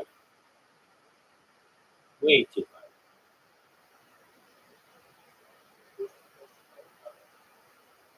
It's 11 o'clock.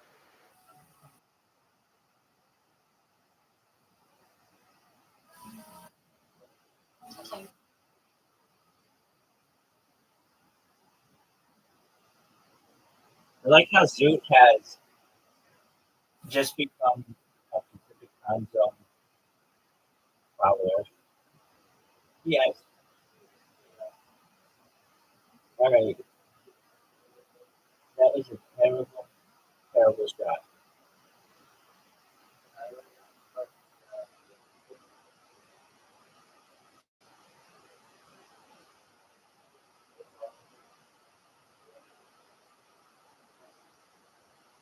No. Zoot that was really good. Zoot has a chance for that. Riser on the other hand.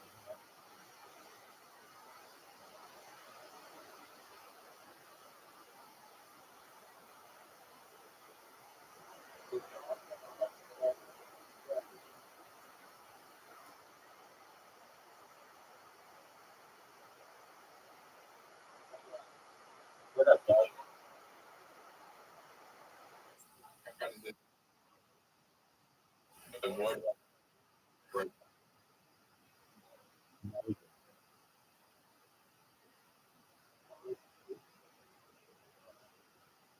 My ball is in the way.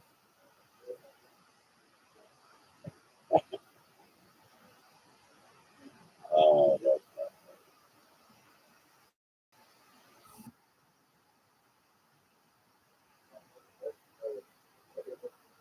tell you what, I made it easier for you. All you have to do is get it in that. I made it easier for you.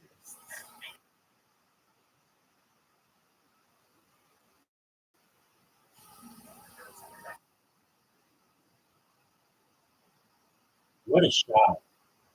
You're welcome. I'll take you a assist on that.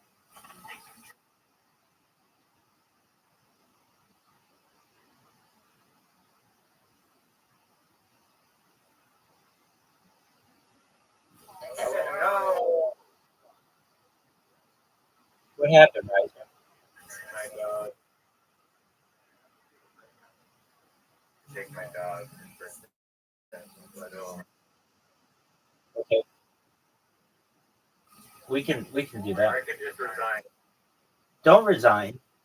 No, no, because then when I have like 5 million wins one day, you're like, yeah, but I just resigned. Play it all the way through. Has been seen. That's an okay shot. Riser. Yeah, I will. Because you pick on me. You pick on me. You do water bumps on me. You ask people to do double water bumps on me. Those people do the double water bumps on me. Yeah, I do complain. For good fucking reason.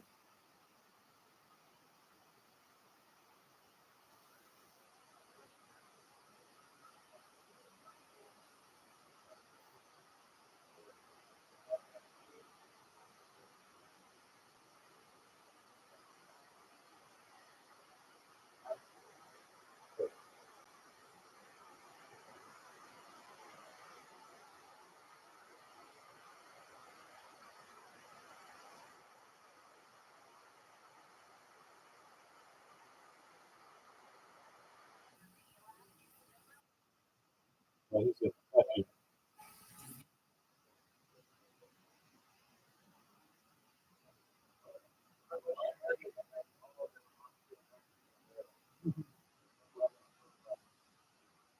You okay, dog?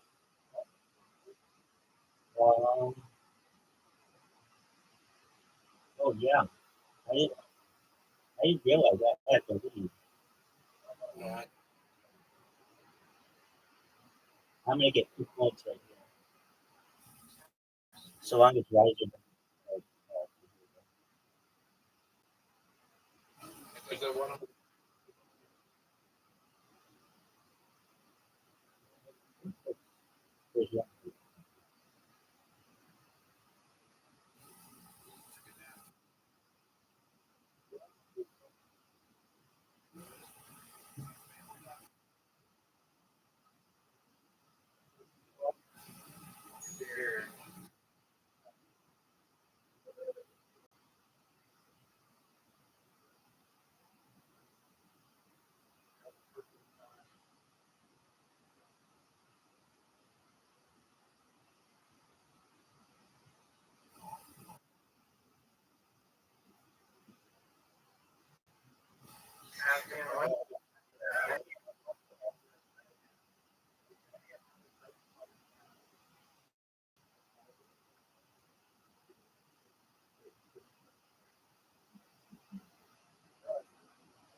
No, you don't. He will request people double water bump you.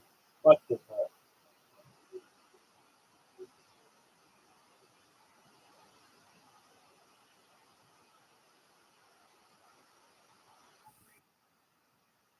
He's a shot. It's short.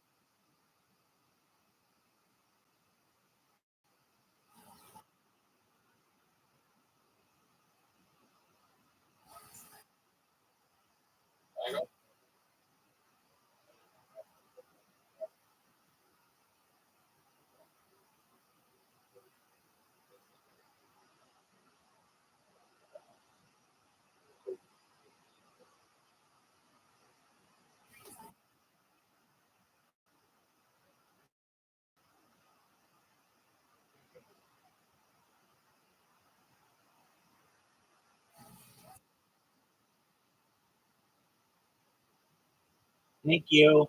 Oh, fuck you, man.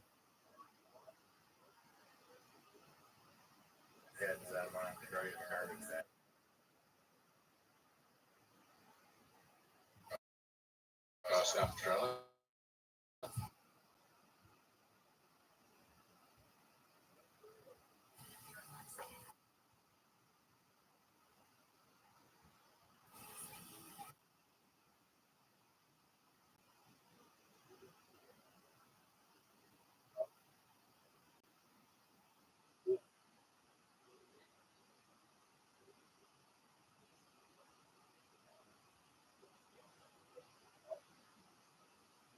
Yelling at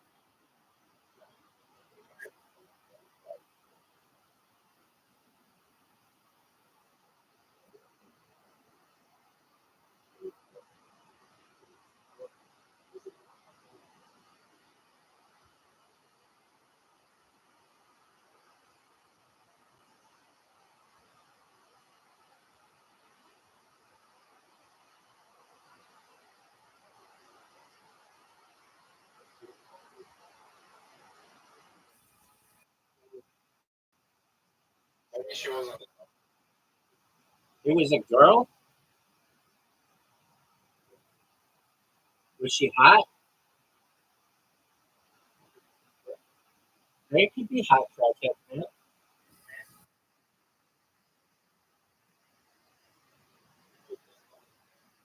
Exactly. You don't know how deep the hook's in. All right, Riser, what are you gonna do, big dog? If you, I'm not even gonna bring up your.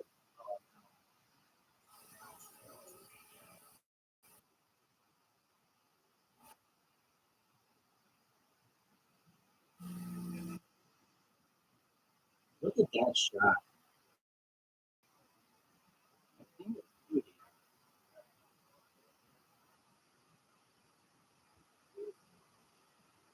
Wow. Calm down, big dog.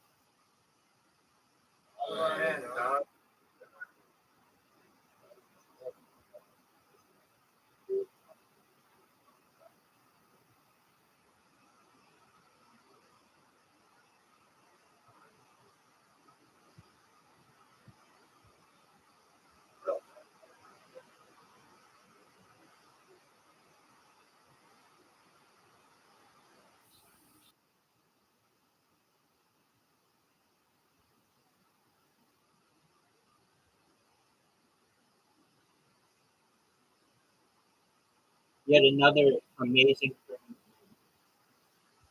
Well, not kind of.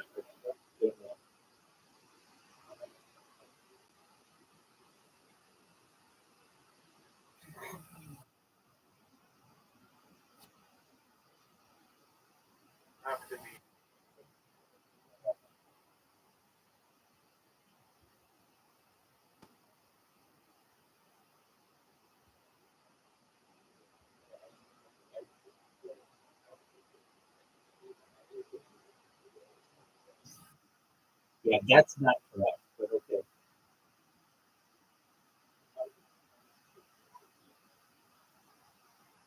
Like a quarter.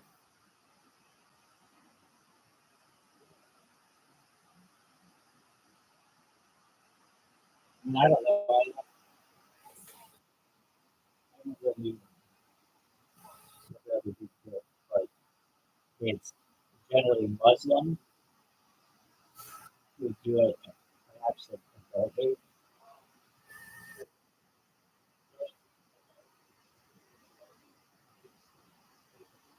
Okay, so um, right. So somebody needed a break, but you better be back in 10 minutes. 3 or 4 minutes. What are the odds it never comes back?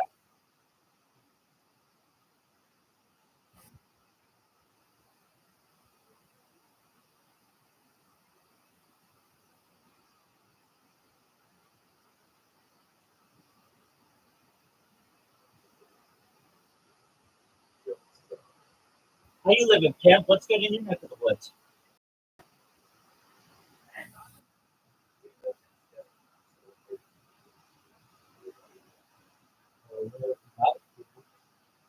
Actually, 48 minutes. So you can count down with us. It'd be amazing.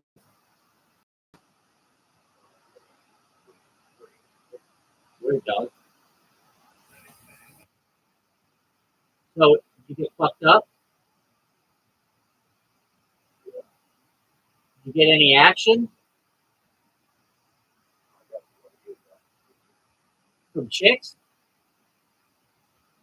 Oh, that's what I'm talking about. They're high five, my man. Good on you. All right, so what'd you do?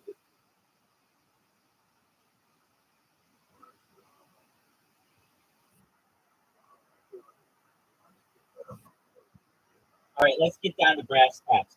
On a scale of 10 to 10, how hot was the hottest girl you hooked up with?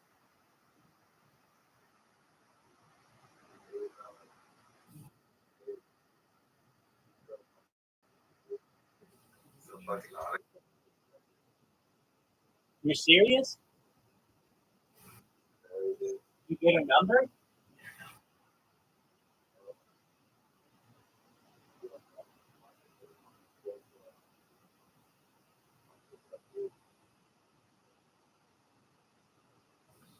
You didn't answer the question. From 0 to 10, give me a number. Oh, okay. That's not super hot. That's like a little bit better than average looking.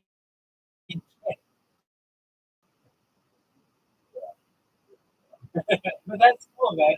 I mean, that's more ass than I got tonight. So excellent on you. And also amazing on you for being very humble. I bet you better looking than 7 out of 10. I bet you a 7.5. Excellent. So it was just one chick tonight that whom you looked up. All right. What's your name?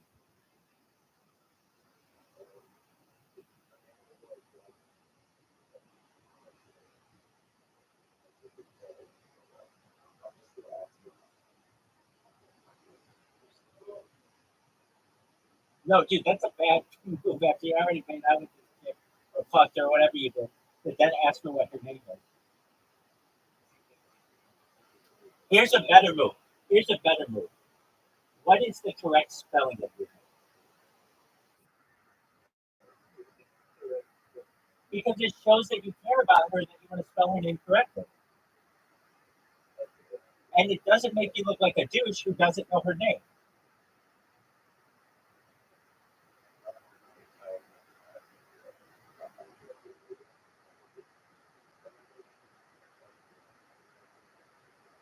Excellent. Yeah, dude. All right, so I thought you were going to block this.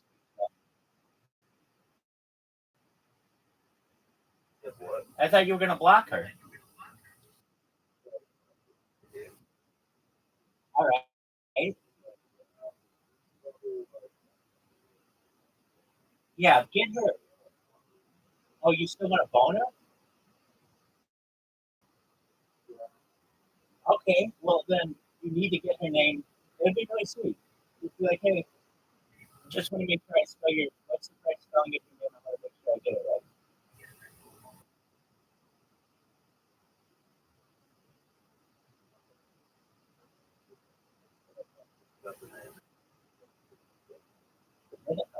All right. She's like a 7. Could you put that in your phone, like how hot they are on a scale of 0 to 10?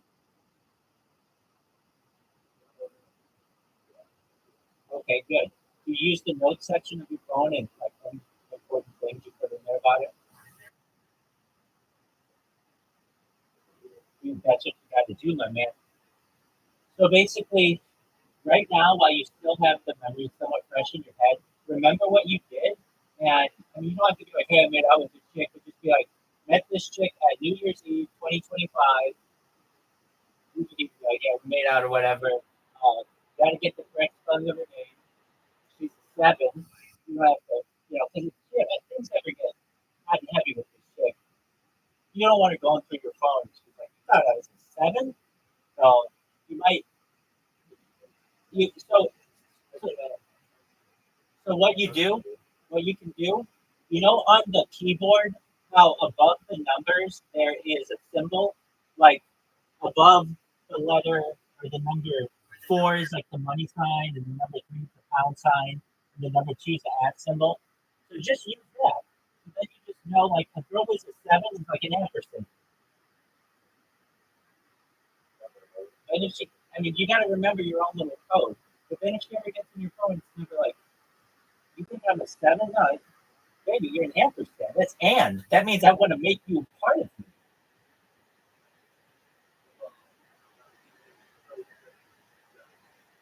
I know, but you never know when it's going to go through your phone. So take that phone, put it. This hasn't happened to me, but I know it can happen to people. So put it over your face when you're asleep, and they'll unlock it, and they'll go through all your contacts and your text messages. If she sees that she's a 7, that's not what you want. So if the bitch knows she's an ampersand, she's not going to know that code unless she's super, super smart. And then it'd be like, you think I'm an ampersand? You really have the balls to put that on a 7 in your phone?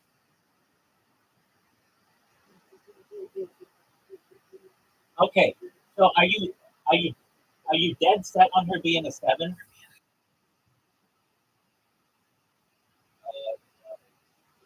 Dude. No chick goes from 7 to 9 within like a 5-minute conversation. There's no way. You don't skip numbers like that. Okay, we've got 10, which are like Hollywood women, like women in film. You got 9, which are like hot Instagram chicks. We got 8, which are like hotter OnlyFans chicks.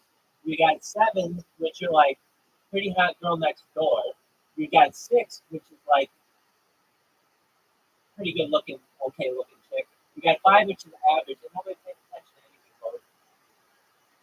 Nobody's like, oh yeah, well she's like a 4, unless you're telling the story. You're like, yeah, there was absolutely nothing to do last night. And anyway, I was on my way home, and this 4 gets in the Uber with me and starts blowing me, and I had nothing else to do. If you're telling a story like that, okay, but you get it. You don't want to waste time with anything lower than a 5. Even so, your friends are going to be like, well, no, most friends are like, okay, well, you got blown, at least from a 4.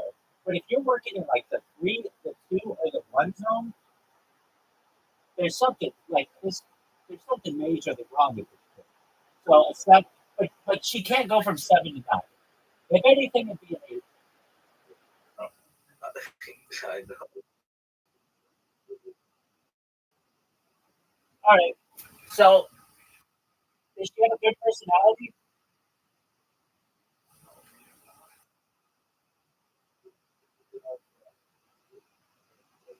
Okay, so you put that in there. Good personality, ampersand.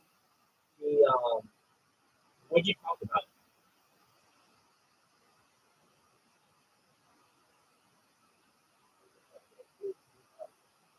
I'm sorry. Can you hear me now?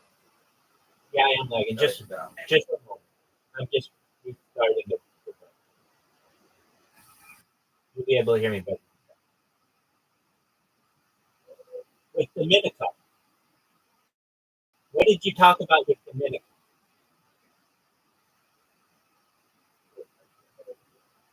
With Dominica, what did you talk about?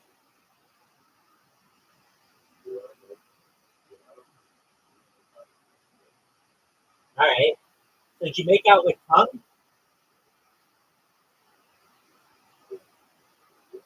All right. So then you can put into your phone how far you got with them. So I wouldn't go in and be like, got to first base, but you can put in there some kind of code. You could be like, this bitch was an ampersand exclamation point. Then you know that she was like a 7 who you went to first base with. So like if you would have gotten the first, it would have been a 7 at symbol.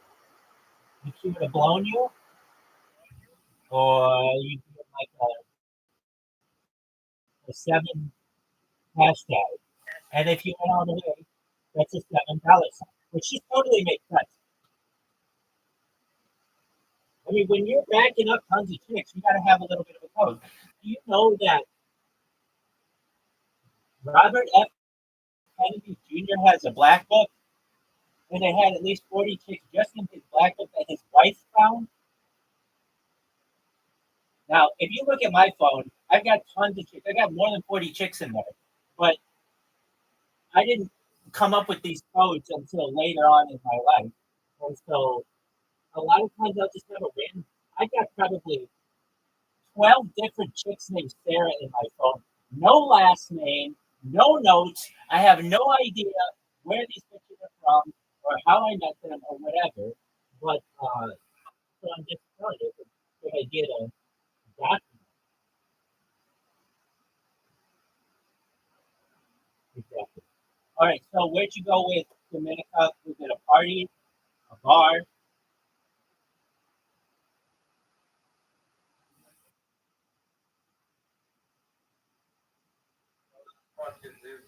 I told you.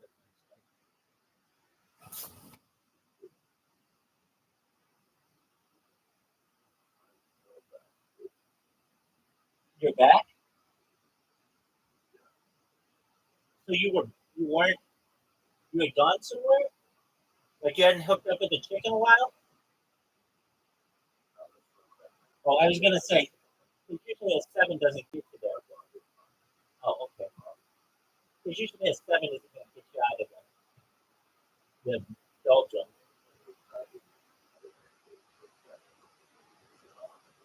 Right. Okay. So you want to bang this chick. When are you gonna see her again? Yeah. Probably tomorrow. Okay. And what are you gonna do? Yeah. Are you just gonna invite her over and bang her? You're gonna go over to her house and bang her? You're gonna get coffee and bang? What's the plan? Okay, that works. Excellent. Well, good on you. So, Dominica, if you're out there watching right now, know that my man Ludacris is about to stick and stick in you in T minus 48 hours. Excellent. If he doesn't, well, then Dominica's going to be pissed. Fucking body. Well, we need to turn Dominica, who's currently a 7 exclamation. And apparently she has potential to be a 9, which no one believes. But that's okay. We'll let you think that. Okay, so have you gotten down to like, would you date this girl like not just fuck her?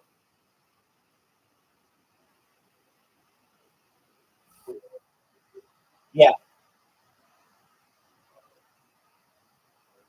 Okay. So she's not hot enough to introduce to your friends. Okay. So then it's a great opportunity for you to have the special talk with her, which is just like, I'm a really busy individual. I got such and such going on in my life, and I know that you're a busy individual, but if you're ever not doing anything and I'm not doing anything, is it cool if I just, call you for a phone call?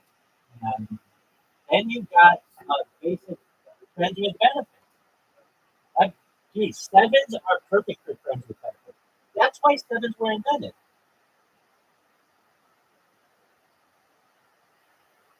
All right, so Dominica, you're out there somewhere, girl.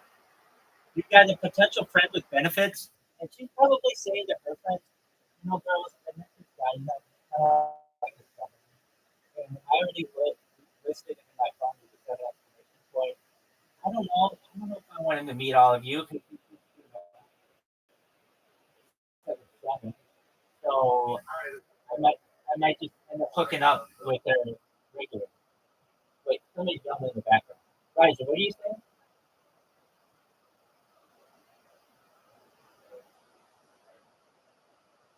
Were you talking to someone? Catch here. Dude, we got 33 minutes. We have 33 minutes to get as much information about Ludacris for Dominica as possible. So, let's see here. Does she have any other friends? That's a good question. Was she the hottest friend in her friend group when she went out tonight? Okay, good on you. Excellent. So you weren't just going for the ugly friend, you were going for the outfit, which is tight. All right. And how did your interaction start with her? Were you guys just at a bar, at a dance floor? Did you just bump into each other? Somebody introduced you? How did it work? All right. So it was a party. And now let's talk about her friends. So she's a 7. What are her friends? Yeah.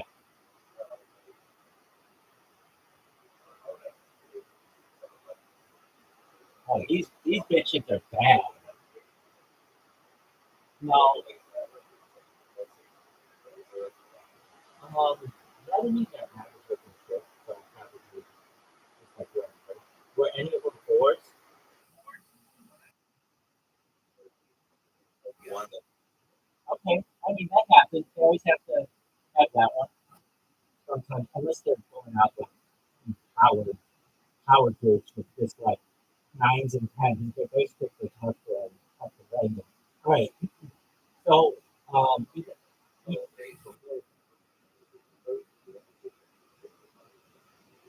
well, fuck that shit. Well, wait, her personality then makes her a 5. Why do you hate her so much? She's going lower. Okay, what did she do to piss you off so much?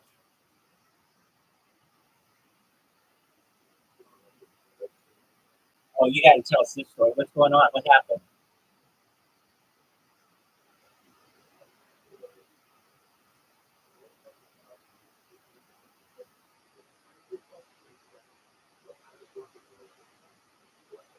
Wait, she said, "Are you fucking my friend?" Or did you call it my friend? Okay. So this happened, and it was a different girl than Dominica? Oh, shit. Okay. And what was your response?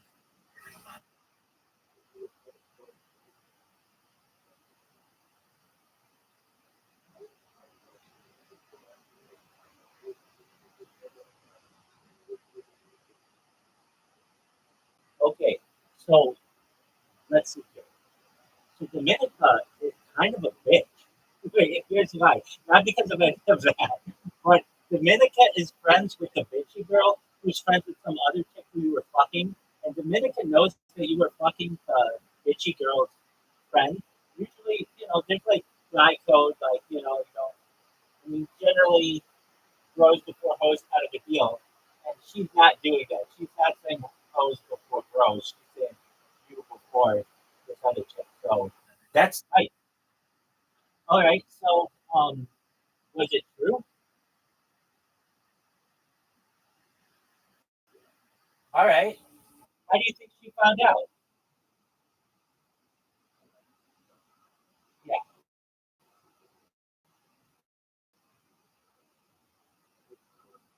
Anyone else that told her? Were you fucking this friend a lot, or it's just like a one-off? Okay. So that's not that big a deal. It's not like you dated the other chick and now Dominica wants to date you because you just gotta be careful about that kind of stuff. All right. So, what did the bitchy? Oh, so the bitchy friend just the only thing she ever said is, "Are you fucking my friend?" Or that's it. Oh, okay. You think you could pull a menage a trois with this chick? Okay. Okay. Well, just trying to keep your options open. Friend. All right. So we got Dominica. Do you know anything about her likes or interests or hobbies or anything? Do you know what she does for a living or anything?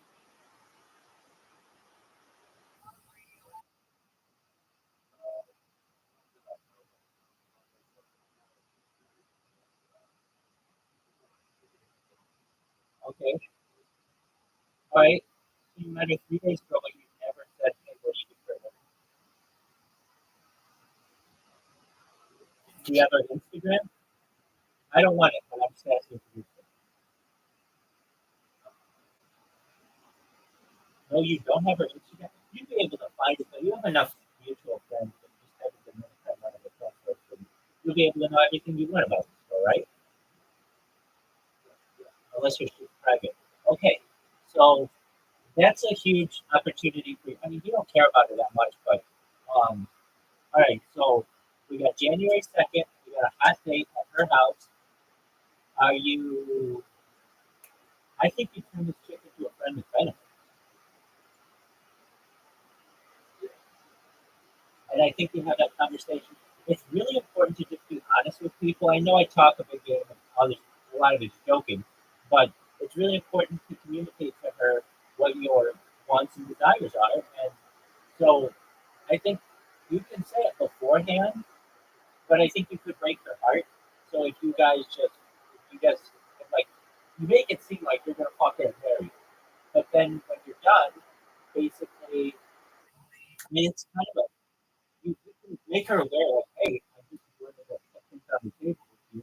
You can do it beforehand and put love in your face. So at least you have. But then you just say, I'm really busy in my life with whatever I got going on. I'm sure you are too. But I like you, and I really like what we just did. So what do you say if, if it's cool with you, whenever you're free and whenever I'm free, we do it again. Pretty simple. And she's gonna be like, if you pleasured her, she's gonna be like, yeah. Do you know what the first rule in sex is?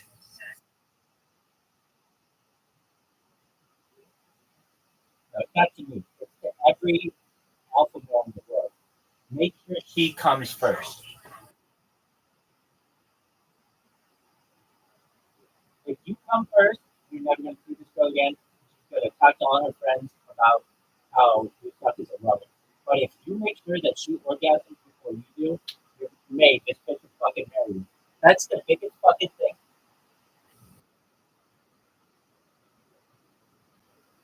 All right. Do you have any other girls on the radar? Okay, so we have to talk about that. What's it going to take to move you away from sevens into eights and nines?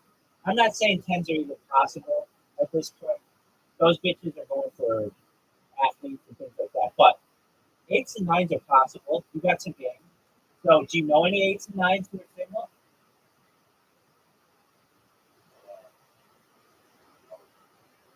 Okay, that's all right.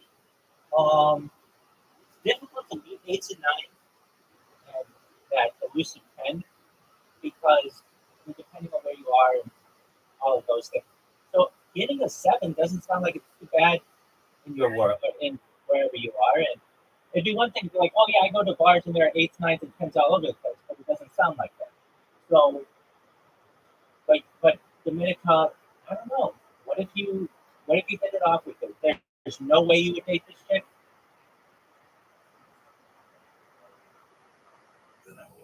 Okay, so she's trending closer to the seven and away from the eights. All right, I'm down with that. Um, so what do you like about Dominica? Yeah. No, not at all. That's completely fine to say.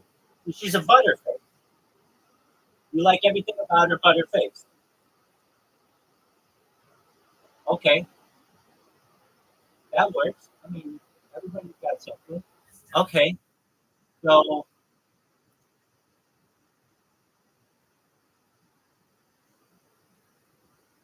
really, she's a perfect friend with benefits candidate. And if she's a butterface, she knows that too. She knows that she's not the cream of the crop, but she also knows that she works on her body and he'd like to enjoy it every once in a while. So I think it's really important that you're honest with her, and it doesn't have to be before or you have sex with her. But at least around the first time, you just set your boundaries and you set your expectations, and hopefully those align. And it's not a big deal. If this girl made out with you on December 31st, and you basically got it in the bag. There's like one better date that you could have probably made out with this chick, or where she would fall more in love with you, and that'd be like Valentine's Day. Aside from that, you got this.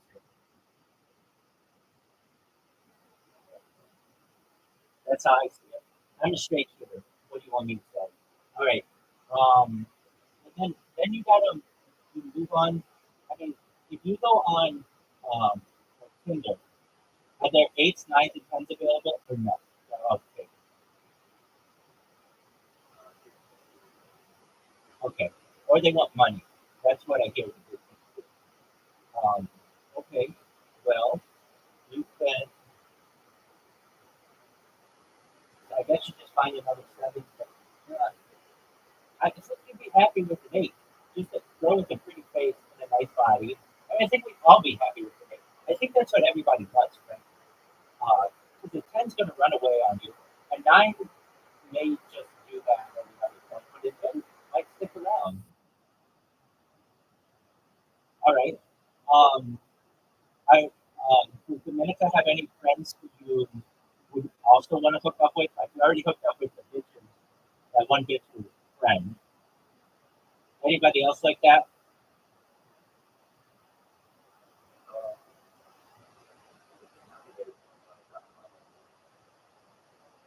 No, I'm not asking you for the social media. No. Just, okay, so there are some girls out there who are into Dominica's friendly who you might want to hook up with. Okay, but you don't want to hook up with them more than Dominica? Or do you want to hook up with them more than Dominica?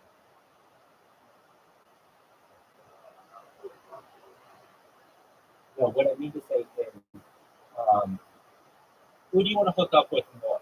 One of Dominica's friends or Dominica?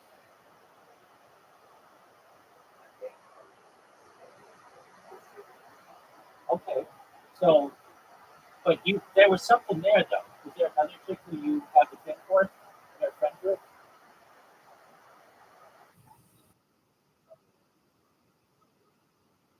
Okay, all right, well then I think we got this discussion.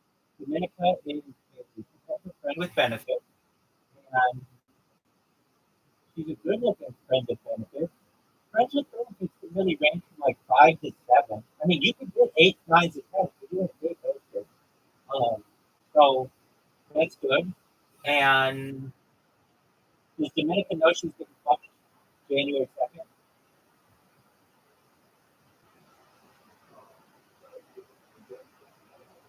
No.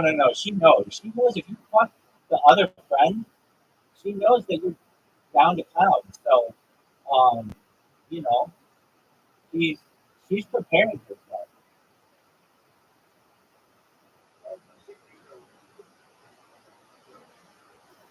Okay. So she thinks you're just gonna call her literally like 12 hours after making out with her to fuck her. Okay, why isn't that the plan? Yeah. Oh, okay, that's a pretty cool. The best one and everything. Okay. But you're gonna contact her and say, hey, January 2nd, you mind if I come over? Dude, that's amazing. All right, good on you, man. Anything else have good at this party? Did you like were your friends there? Was it an enjoyable time? Excellent. Excellent. And here's something I don't know if you have to watch out for, but do any of your friends like Dominican stuff?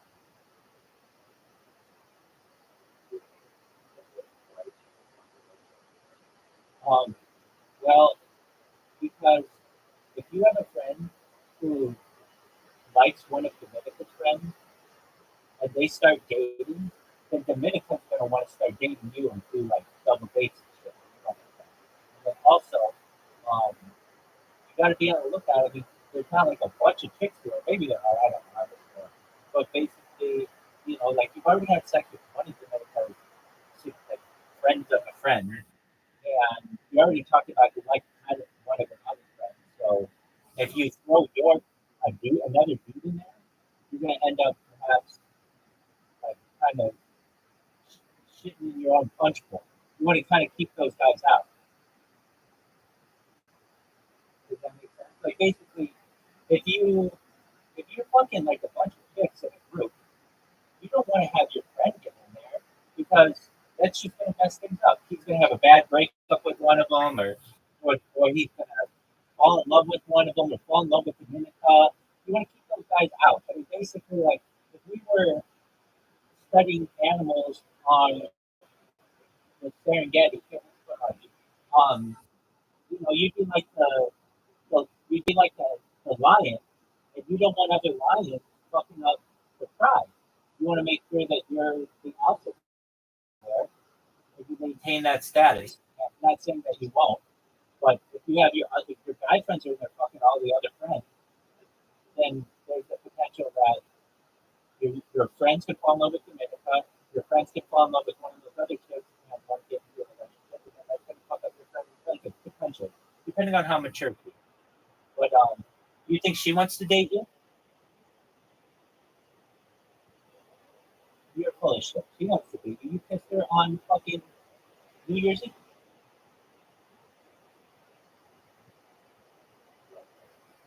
Wow, Dominica is making 2025 the year of lunatic. Not only that, she thinks that you're calling her on January 1st, which is a sucker move. You got to keep these girls wanting more. So January 2nd, I get that. That's cool. And that was with your schedule. But yeah, she's had a deal. Perhaps. Perhaps. I mean, she already knows that you fucked this other girl. Oh, wait, Dominica knows that you fucked this other girl,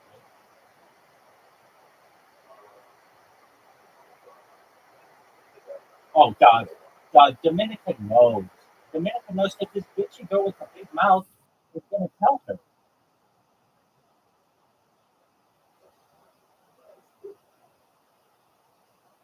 Am I wrong? She already came up to you and said, you're fucking my friend. You don't think she's going to say that to Dominica?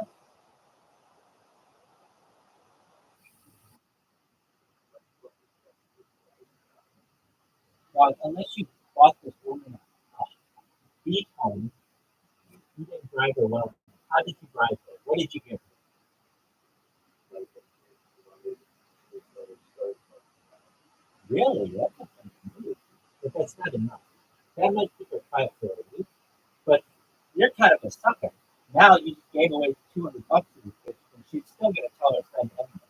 She's going to get drunk, and she's going to get, oh, yeah, maybe can't fucking with her friend. Dominican could be like, what?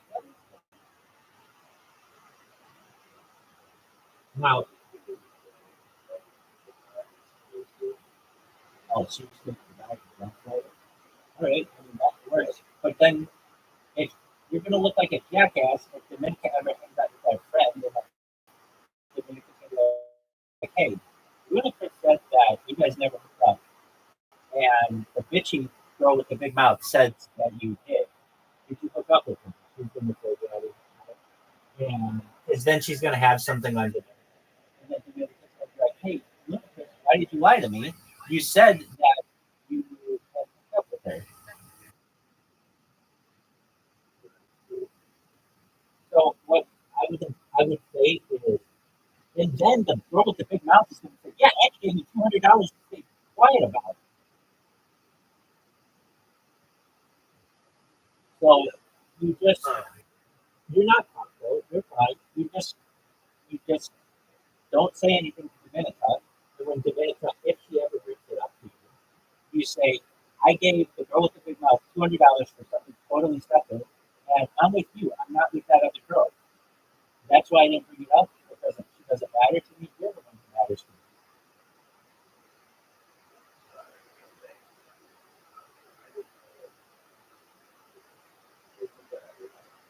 Yeah, I mean, if it does, you just have to make her seem a little bit better than this other friend, and she'll be fine. Because she understands that you're a, you know, you're a good chick, and they just, the circle kind of became concentric to some extent, but you will,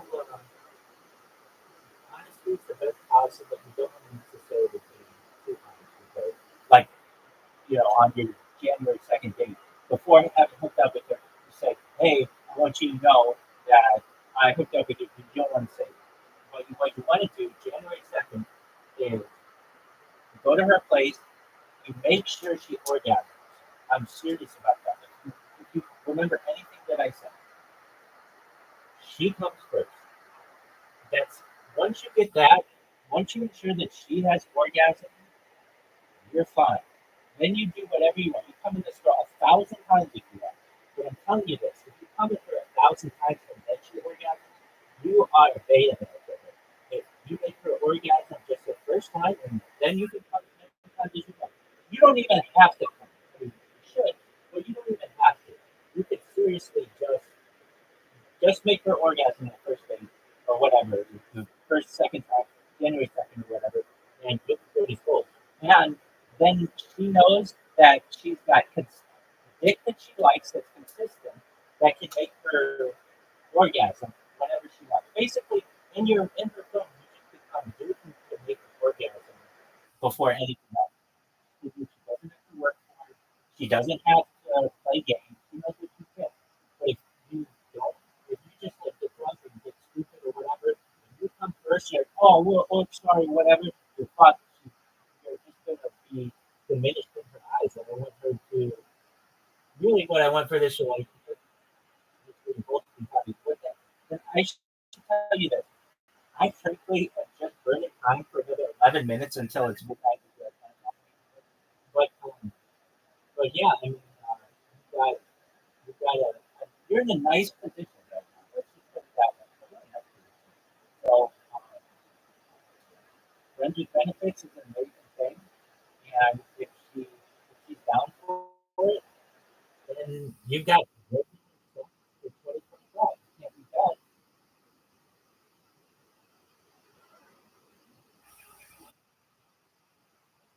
And in the meantime, how are you going to find the girl who you really like? What are your two ways to find another chick?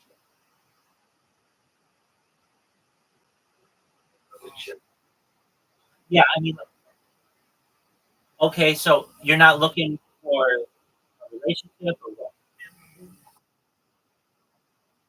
Okay, but you'd be looking for a relationship with an 8 or 9, wouldn't you? Definitely. Okay, so then you would get on the dating app, and you.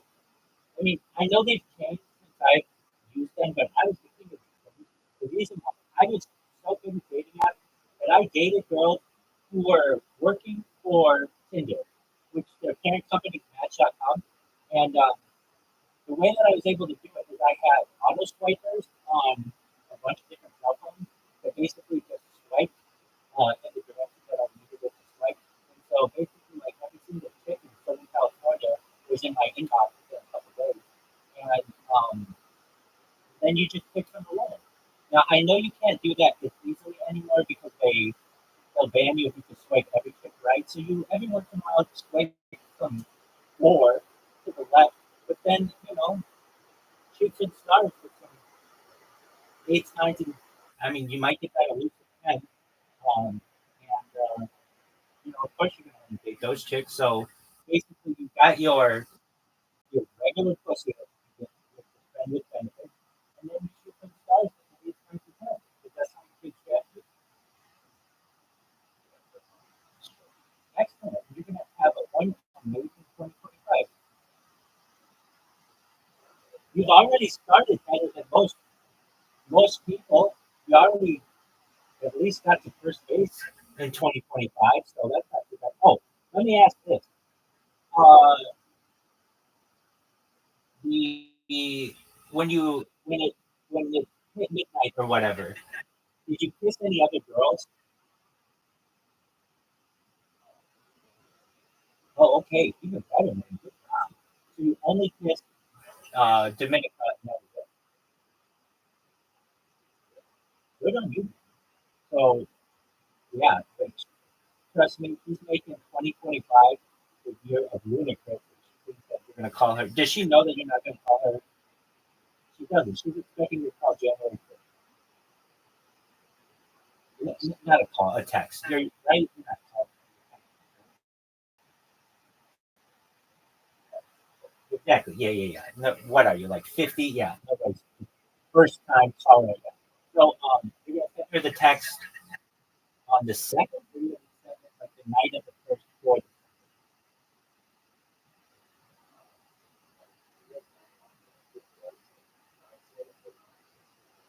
Way too late.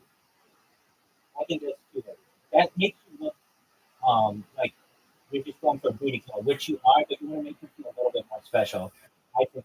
I think probably like an 8 p.m. text, and they get into some texting with her for the night. Like that's a good game. So basically, like 8 o'clock, you text her, "Hey, I had a really good time at so and party. I wanted to know if I could see you again tomorrow night. If that would work for you." She'd be like, "Oh yeah, I have." She'd be like, "Okay, now what's the move that you make to just be like, hey, can I come over here?"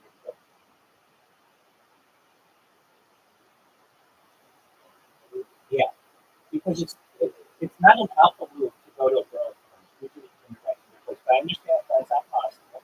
So you gotta work your way. I mean, she's gonna have sex with you, but she's gonna want you to have to. Uh,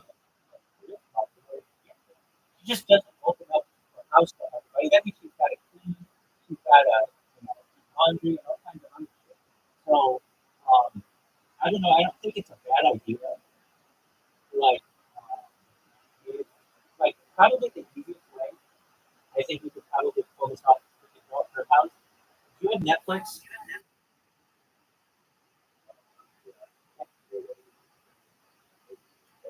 Yeah, I mean that's not a bad move. It's just a simple thing that allows you to like, invite yourself over to her place. So you can be like, hey, I don't know if she's into coffee or other, but you can like agree something so that you just don't look like you're ready to set stuff up with her.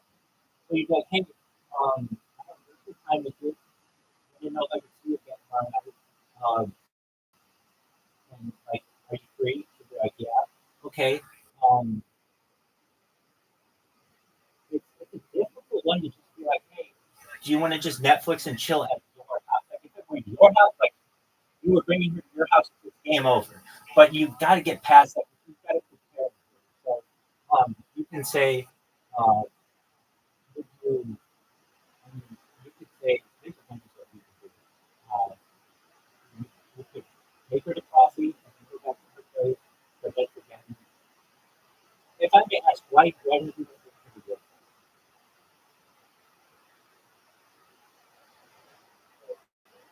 Is it an option? Okay. Um, do you live with other people? Okay.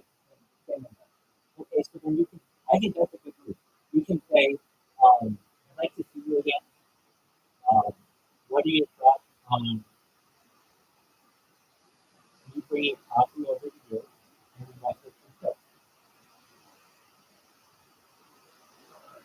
You can bring something else, but with girls, you're going to have to get into there can be dietary issues. You don't want to have like a whole thing, but then you're bringing something to her, and you just don't look like you are using her for her clothes, which you are, and I get that.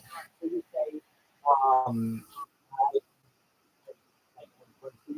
what are your thoughts on me bringing? You could, I mean, I don't know if there's something else that you might have done that you didn't know, but you can talk to it. Then you're bringing something to her, and then you can say, we can on that first account or whatever. If she doesn't have enough to it. You don't need to get into that. But that could be a really good conversation. But this way, she's not like, yeah, he just came over to fuck me and left. No, she can be like, oh, he was so sweet. He brought coffee, he thought of me. I got pumpkin spice, whatever, or whatever. Then she can tell her friends a little bit about, that you know, just basically that's what it did happen. And Netflix and chill also establishes that what's going to happen, and that you're not beating around the bush. And but you got a little bit of a step to get over with the fact that you have to do it for her. So as way for bringing something, she has some, and she can anticipate it. And I mean, are you sure that she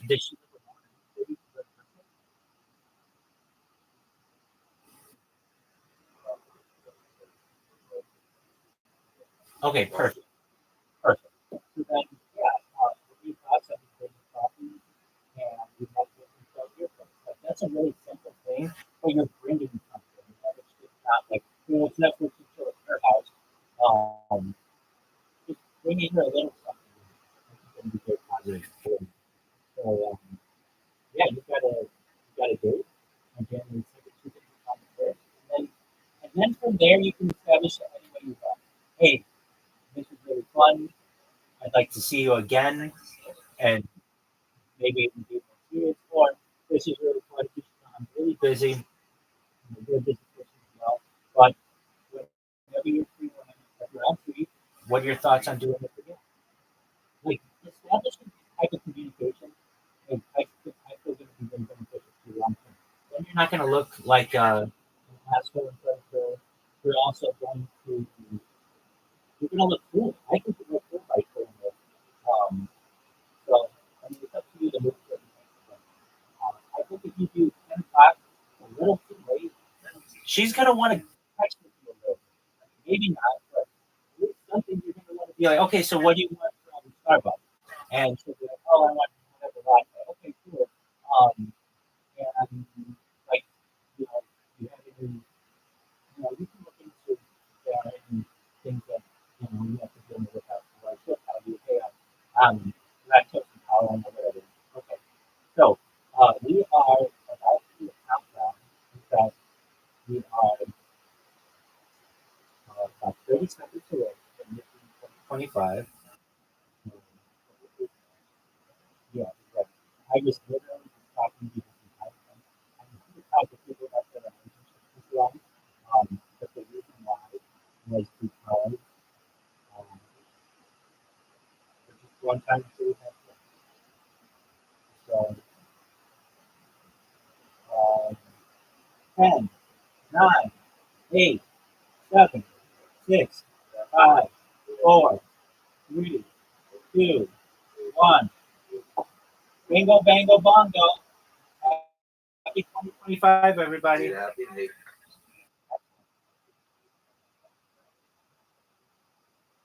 You're good. That's all right. Let's start off the year. Uh, excellent. Excellent. Well, happy New Year to you.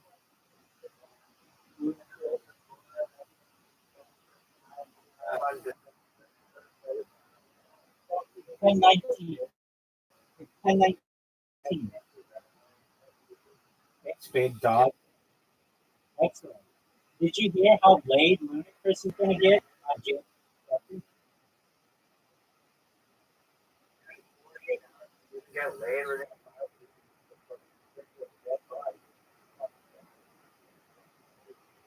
Dude, he's definitely getting late. He's already got a bonus.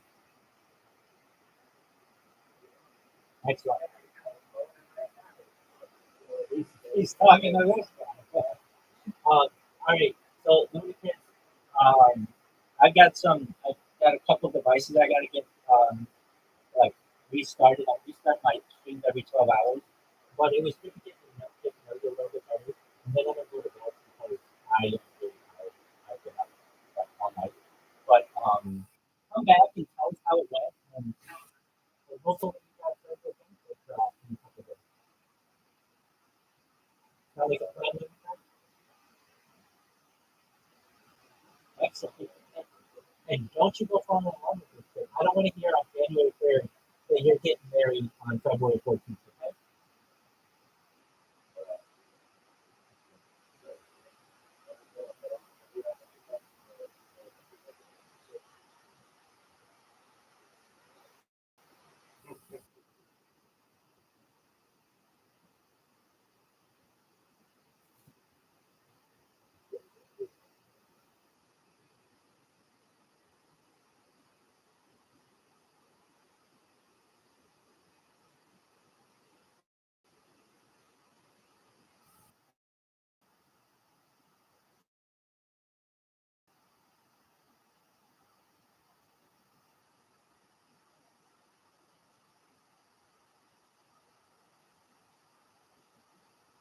I think that'll be useful for us for the actual practical engineering. Could be. I mean, I worked at CERN for 2 summers in undergrad, and we were looking for superchemistry, which was one of the alternatives to the standard model. And it was sad because the professors were getting better and better, but they weren't finding it. They were excluding what we would call the parameters they could find in supersymmetric particles. But the search for what that theory of everything could be, or a grand unified theory that can answer some of the holes within the standard model of physics, would for reason kind of unlock a better understanding of fundamental physical laws that we should be able to build a better understanding of engineering and day-to-day experiences with that. What happened immediately obvious when we discovered the Higgs boson? I was there at CERN that day. It was from July 4th, 2012, I think now. We all waited like nerds over in the spin line to get into the announcement chamber. I'd never waited for even like a Harry Potter piece in my life, but we waited for this announcement of the Higgs boson to get into the But did that immediately translate to technology for engineering? No. But it's still really important for our understanding of these fundamental laws of physics. And so I don't know that it's always immediate, but I think it is really critical knowledge for humanity to Right. very Yeah. The clearest reason, like, for dangerous weapons, so and then we'll figure out that very complex situation. And I still believe that human compassion and love is actually the way to defend against all these great and greater and more impressive weapons. Let me ask a real question in terms of you disagreeing with others. What important ideas do you believe that many others don't agree with you on? Maybe it's a tough question. Think about that, but what were very specific, like which material to use or something about a particular project, or it could be grand priorities on missions. I think one year was like the thing we should be looking for is like colonization of space versus colonization of planet. Meaning like my best hot take that people would disagree with me on is life in floating things. how do you envision that spread of humans? Beginning of the conversation, something about like increasing scale with the humans in space. Are they just like, you know, they're in orbit and get farther out? You see kind of, floating cities getting farther and farther from Earth and it's kind of return. Like, if you look 2 centuries ago, you just see us everything. Yeah, and it just kind of enveloped the space around it. It's like neighborhood. Giant structures and small higher structures. Yeah, I think a lot of our orbit might come to look like that, and really interesting regulatory challenge to make sure that there's some cross purposes. So the more cool species we have in orbit, the more shiny objects in the night sky, the worse it is for astronomers in a really kind of overly simplified case. So there's some pushback for this like amoeba aim where we just grow kind of incongruously or indiscriminately as an amoeba in Earth orbit. Beyond that, though, I think we're growing pockets where there are resources. So we won't just expand around the gravity of Earth. We'll do some development around the moon, some development around asteroids, Mars, because we'll always be perfectly good if you want to go down to a physical object and study it or extract something or learn from it. But I think we'll do in fits and starts pockets. The coolest pockets are the gravity bound pockets at the Lagrange point, which is where we just sent but NASA just sent James Webb, a big telescope. I think it's at altitude. So, what can I speak about? so it's a stable orbit. There are several Lagrange points, and so it requires less energy to stay. Yeah, that's fascinating. It's also fascinating the interaction between nations. That or like who owns that? Would you say in those floating cities, do you envision independent government? I was going to give my next question harder for provocative questions. I don't yet have my own opinion fully formed on this, but we are we're trying to figure out right now what happens to the moon with all of these first come, first served actors just arriving and setting precedents that might really affect future access. And one example is property rights. We do want companies that have the expertise to go to the moon and mine stuff that will help us develop improvements in their gateway. But companies need to know generally that they have rights for certain areas, or that they have legal right to sell things that they're doing. So if they're going to grant property rights on the moon to companies, who has the right to give that? There's a bunch of really kind of gnarly questions. Really think about maybe that's the true. I think it is True. I mean, yeah. I mean, but those questions again, is that relatively will help us answer questions about fear. There is a little strange, obvious, for the closest study to do what's the big picture of it all. But we draw these like borders on geographical areas, and we say, this is mine. And then we fight wars over what's mine or not. But it seems like there's possible alternatives, but also it seems like there needs to be a public ownership of some parts, like the Central Park.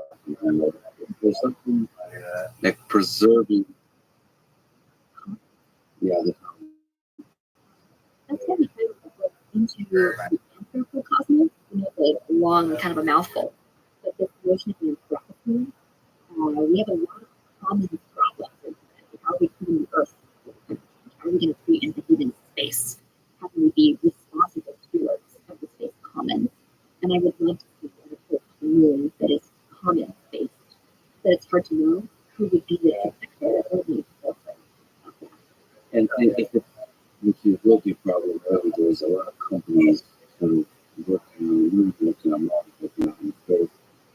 It feels like there still needs to be really more communication of like the greater, where there should be a president who can vote. All we're doing is saying the same human question. What advice would you give to a young person today, thinking about what they want to do with their life, career, for somebody in high school, somebody in college, maybe somebody that looks up to the stars and dreams to one day take the one way, if you want to contribute something to that? I'd say you should feel empowered because it's really the first time in human history that we're at this cusp of interplanetary civilization. And I don't think we're going to last that far. So the future is incredibly bright for young people that even younger than I you really get a chance to go to Mars. The other thing I would say is be open-minded about what your own interests are. I don't think you anymore have to be shoehorned into a particular career to be welcomed into the future of space exploration. If you are an artist and that's your passion, and you would love to use space art, or if not space art, use your artistry to communicate a message about space, a role that we desperately need, just as much as we need space scientists, space engineers. So, Well, when you look at your own life, you're incredibly accomplished scientist, young scientist. We hop around. In my case, we're going from the biggest deal I've ever to the biggest idea. There's something we can do very with advice to like how to end up doing incredible research in IT. Maybe the role with university, college, and education, variety of different kind of stuff. I say find really good teammates because I get to be the one that's talking to you, but there are 50 staff and faculty that are part of my organization. And I'm you guys can't see on camera, but I'm sort of there was my project here. And that is really what makes these large scale challenges implementing possible is really effective teams working together to scale what we're able to do alone. So I think that's an important model that we don't talk about enough in academia. There's a big push for that like lone wolf genius figure in academia, but that's certainly not been the case in my life. And we have collaborators and people that interdisciplinary, Artists. Where do artists come in? We work with artists. we do. Artists truly business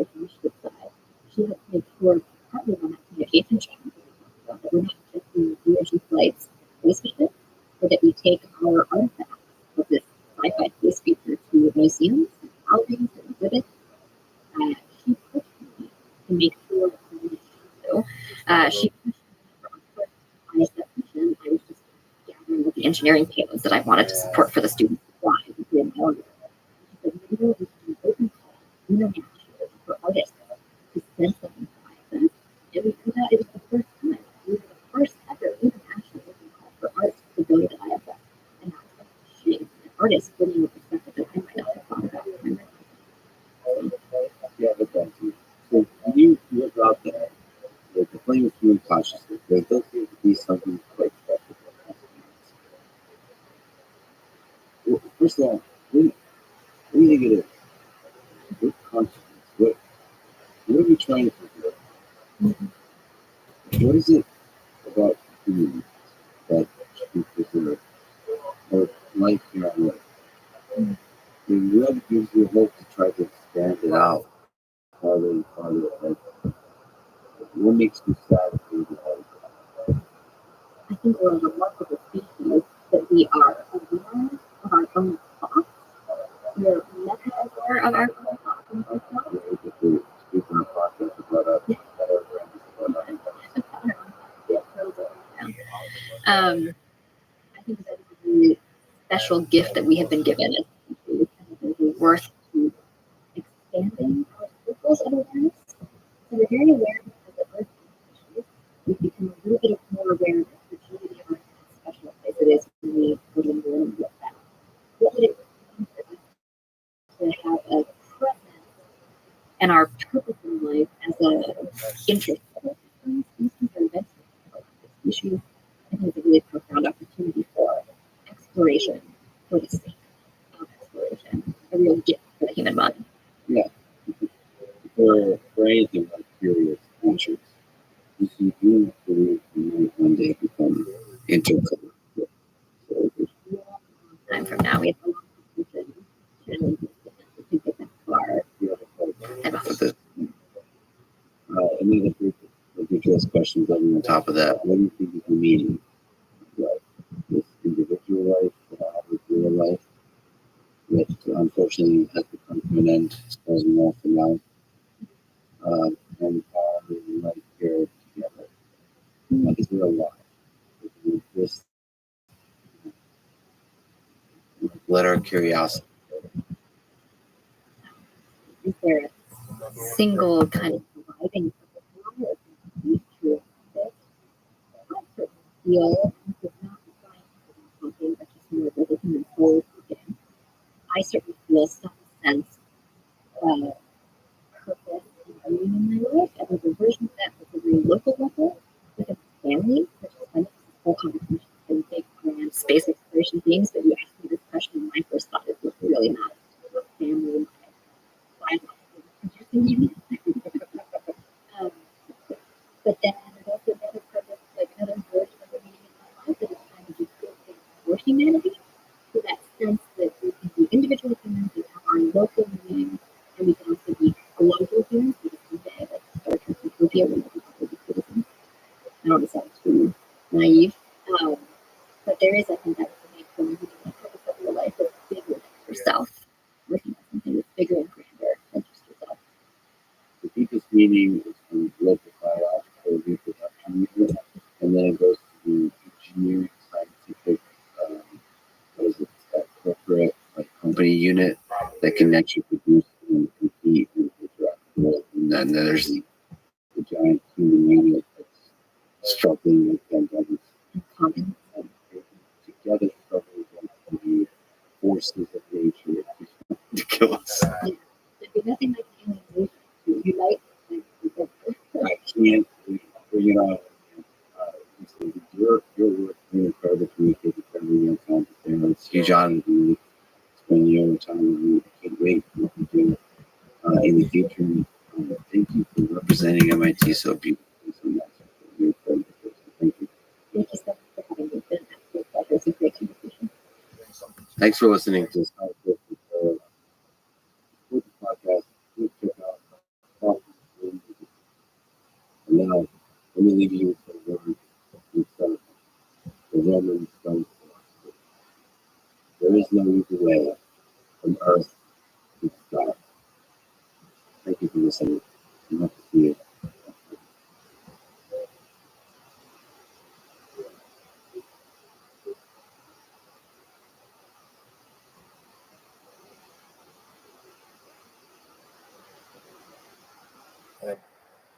Following a conversation with Rabbi David, known through Hannah for many years, the kindness of his heart, his strength, and his character, the kind of friends he keeps. Many of whom disagree with him, but love him nonetheless, including Billy Christopher. I'll have many conversations with you in the future about Islam, Christianity, Judaism, Hinduism, Buddhism, and others, looking to understand and celebrate the culture, the tradition, and the beauty of the people who practice these books. I will, of course, not shy away from this book. I will talk about hate and love, about war and peace. This conversation was recorded more than 3 weeks ago. Please allow me this time to speak. I agree with you. This is not you. Some people ask me to say a few words on the war in Ukraine. I think my words are worth reading, but perhaps I'll try. I consider doing a long Riser, can you hear me? I tried several times. But this person Yo, just give you context. I've been talking to you I know you're talking about stuff that I fucking love. Ukraine, Consistency. Russia, What Poland, Slovakia, Bulgaria, even UK, Germany, Canada, India, China, of course, the United States. Some of them crying, or angry, confused, or scared. I'm helping as best as I can privately. I'm hoping to help in the future by traveling to Ukraine and Russia, celebrating with humanity and the beauty of the people. This was all set up both the Ukraine and Russian trips before 2024, including conversations with scientists, artists, athletes, leaders, and just, quote, regular folks who are equally, if not more fascinated. And now, it's become much topic, but I'll keep trying to find a coming way. back. I was born in the Soviet Union. My roots are both Ukrainian and Russian. Today, I'm physically outside. Excellent. Okay. I'm proud. Being sexy as fuck. Beings that make up these nations. And humanity is, we're all one people. In the world, baby. Let me speak. I will say this. Even before I did this, I can down all actions we use in political games and the rest of it. Disregarding the God, wait, I go years down this music. I can down Send him that link. Man, I can down many military conventions at the superpowers of the world, including my country, the country I love, the United States. And after World War II, as an independent, over 40 nations, with many studies finding that men's